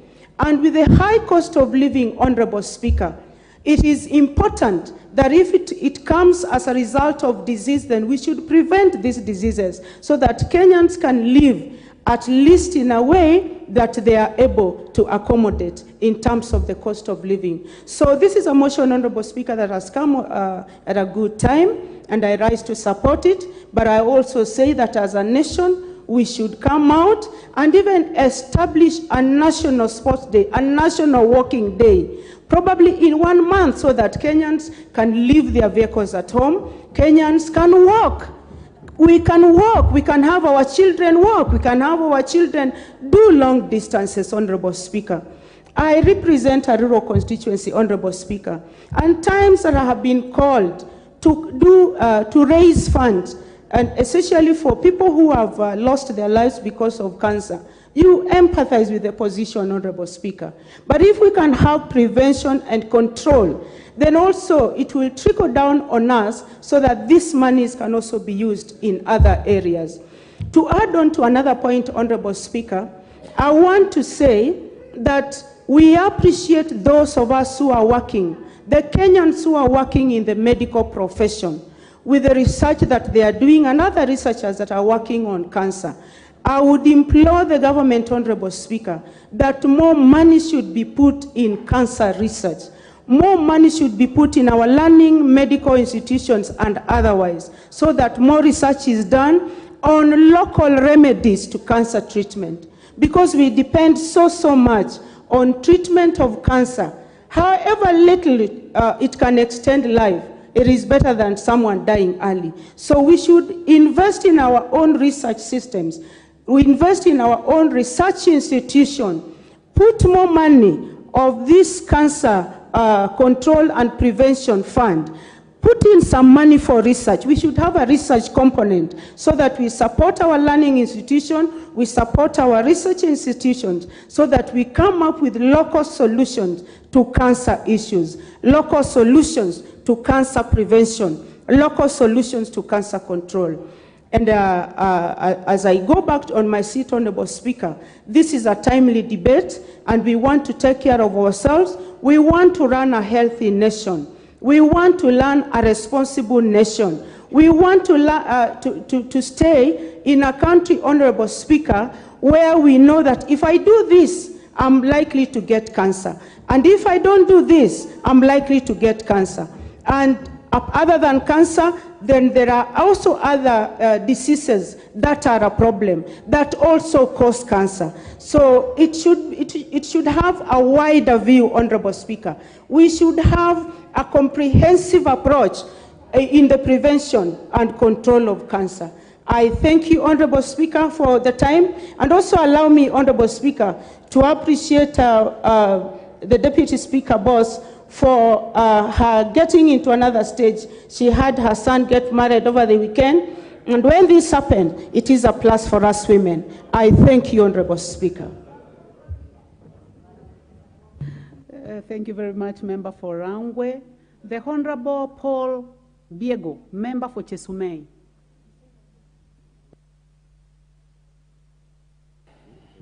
Thank you, Madam Speaker, for giving me this opportunity to support this motion from my good friend, the Honorable Timothy. And as I support Madam Speaker, I would like to put to the attention of this House that when a member brings a motion of this nature, it is for the benefit of the nation. And that is why I support strongly, because of what our people pass through in our constituencies. Cancer has been a problem because many people call us for fundraisers. And by actually creating a fund for the prevention, it is going to ease the burden that we as politicians and even the people back at home, it will ease their burden.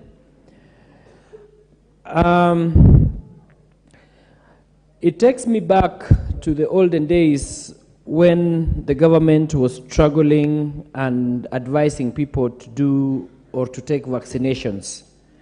Now, young children are being vaccinated, and actually mortality rate has decreased because of vaccination, which is prevention.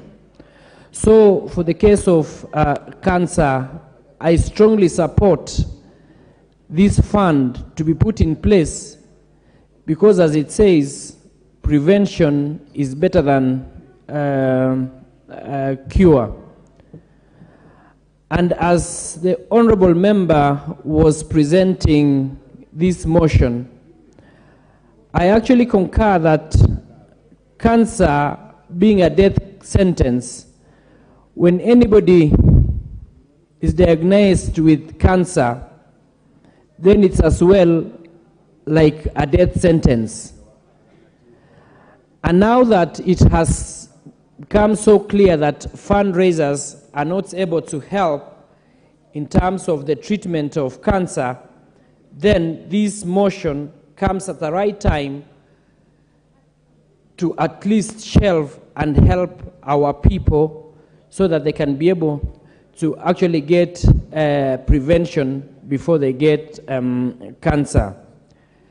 And with the statistics that have been given by the mover, it's extremely clear that the number of cancer patients or those who succumb to cancer is so huge, meaning that even us as a country and as a people, we are losing so many people who would have been potential voters and who would have helped in nation building. So we need to deal with this once and for all so that people are able to get preventive measures. And Madam Speaker, factoring that cancer, the nature of cancer, it grows extremely slowly and has been proved that years or even decades may pass before the cause is noticeably, before you notice the symptoms. And during this time, cancer may go undetected. Thus, the screening programs are vital for detecting cancers at early stages, and at that time, of course, treatment options are more effective. Therefore, we should all stand firm as a house to ensure that Kenyans get funds and to ensure that we don't lose our lovely ones to cancer. So this motion actually, Madam Speaker, will actually help people, especially those who are vulnerable, the poor, those who are not able to actually go for checkups. We know that there is a lot of advertisements, promotions leading to people or an awareness for people to actually go to check their status. But because of the poor state that we find ourselves, or our people, even transport alone to the facilities is a problem, it is quite important for us to get this fund and even get it closer to the people in the villages, so that it's very easy for people to go and have preventive measures, to get preventive measures. Madam Speaker, as also the Deputy Speaker was giving her side, Madam Gladys, it's also saddening that we know the causes and yet we still continue wanting to cure, and yet we can prevent. So apart from even preventing, apart from forming the fund or creating the fund, we need to get rid of the pesticides that have been proved to be causing major havoc or causing the cancer. And I also join other members and my colleagues that the Pest Product Control Board should actually be put to speed so that they remove the 267 pesticides and adopt the many, many more which are available and which have been proven that they are harmless. You would imagine if the study now clearly shows that majority of the cancer patients are those from the farming areas,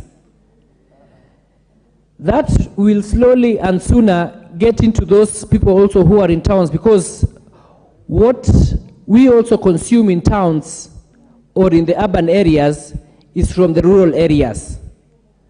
The rural people who are living in rural areas, majority of them actually consume direct and a greater percentage of the food they eat is from their farms. And that is why probably the study shows that majority and majorly many of them are affected. But we all know that the source of this food we also eat comes from those farms. So the earlier, the better. And that is why I stand here to support my great friend Timothy to establish, or the establishment of a national cancer prevention and control fund. So, Madam Speaker, I would want to go into record in actually saying that this is long overdue, and that the former members who have tried earlier and didn't get the light of the day, let us take this seriously so that the 13th House or the 13th Parliament would go down on record to have actually assisted big time to prevent this menace. We know for sure that many diseases, like somebody has also mentioned, AIDS, now has been contained because of prevention. Many other diseases have been prevented because of prevention. Let's take this opportunity to actually grab this motion, and members, let's all support this so that we have a fund which is set aside for the cancer. Thank you so much, and be blessed. Thank you very much. The Honorable Charles Ngusia, member for Mwingi West. Thank you, Madam Speaker, for giving me this opportunity to contribute and to add my notes on the same motion. I will start thanking my colleague and my good friend, Timothy Torotich, for bringing this motion to the floor of the House. And in fact, it has invoked a lot of issues concerning cancer and cancer management in this country. Madam Speaker, I will begin by noting that cancer is an illness or a disease that is usually associated with physical, social, emotional, and financial ramifications for people who are affected, even to the families who are affected by cancer. And when you hear of cancer, you think of patients who actually fear of death. They fear disfigurement, abandonment, financial hardships, and all those sorts of negativity associated with these diseases, Madam Speaker. And that is why it is very important to debate on this matter and collectively institute establishment of this fund, Madam Speaker. Because I believe that majority of the issues we have been raising here, sometimes cancer is caused by lifestyle. And when I listened to our Deputy Speaker here, it invoked in my mind that we are the architect of our own misery sometimes. Because if something has been done by the Western world, and whatever she petitioned, and it is still existing, Madam Speaker, we should have done away with those carcinogenic products long time ago. And we need to support that eradication, doing away with that thing.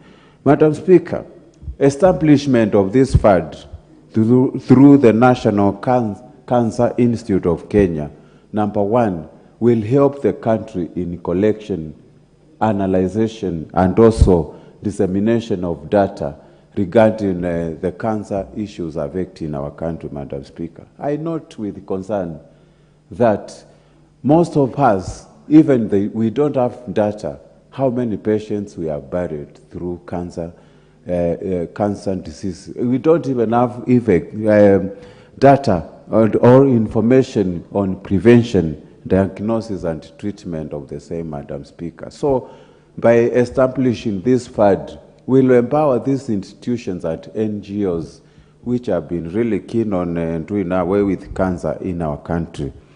Madam Speaker, every time we do fundraisings on a weekly, daily, and monthly basis, and majority of the families undergo through financial distress and even physical stress. And because the government doesn't have a consolidated fund on the same, Madam Speaker. So this one is going to help family overcome challenges and financial hardships we have been experiencing. And they always say prevention is better than cure. Majority of the people, they perish because of lack of information. By establishing this fund, it will ensure we have cancer counseling centers, and we can have a regular visit of anybody suspecting he or she has got cancer effects, or rather cancer-causing kind of effects, Madam Speaker. So I am supporting this. And we have seen so many Kenyans going to Ahmedabad, that is India, seeking for treatment of cancer. And India has really enjoyed in terms of this because they have adequate facilities and personnel to handle cancer. And one of the cities which is really surviving because of medical issues is Ahmedabad. So by establishing this fund, we'll make sure we have enough researchers who can establish cancer treatment centers. Hence, it will promote what we call medical tourism in our country, and that will be an added advantage of the same. Madam Speaker, also, this is going to create employment in our economy when we do all these things, and we will invest in research, and many of our people who are even unemployed will venture into issues of medical, and it will be very important for us to do a lot of research on these cancer issues, Madam Speaker. I don't want to labor a lot because my colleagues also want to speak on the same. I have seen the need to have this fund in place. And it is important for National Cancer Institute of Kenya to make sure their availability and also their presence is felt across our country. So far, we have an institution, but majority of our patients who are going through this kind of mental, or rather experiencing this disease, they don't even know whether we have got this institute existing in our country. So with those few remarks, Madam Speaker, I support. Thank you. Thank you very much, Member for Mwengi West. Honorable members, now the next opportunity will go to the Honorable Dorothy Muthoni, nominated member. Honorable members, I see a lot of interest in this motion, and you know that at the beginning of the motion, we did not make a decision to speak for less time. So people are spending 10 minutes to debate. So you can use your discretion to speak for less minutes so that more people can speak. So I'd like to ask you to be patient. I can see the screen is full, but we'll do our best so that as many of you speak, but that depends on the length of time you're speaking. The Honorable Dorothy, you may proceed. Thank you, Madam Speaker. Madam Speaker, I too rise to support this very important motion, and I want to thank our brother, Honorable Timothy, MP Marakwet West, for bringing this very important motion. Madam Speaker, it is important for all of us to note that cancer is a monster that is feared.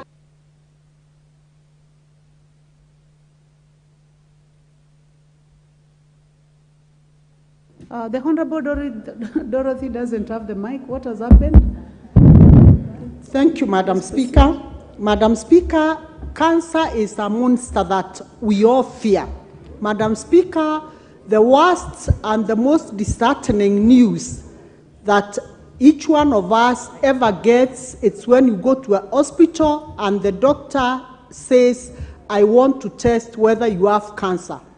be it you or your relative, that marks the beginning of all your fears and anxiety.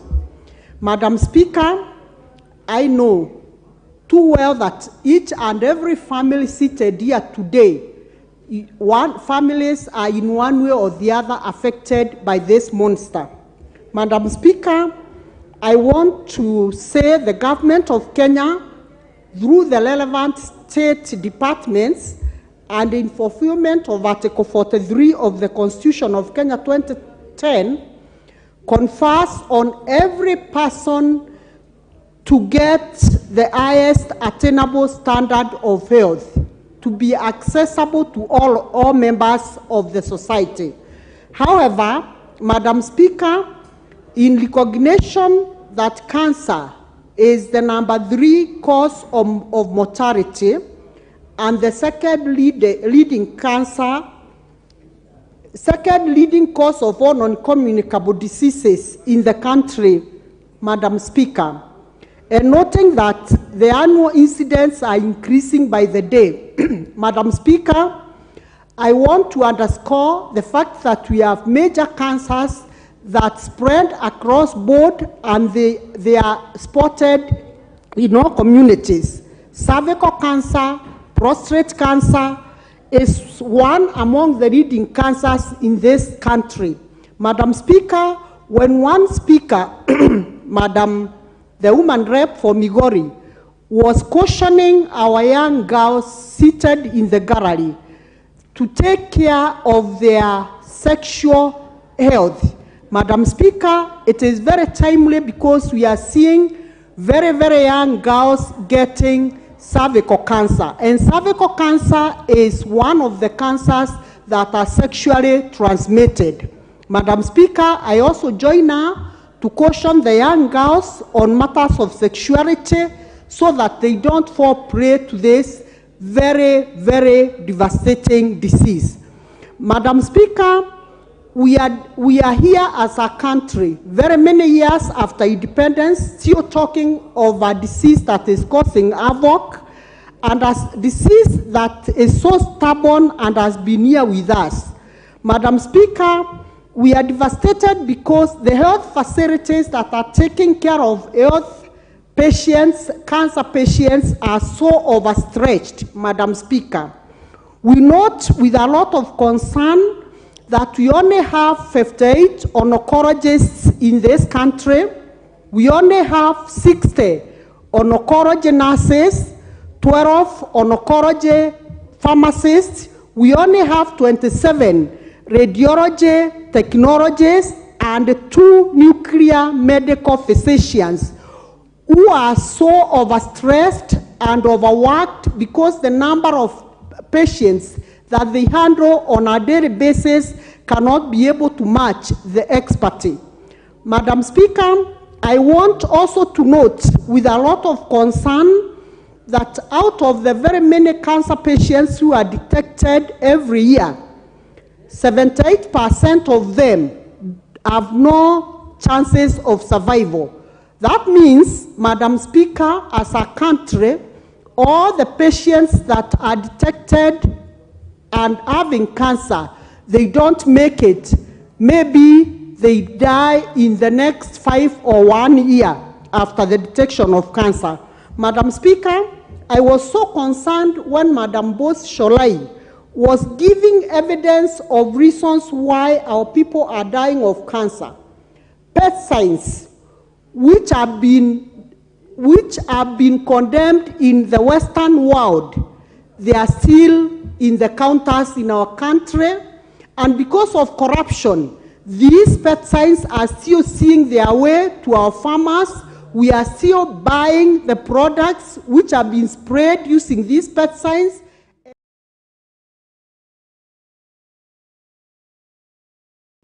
As the House Business Committee endeavors to facilitate members to effectively discharge their constitutional mandate.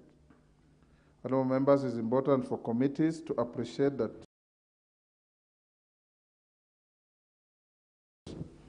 it is the desire of every member to have a bill published in their name, expeditiously considered and passed by the House. However, unless all committees prioritize the consideration of bills, the efforts of the House Business Committee to create time for consideration of individual members' bills in the House will be in vain. In this regard, committees are expected to prioritize the consideration of bills and legislative proposals. I urge all committees to prioritize the consideration of bills and legislative proposals undergoing pre-publication scrutiny. For greater certainty, I remind committees that Standing Order 1147 requires a committee to which a legislative proposal is committed to submit a report within 30 days. Honourable members, should it be brought to my attention that any committee has inordinately delayed undertaking pre-publication scrutiny of legislative proposals before them, I'll cause the House Business Committee to follow the precedent set in 2019 to have such proposals published as bills without any further recourse to the relevant committees. To this end, honourable members, I direct all committees to consider and conclude all legislative proposals before them and to submit their reports as soon as possible. Given the timelines for the consideration has lapsed on many bills, and going forward, may I remind committee chairpersons that committees are under obligation to conclude their business in 30 days every time we refer to them. Further, all committees that have bills pending publication participation are directed to expedite the process of consideration and table reports on the bills within timelines spelled out in Standing Order 127-4 in order to facilitate prioritization of bills for second reading. Honourable members, as the House creates time for individual members' bills, the onus is also on the members to avail themselves in the House and prosecute their respective business once scheduled.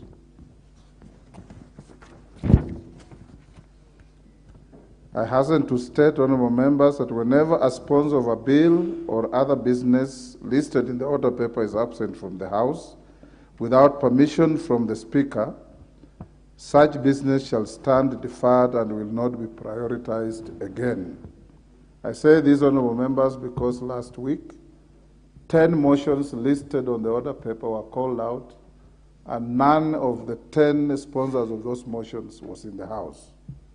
This wastes our House time, and I urge all the members, starting with the leadership, majority, minority, to encourage our members who have business before the House to ensure that by the time the House starts, you are in the House. Equally important, if your matter is listed 10 down the line, you don't have to hang out there thinking that you'll come later. Other business ahead of it may collapse, and it may be reached within the shortest time possible for the business to be transacted. The second communication, honourable members. Members at the bar, take the nearest seats.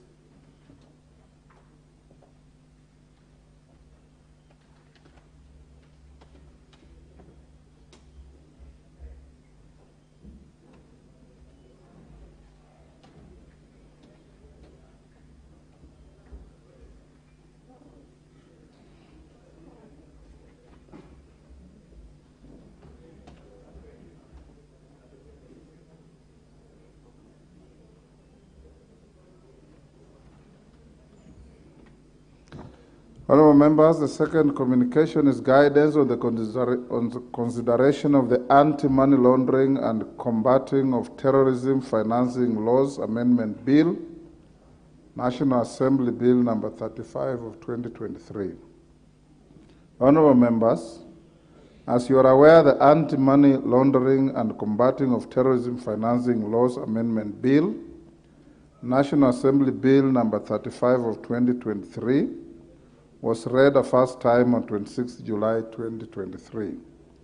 The bill was thereafter committed to the relevant committees for publication, participation in accordance with the requirements of Article 118 of the Constitution and Standing Order 127. Subsequently, the Clerk of the National Assembly placed an advertisement in the print media inviting the public and stakeholders to submit memoranda on the bill in accordance with the requirements of public participation. Honorable members, the Anti-Money Laundering and Combating of Terrorism Financing Laws Amendment Bill 2023 seeks to amend various acts of Parliament relating to anti-money laundering and combating of terrorism financing and financing of proliferation of weapons. In particular, the bill seeks to amend 17 acts of Parliament, and in this regard I wish to notify the House that the proposed amendments to the following acts of Parliament as contained in the bill have since been referred to the Departmental Committee on Justice and Legal Affairs for consideration. 1. The Extradition, Contiguous and Foreign Countries Act, Cap 76. Contiguous means countries that share a common boundary with Kenya, like Somalia, Ethiopia, Uganda, South Sudan, and so on. The Extradition, Commonwealth Countries Act, Cap 77. 3. The State Corporations Act, Cap 446. 4. The Anti-Corruption and Ethics and Economic Crimes Act number 3 of 2003. 5. The Proceeds of Crime and Anti-Money Laundering Act 209, number 9 of 209. 6. The National Police Service Act 2011, Act number 11A of 2011. 7. The Ethics and Anti-Corruption Commission Act 2011, Act number 22 of 2011. 8. The Mutual Legal Assistance Act 2011, Act number 36 of 2011. 9. The Prevention of Terrorism Act 2012, Act number 30 of 2012, and the Companies Act 2015, Act number 17 of 2015. Further, the proposed amendments to the following acts of Parliament as contained in the bill have also since been referred to the Departmental Committee on Finance and National Planning for consideration.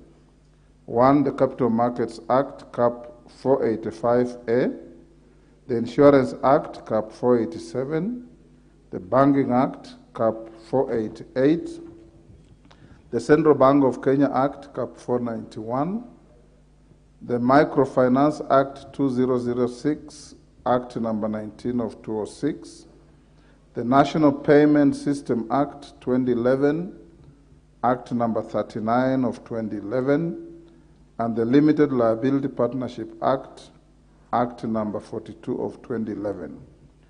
Honorable members, from the foregoing, the Departmental Committee on Justice and Legal Affairs shall be the lead committee for purposes of conducting public participation. In this regard, the Departmental Committee on Finance and National Planning is required to conduct public participation processes and submit its report to the Departmental Committee on Justice and Legal Affairs for consolidation. Honorable members, as you are aware, the Anti-Money Laundering and Combating of Terrorism Financing Laws Amendment Bill 2023 contains proposed amendments to seek to provide for disclosure of information to help in combating money laundering, terrorism financing, and financing of proliferation of weapons activities.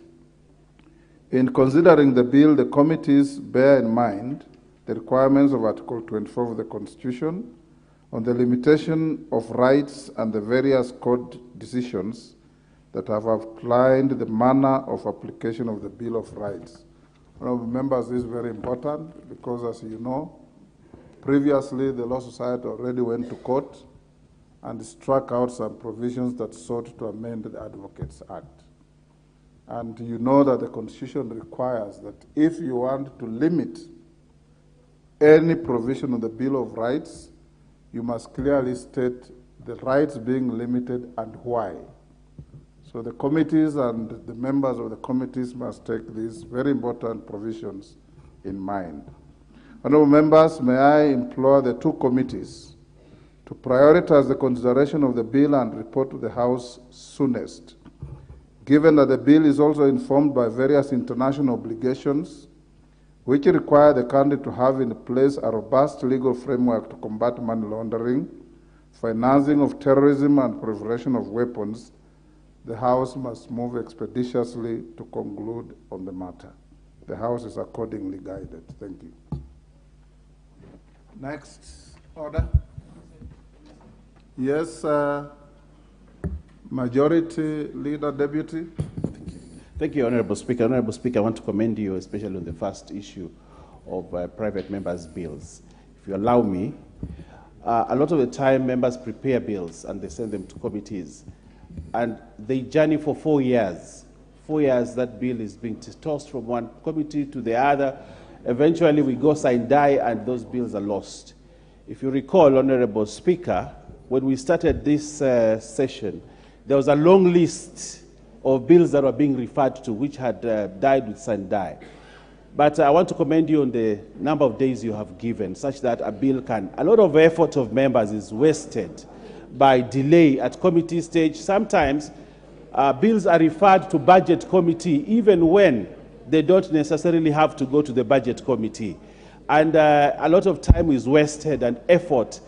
And you're invited to go to Mombasa, and you stay in Mombasa, and you do a lot of resources for this country are being wasted by tossing one bill from the other, and time is wasted at that particular. I want to commend you, Honorable Speaker, on that ruling, and I hope chairmen of committees will expeditiously make sure that bills are fast-tracked. Secondly, on the issue of the money laundering bill, is an important thing for government, and I want to ask the chairs, and especially the JLAC, and all committees that are involved, to do their work and ensure that we have these laws in place within the shortest time. I thank you, Honorable Speaker.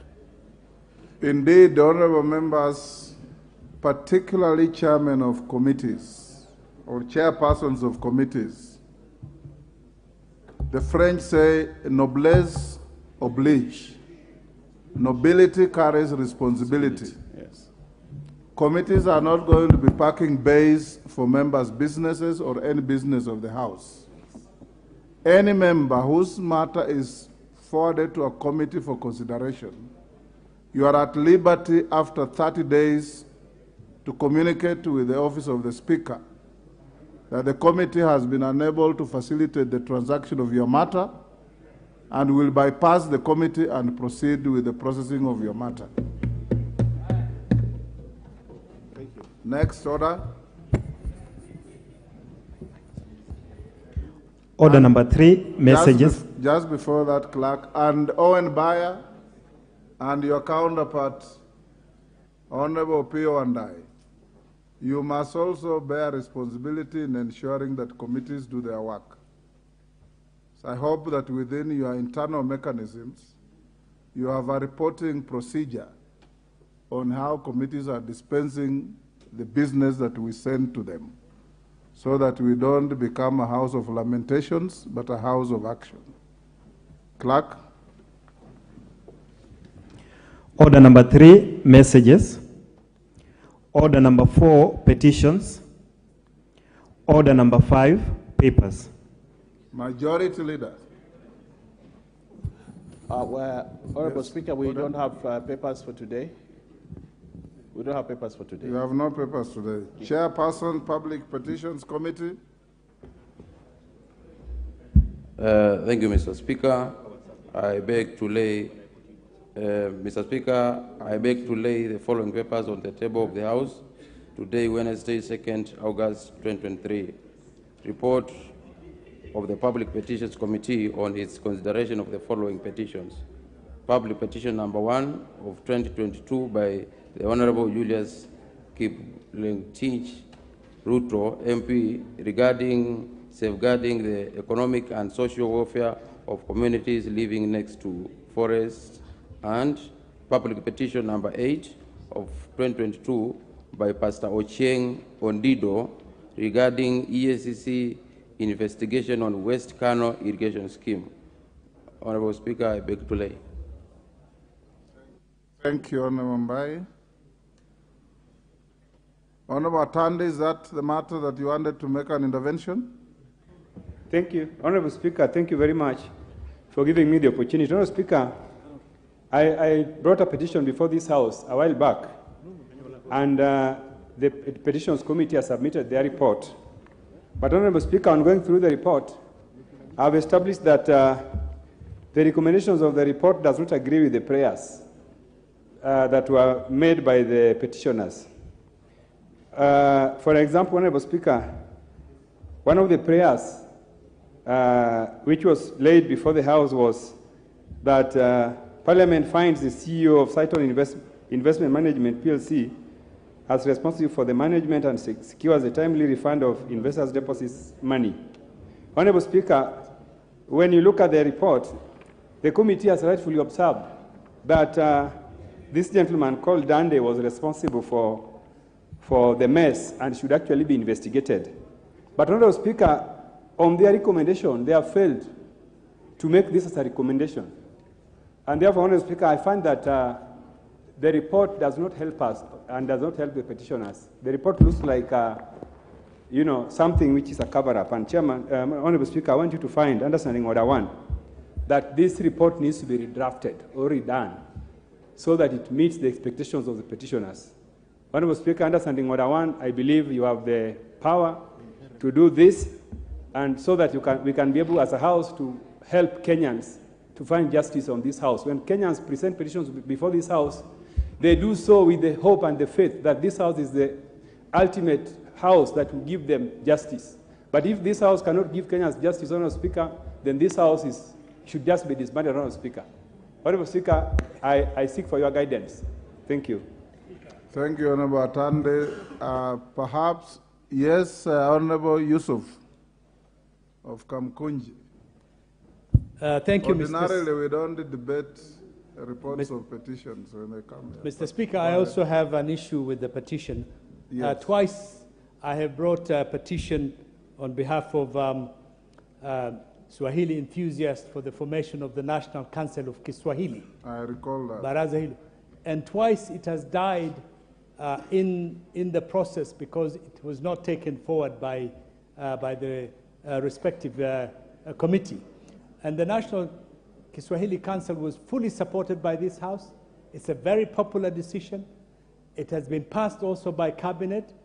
And I am lost for words because I don't know what else to do. If we have brought it twice here, in both occasions it was time barred because the respective petition committee, the committee dealing with it, did not take it forward in a timely manner. I was wondering what you would be advising in terms of saving that particular situation. Thank you, Mr. Speaker. Nimrod Mbai, what is the fate of the petition on the Kiswahili Commission? Mr. Speaker, to be honest, I've not received the petition by Honorable Yusuf, the member for Kamukunji, and I would want to commit that the moment you receive it, it will not die. This time round, it will see the light of the day, and you will get a report from the committee. Honorable Speaker, also to report or to answer on the concerns of Honorable the member who had brought in the petition about the Cyton investment. Honorable Speaker, we did our best, and today we are giving a notice for motion of the same petition so that the whole House can debate it. At that point, I think it will be open for every member to tell whether our recommendations are up to standard or are below the expectations. I would ask Honorable Atandi to hold his horses so that he allows me to table them for motion for debate of the petition. Then you'll have his opportunity to discuss the matter, Honorable Speaker. Next order. Order number 6, notices of motion. Member for Gatanga, Edward Muriu. Thank you, Mr. Speaker, for this opportunity to present before this House a notice of motion in support of the feeding program in our primary schools and junior secondary schools, supported by NGCDF. In that analogy, Mr. Speaker, I beg to give notice of the following motion.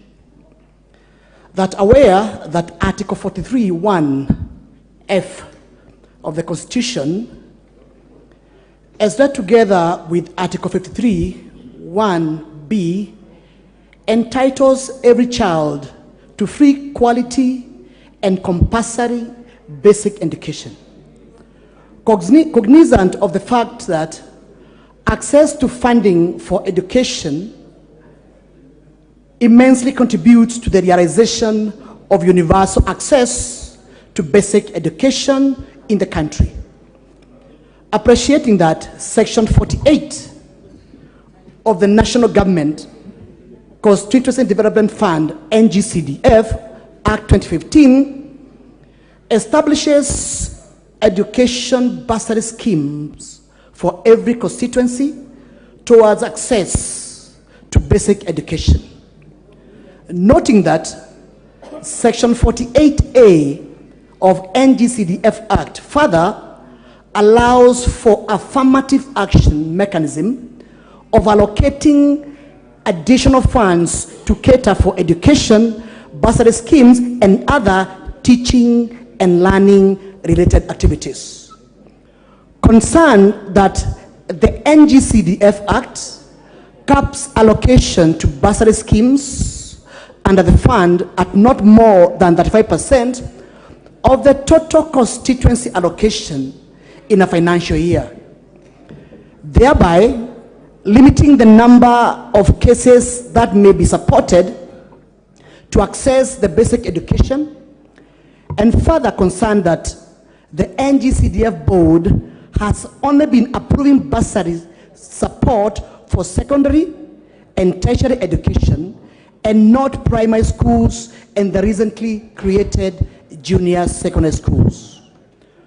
Cognizant of the fact that the failing to extend bursaries to primary and junior secondary schools on the assumptions that the two levels of education are free is a misnomer, since the government capitation to pupil is inadequate to cater for the mandatory materials required for competency-based curriculum, that's CBC, thereby affecting the pupils whose parents are unable to meet the attendant costs.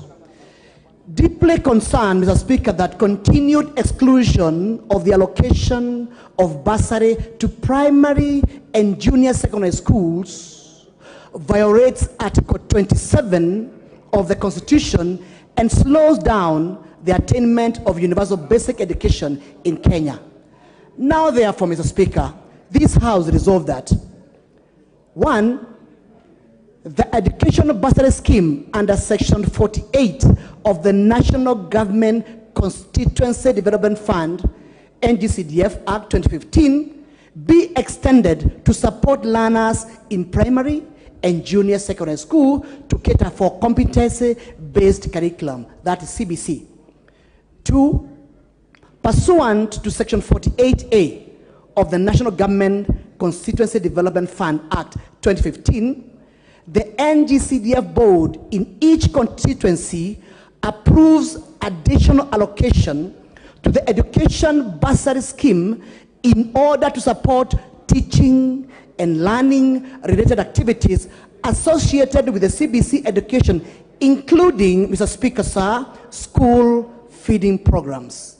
And number 3, the government revises the capitation per student in primary schools from the current 1,420 per student per year to 7,760, being the minimum optimal capitation factoring the new CBC education system and the prevailing high costs of living.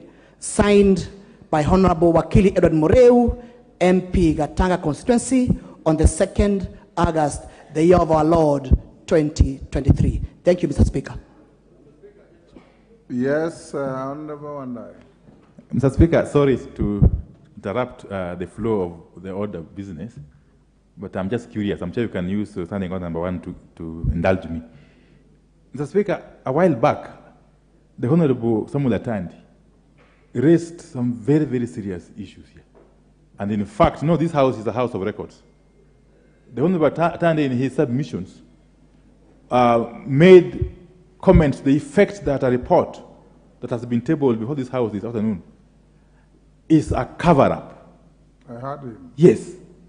And he was saying so on the basis that the issues raised in the petition, which is in question, have not been addressed conclusively by the committee in question. Honorable Speaker, this morning I had a chance to discuss with the chair of the committee on petitions, and actually we agreed that he needs to be given time to run the committee.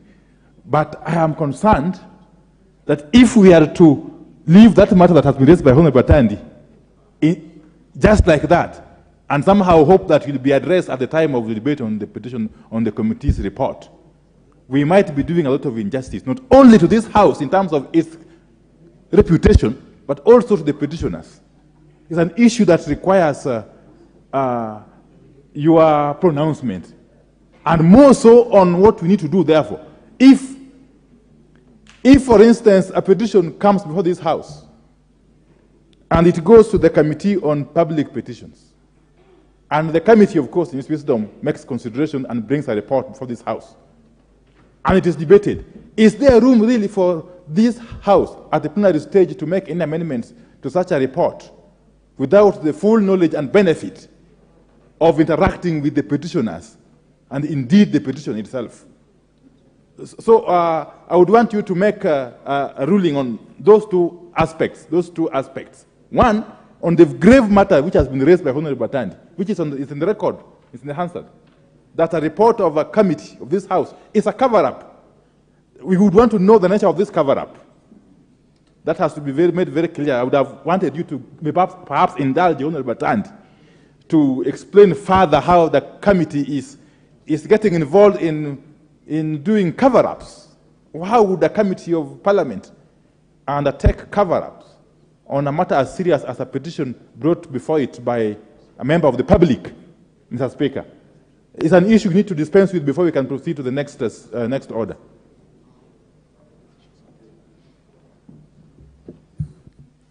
Bye.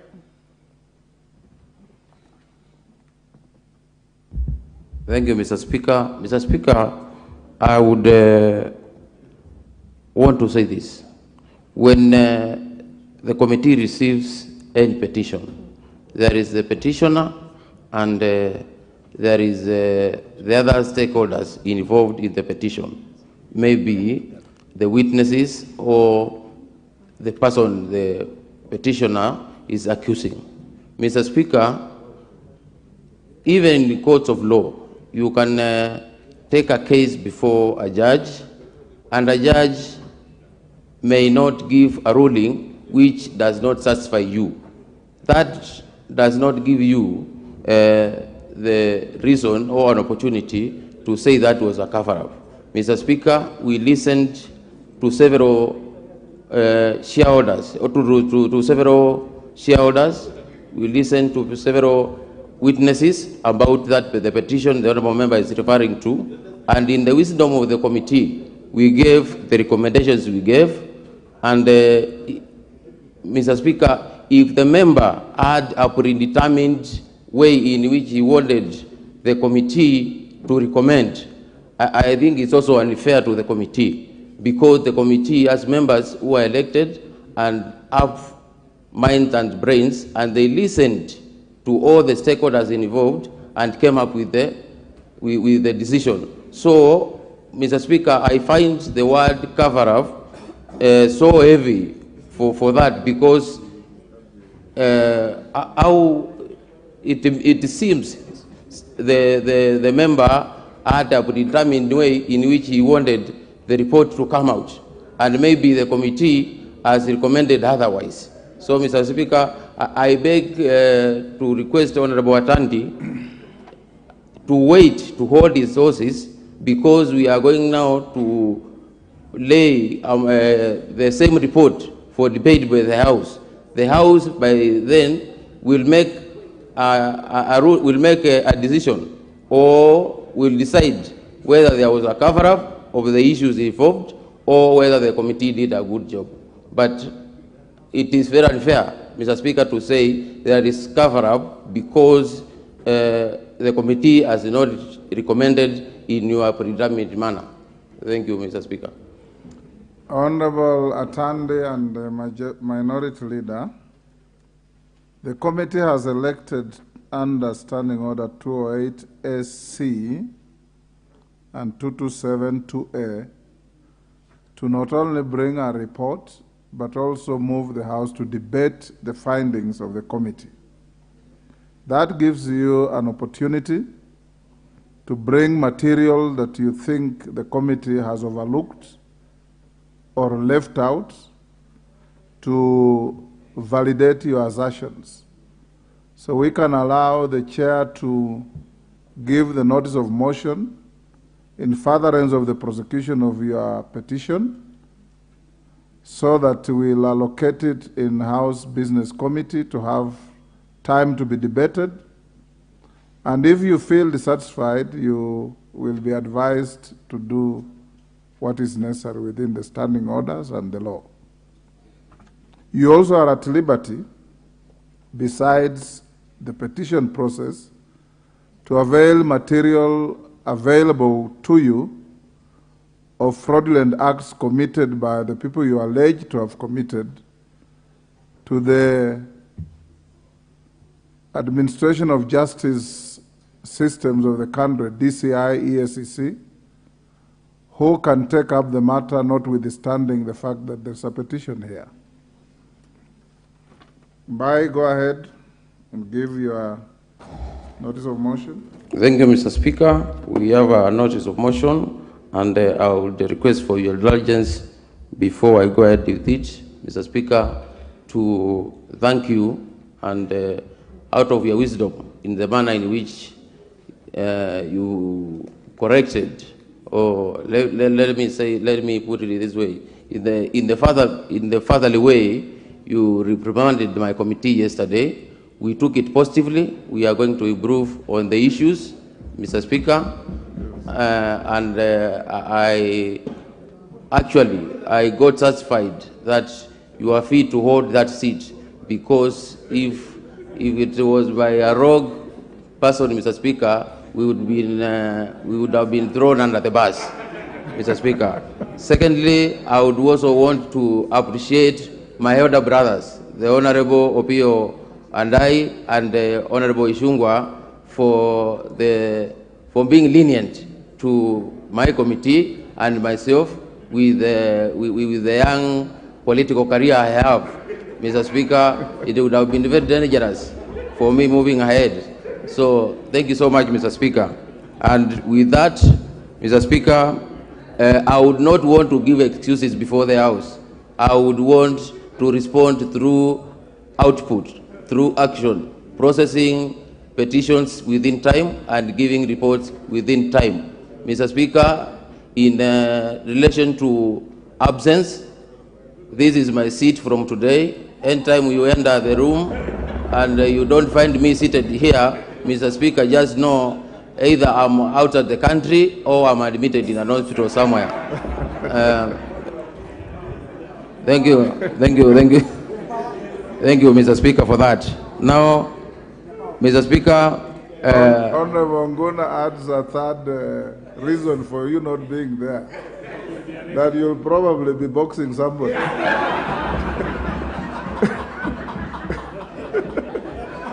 Go ahead. I believe it's with a light touch.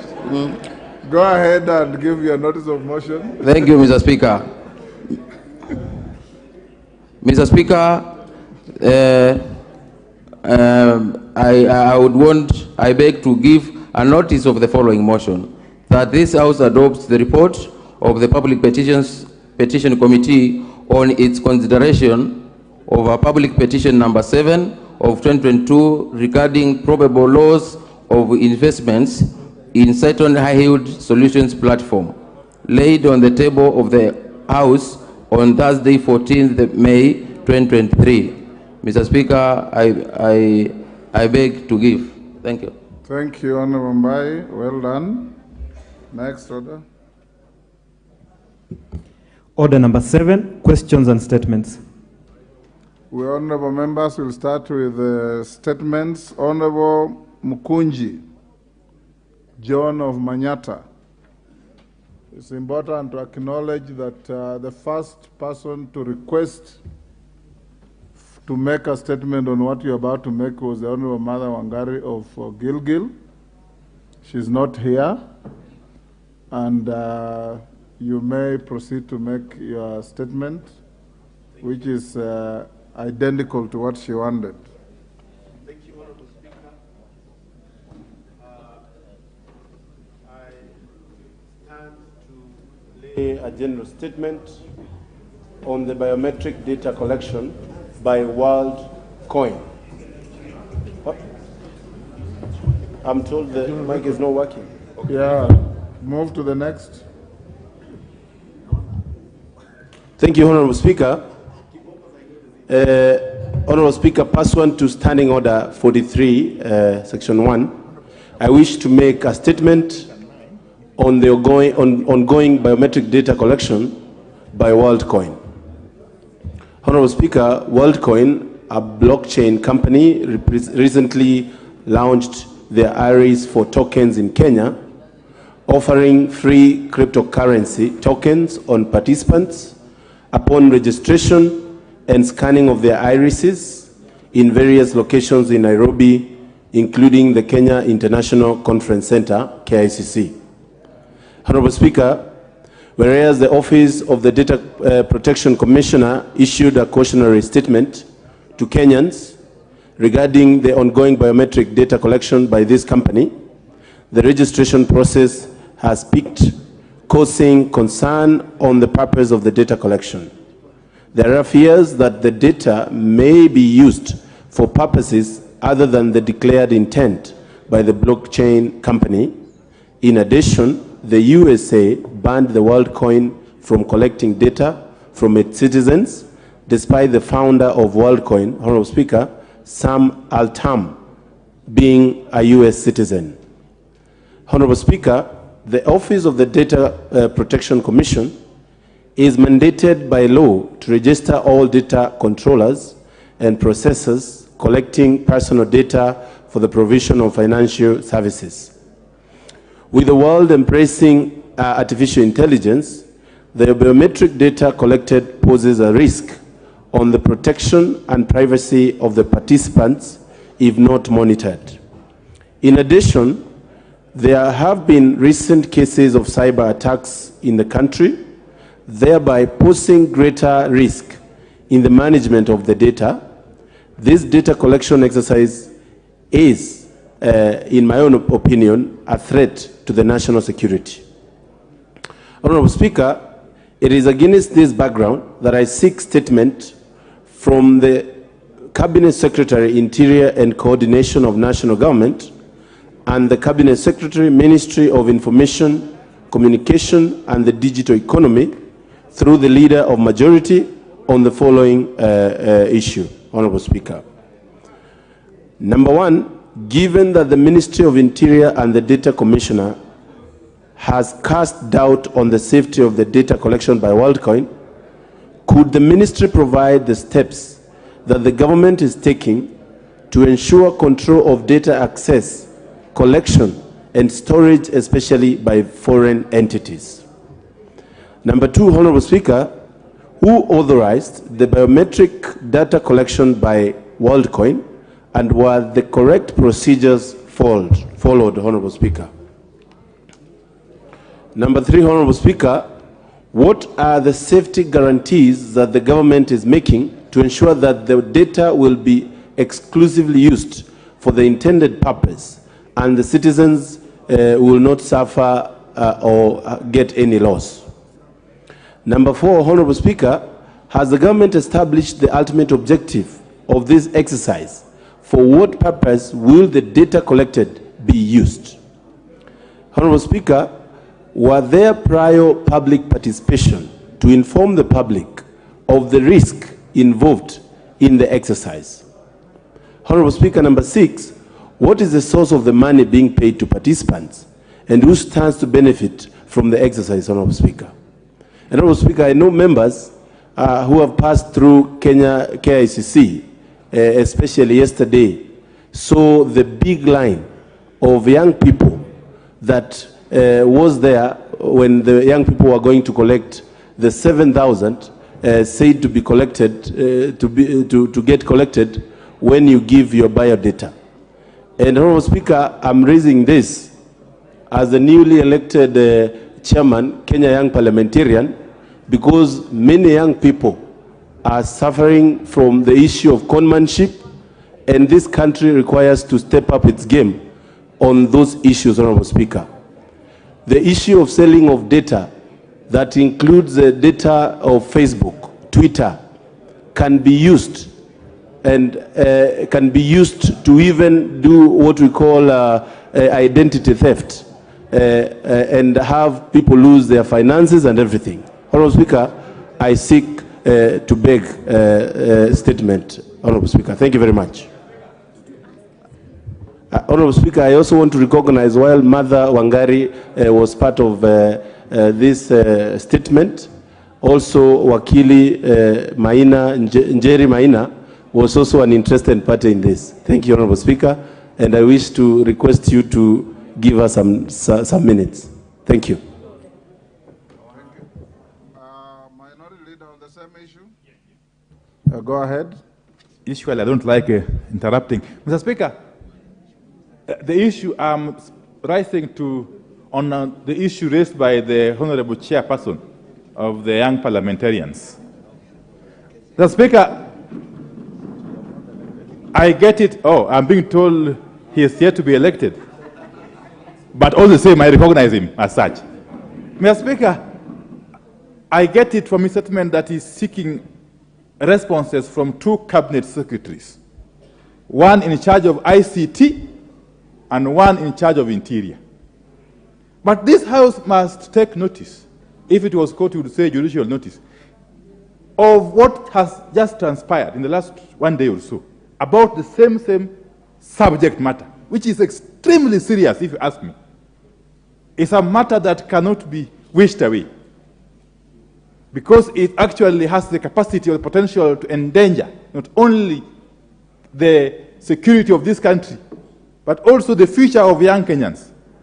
Mr. Speaker, a while back, I think 1 day ago, the Cabinet Secretary in charge of ICT was reported as having said that there is no law that WorldCoin has violated by doing what they are currently doing in Kenya, collecting data from Kenyans without permission from any authority. Two, today, the Cabinet Secretary in charge of Interior has been reported as saying that the actions by WorldCoin are questionable, and therefore investigations are being undertaken. So therefore, if we come here again and ask for responses from the two cabinet secretaries who appear to be at cross purposes, speaking at cross purposes, to be having different positions on this single issue, which is of greatest concern to Kenyans, then what are we doing? In my view, this is an issue that therefore doesn't require any further statement from either of those two cabinet secretaries.